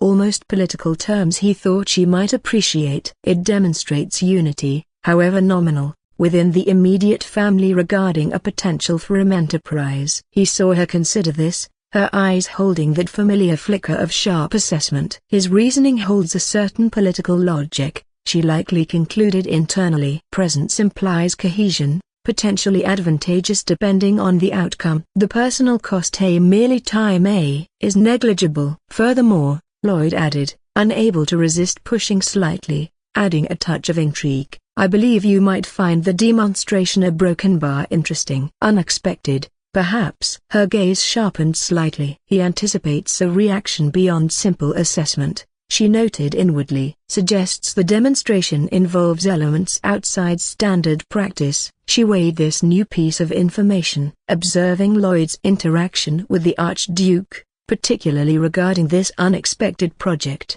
presented an opportunity to gather more information about the increasingly unpredictable variable he represented. The anomaly that was Lloyd Ferrum continued to defy easy explanation. But then, a different connection surfaced in her thoughts, triggered by his mention of the project. Her expression remained unchanged, but her next words carried a subtle, almost undetectable edge, a reference to her own quiet observations the previous day. This prototype, she stated, her voice still level but somehow more pointed, does it perhaps relate to Thea Brokenbar? Extensive time you spent yesterday engaged in unorthodox activities near the secluded pond? She paused. The word choice deliberate, almost too precise, yet carrying an undeniable undertone of scrutiny, that made Lloyd froze mid-breath, genuinely caught off guard. He hadn't realized she'd seen them, or perhaps he'd underestimated her observational reach within the estate. Damn it! How much did she witness? The ash, the lye leaching, the smokehouse rendezvous. His carefully constructed veil of secrecy felt suddenly, embarrassingly thin. He felt a flush creep up his neck, annoyance warring with a strange sort of impressed respect for her silent vigilance. He recovered quickly, forcing a casual tone, though his internal monologue was scrambling. She saw? Okay, damage control. Don't deny, deflect, maintain mystery. He managed, rubbing the back of his neck nonchalantly, an astute observation. As always, Rosa, he offered a slightly sheepish grin. Guilty as charged. My apologies if a broken bar rustic experimentation. A broken bar disturbed the tranquility of your afternoon constitutional. He paused, then confirmed directly, deciding honesty, or a version of it, was the best defense. But yes, today's presentation is indeed the culmination of that work. He met her gaze again, regaining his confidence. All the more reason for you to attend. Wouldn't you agree? To see the final result of such a broken bar unorthodox activities. He deliberately threw her own words back at her, subtly challenging her judgment. Rosa considered this. Her usual preference was for detachment, avoiding unnecessary entanglement. But his open admission, confirming the link between yesterday's baffling, ash-covered labor and today's high-stakes presentation. A broken bar. It tipped the scales. The logical need to observe, to gather information on this inconsistent variable, outweighed her preference for distance. Understanding Lloyd Ferrum, however illogical his actions seemed, was becoming necessary for navigating her own position within this arranged marriage.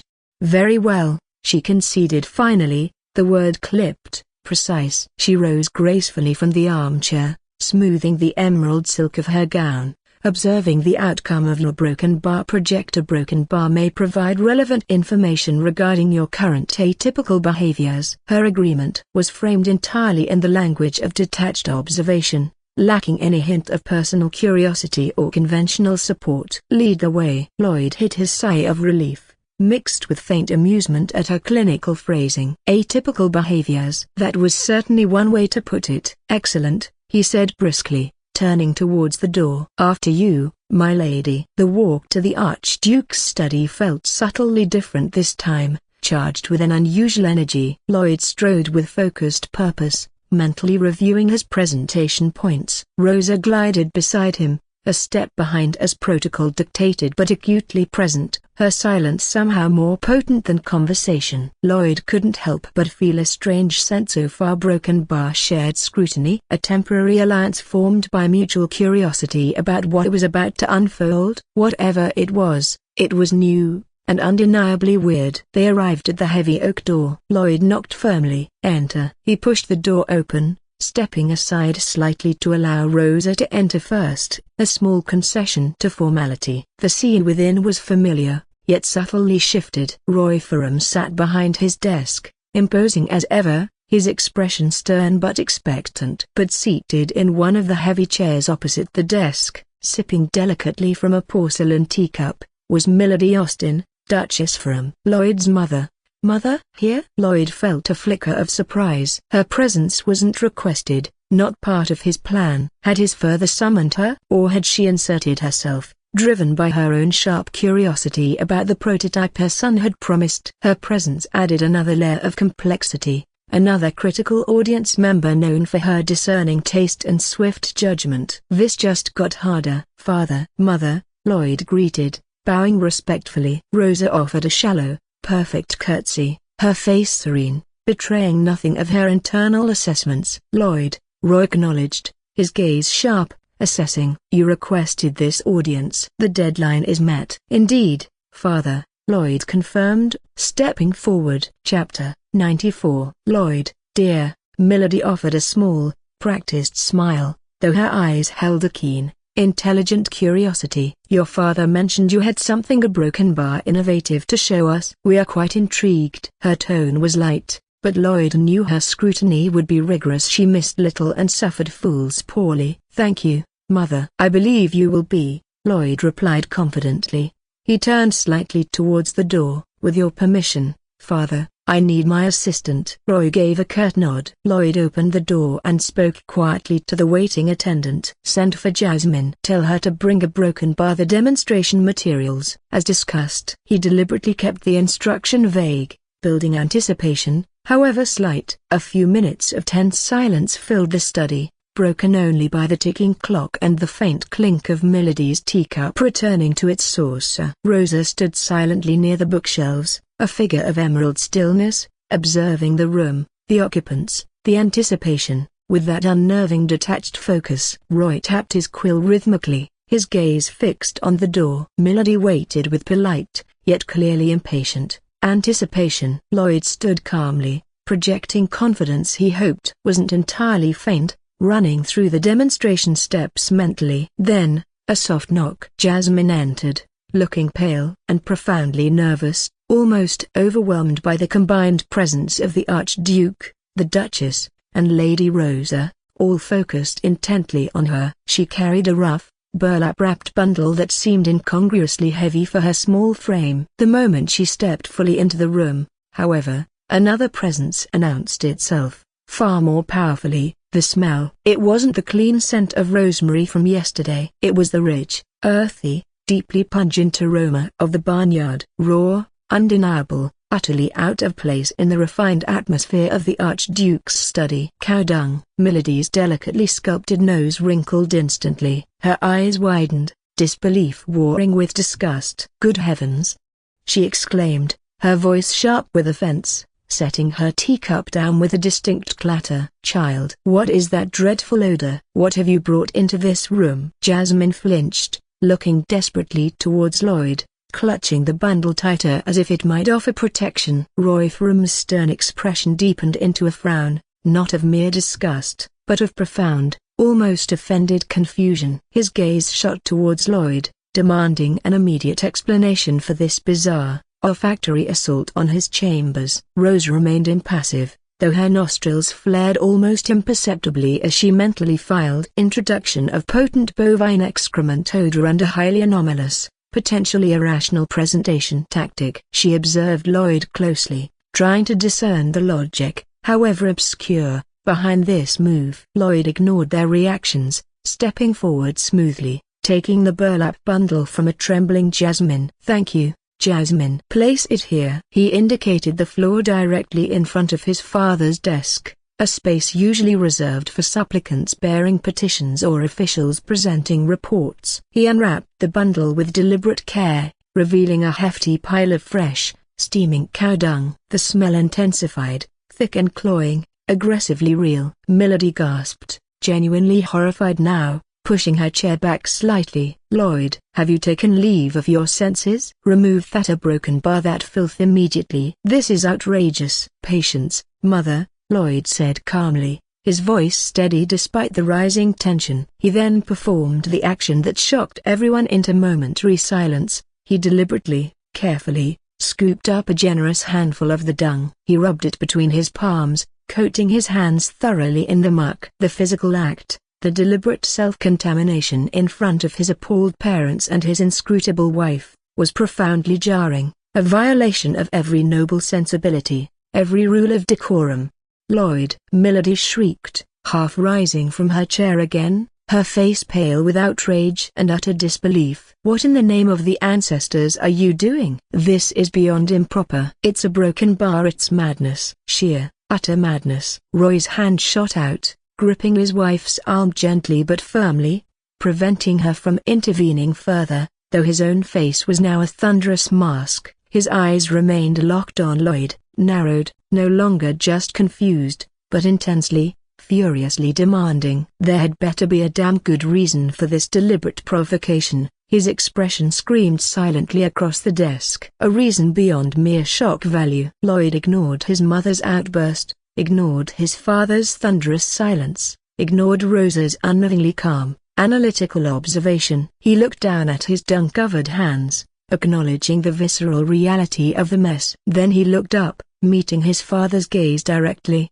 his own expression shifting, becoming serious, focused, the theatrical element dropping away.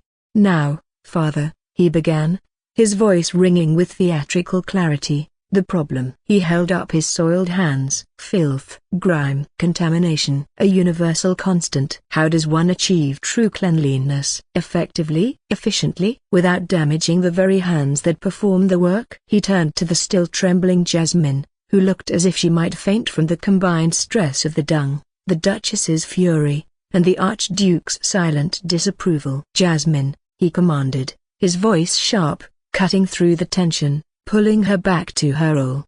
"Bring the bottle." Jasmine jumped, startled back into action. She fumbled for a moment with a smaller, carefully wrapped package she'd held hidden behind her back. The second dispenser, identical to the one Lloyd had gifted Rosa earlier, then presented it to Lloyd with shaking hands. The tension in the Archduke's study was thick enough to choke on, a palpable pressure distinct from mere political gravity. The pungent aroma of fresh cow dung assaulted the senses, a stark, earthy reality crashing against the polished mahogany, expensive tapestries, and the inherent dignity of the room. It was an olfactory declaration of war against propriety. Milady Austen looked moments away from either summoning the smelling salts or the guard captain, her face a mask of horrified disbelief. Roy Ferrum's face was a thundercloud of controlled fury and profound confusion, his knuckles white where he gripped the edge of his desk. Rosa, an island of emerald calm near the bookshelves, continued her silent, unnerving observation, her stillness a counterpoint to the rising chaos. Perhaps classifying dung handling as performance art as a new, highly perplexing variable in the ongoing Lloyd Ferrum equation. Only Jasmine, pale and trembling but clutching the beautifully wrapped bottle like a lifeline, seemed focused, awaiting her cue amidst the aristocratic meltdown.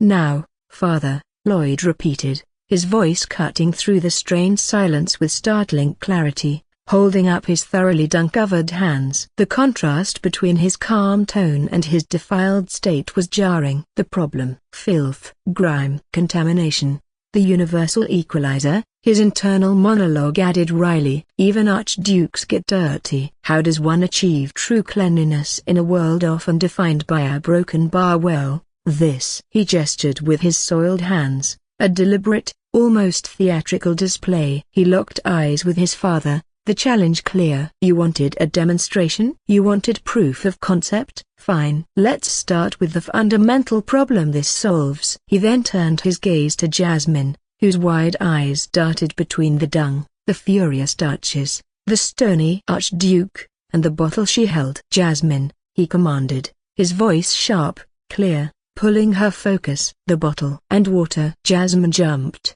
startled but obedient. She quickly held up the beautifully crafted oak and steel pumping bottle Lloyd had created, its polished surfaces gleaming softly, a beacon of unexpected elegance amidst the squalor. In her other hand, she held the bucket of clean water they had brought from the smokehouse. She approached Lloyd hesitantly, moving as if navigating a minefield, clearly terrified of drawing the ire of the Duke and Duchess further. "Hold the bottle steady," Lloyd instructed calmly, his voice a reassuring anchor in her panic. He nodded towards his soiled hands. "Position the nozzle over my hands. Aim carefully." He saw her hand tremble as she raised the exquisite object. "Now," he demonstrated by nudging the gleaming steel pump head with his relatively cleaner forearm, a deliberate action showing the intended ease of use even when contaminated. "Press down firmly on this top part." The pump. Jasmine, eyes wide with a mixture of fear and fascination,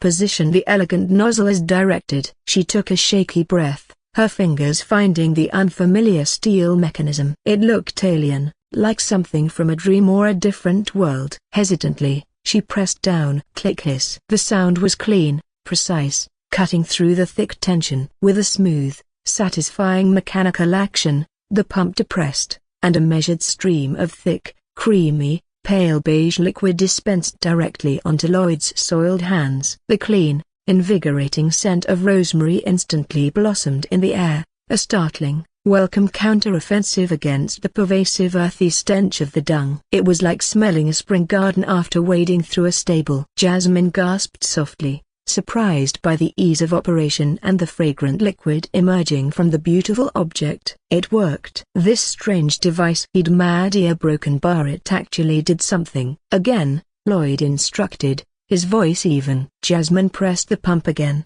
delivering another precise dose of the soft soap. While Jasmine held the dispenser, Lloyd turned his attention back to his father, though his words were implicitly for everyone in the room. His internal strategist was analyzing their reactions in real time. Mother, piqued disgust, transitioning to baffled curiosity by the bottle. Father, fury masked by control, focus shifting to the mechanism's novelty. Rosa, processing.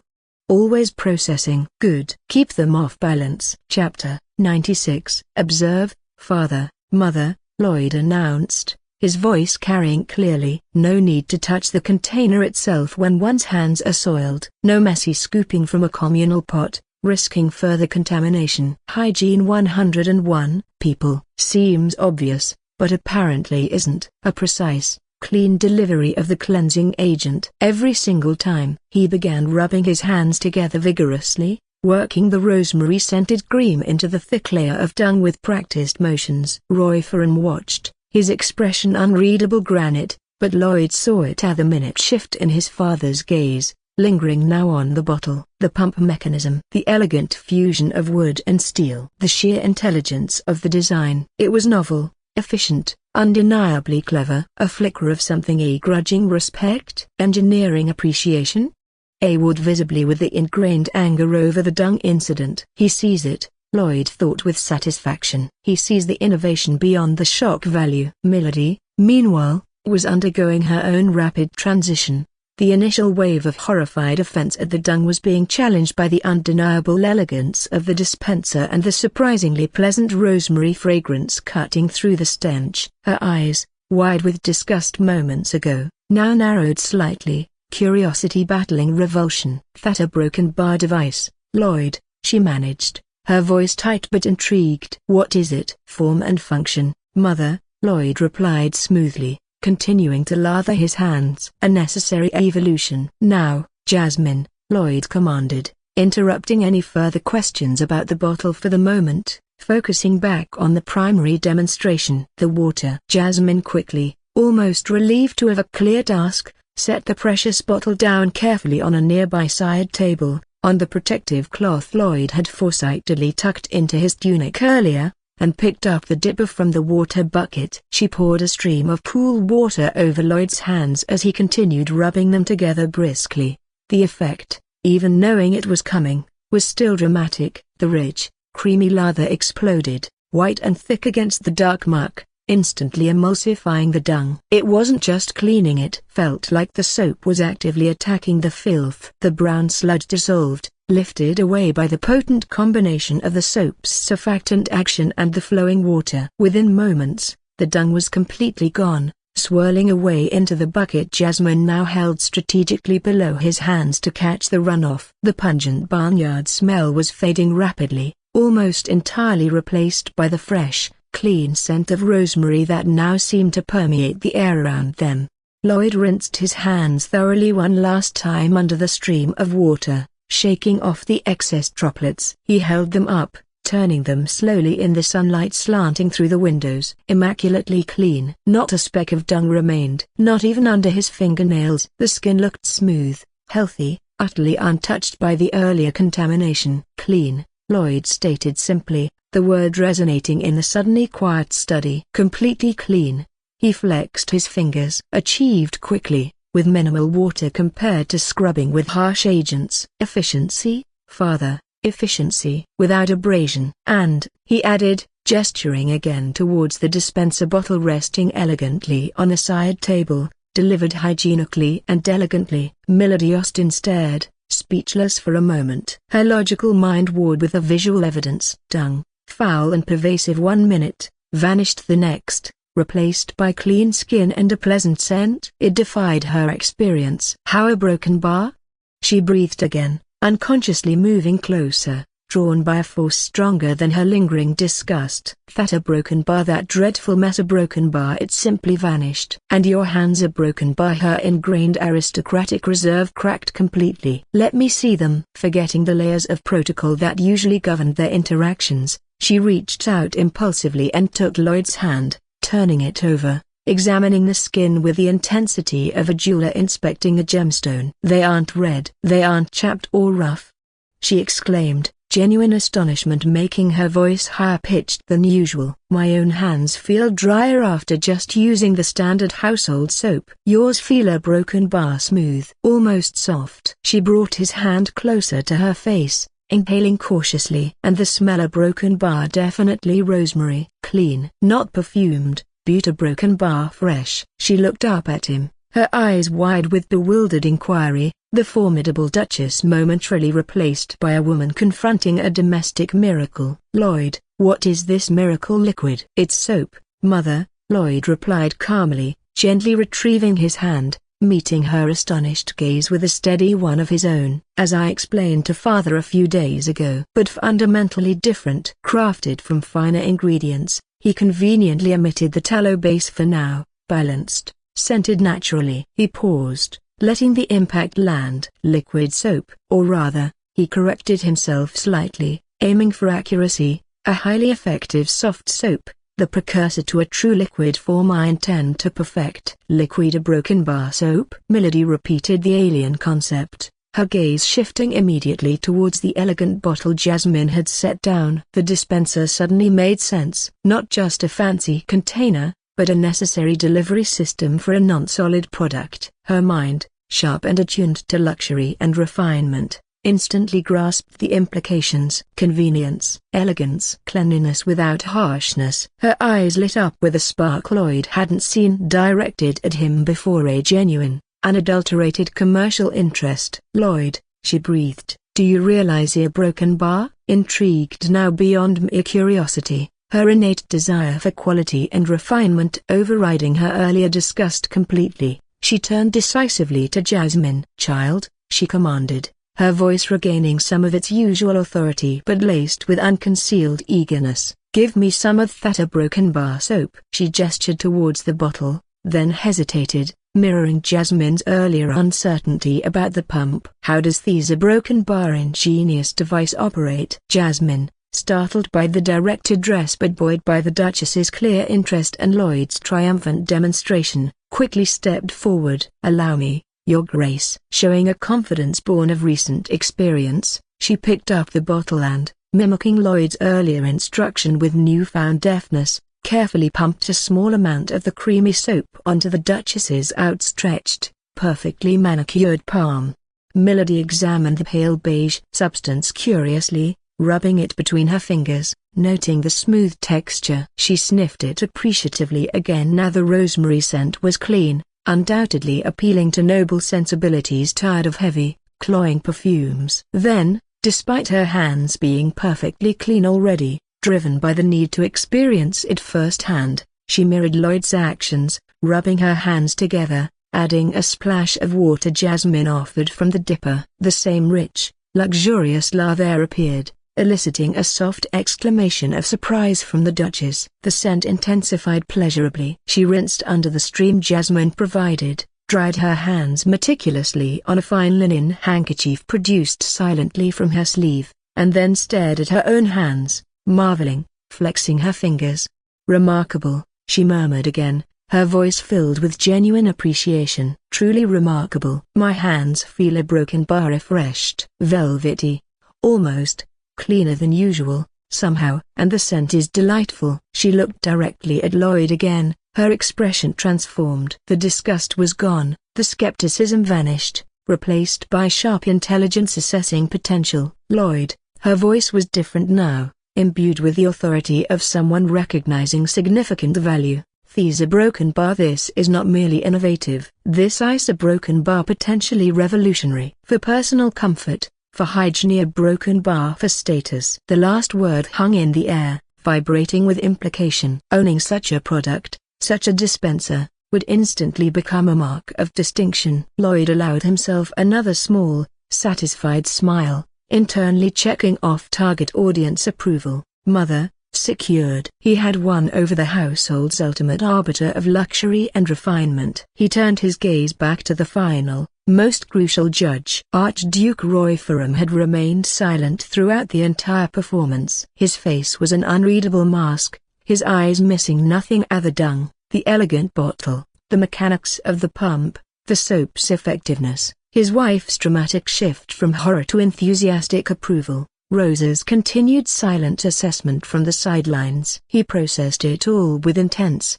silent calculation, the cogs of his powerful mind turning, weighing variables, assessing potential far beyond mere cleanliness. He hadn't commented on the dung incident after his initial silent fury, nor offered any verbal reaction to the soap's success. His focus, Lloyd had correctly surmised, remained fixed on the innovation at both the chemical formulation, implied, and the mechanical delivery system, explicit.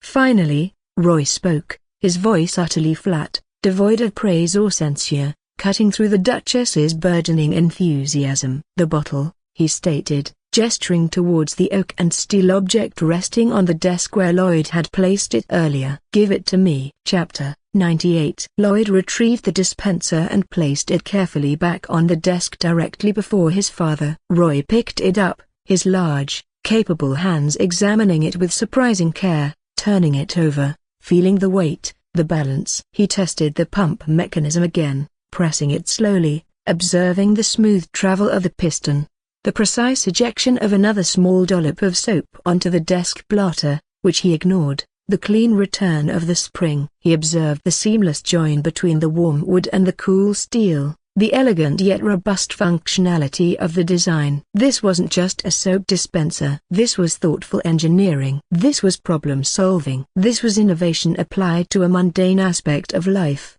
resulting in a product that was undeniably practical, aesthetically pleasing, and inherently desirable in its novelty. It spoke of a mind capable of seeing beyond the obvious, of creating tangible value where none existed before. This, Roy thought, the assessment clicking into place with cold clarity, is not the work of the unfocused boy I worried about. This ice a broken bar different. He placed the bottle back down deliberately, the faint click echoing in the quiet study. He looked at Lloyd, his gaze sharp, penetrating, appraising. "You have demonstrated a broken bar potential," Roy conceded finally, the words carefully chosen, measured, delivered with glacial reserve. It was the closest thing to direct praise Lloyd could recall receiving from his father, perhaps ever, and it landed with the weight of a royal decree. "The product," he nodded towards the soap smear on his blotter, "appears effective, as my wife has enthusiastically confirmed." A flicker of dry humor touched his eyes for a fraction of a second. "The delivery mechanism,"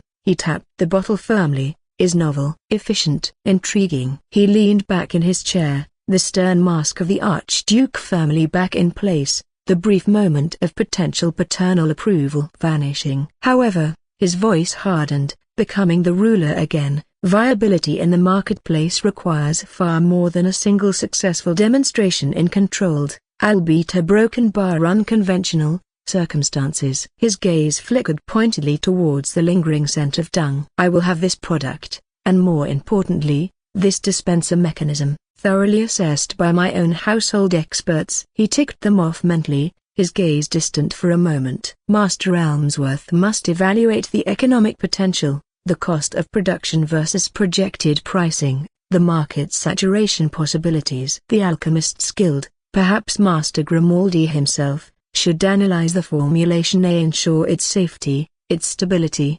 identify potential improvements or cost-saving ingredient substitutions. Our finest artisans, his eyes returned to the bottle, must assess the reproducibility of this dispenser. Can it be manufactured consistently, reliably, affordably enough to be profitable yet exclusive? What materials are truly required? Can the mechanism be simplified without losing function? He held up a hand, forestalling any potential argument or impatient question from Lloyd. "The investment decision at the 1,000 gold coins you requested is therefore suspended pending the outcome of these assessments." He wasn't saying number. The potential was clearly recognized. But he needed data, verification, independent analysis conducted under his direct authority. He was intrigued, perhaps even impressed, but he remained a pragmatist. Hope was not a substitute for due diligence. He then shifted gears abruptly, the calculating potential investor replaced instantly by the Archduke issuing commands. "For now,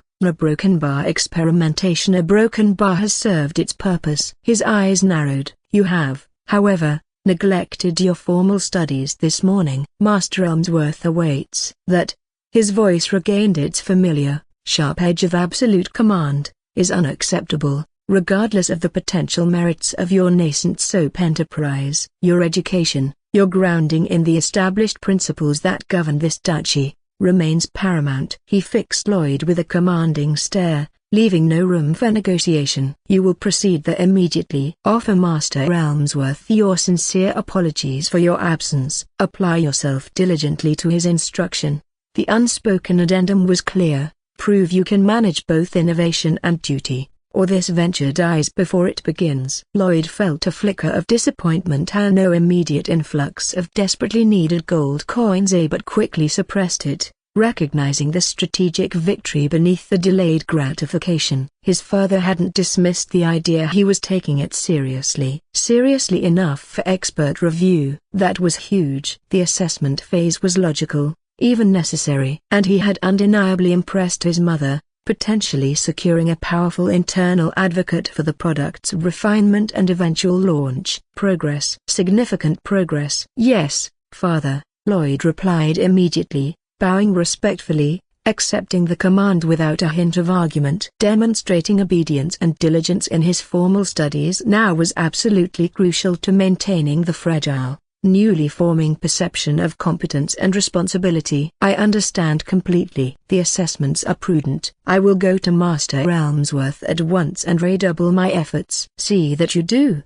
Roy dismissed him curtly, already reaching for a stack of official documents. The soap demonstration apparently concluded in his mind, filed away pending further data. Lloyd turned, offering a brief, respectful nod to his mother. Milady gave him a small, almost conspiratorial smile in return, her eyes still holding that spark of surprised interest and perhaps a touch of maternal pride carefully hidden beneath layers of noble composure. He glanced towards Rosa, still standing silently by the bookshelves. She met his gaze for a fraction of a second, her expression as unreadable as ever, before looking away towards the window again. But he fancied he saw a flicker, a microscopic shift in the usual icy calm. Calculation, reassessment, or just irritation at the lingering smell? Impossible to tell. But she had witnessed it all. Another contradictory data point for her internal analysis. He gave Jasmine a final, encouraging nod,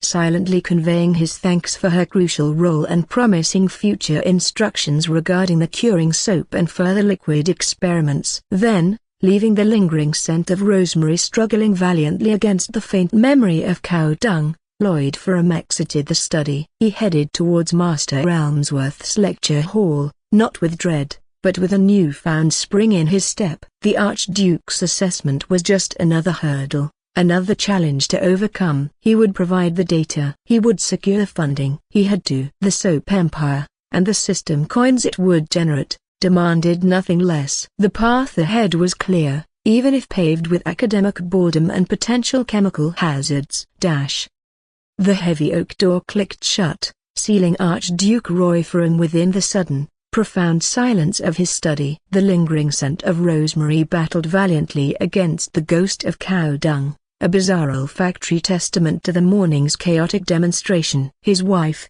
Milady, had departed with a thoughtful, almost proprietary gleam in her eye, undoubtedly already strategizing potential marketing angles for Ferrum family finest cleansing elixir or some equally grand title. Rosa Siddick had vanished like smoke, her presence dissolving back into the estate's background hum, leaving behind only the faintest impression of cool, analytical assessment. Lloyd himself was presumably halfway to Master Elmsworth's lecture hall, projecting newfound diligence. Roy remained seated behind his immense desk, the facade of the stern ruler momentarily shelved. His gaze was fixed, not on the stacks of official documents demanding his attention, nor on the intricate carvings of the ceiling, but on the object resting squarely before him, the oak and steel pumping bottle.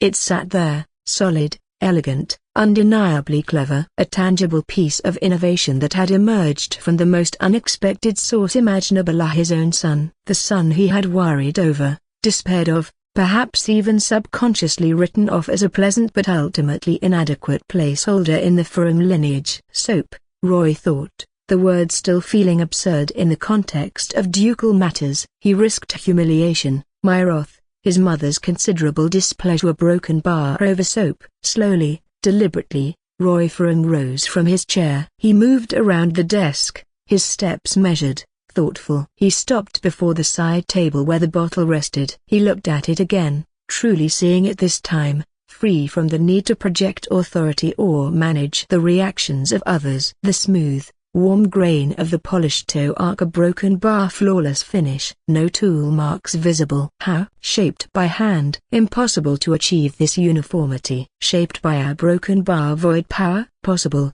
Ferrum power interacts with metal. Perhaps wood manipulation is a lesser-known aspect? Or was it simply outsourced craftsmanship of the highest order? But who would possess such skill and maintain secrecy? The steel, a broken bar, cool, precise, gleaming with an inner light. Not the dull grey of common iron, but the hard luster of true steel. Again, shaped with impossible precision.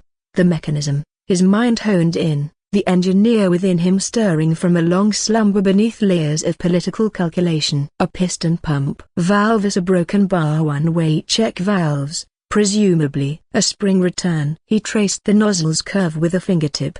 How are the tolerances achieved? For this to work smoothly with a viscous liquid like that, a broken bar pass to a broken bar, the fit between piston and cylinder must be exact. Any binding, any leakage, and it fails. He ran a finger over the join between the wood and steel neck. Seamless. Threaded. How were threads of this fineness cut into both materials so perfectly? Chapter 100. This isn't just craftsmanship, this is precision engineering. Where did Lloyd encounter such concepts? Not Elmsworth, not the weapons masters, not the basic texts on architecture or siege engines provided by his tutors. Where did this knowledge originate? The question hammered at him, demanding an answer he didn't possess. Ancient Ferrum schematics found in the archives? Possible, but unlikely. This design felt a broken bar efficient. Modern, in a way that defied Riverio's often cumbersome approaches. Then, his gaze shifted to the faint brown smear on his desk blotter where he'd tested the pump earlier. The rosemary scent still clung faintly to the air.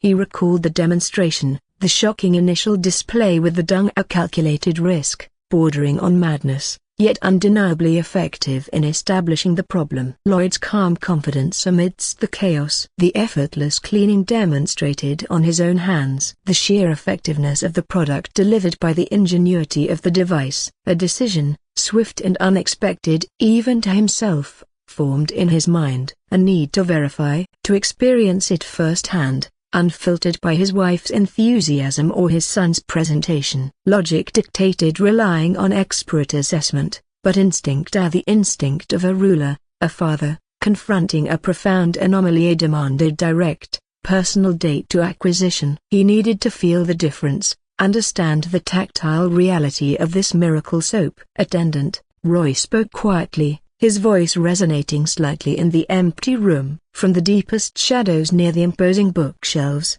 a figure detached itself, melting into existence without a sound. Clad head to toe in concealing dark robes, face completely obscured by a deep cowl. The attendant moved with unnerving fluidity, their very presence seeming to absorb the light.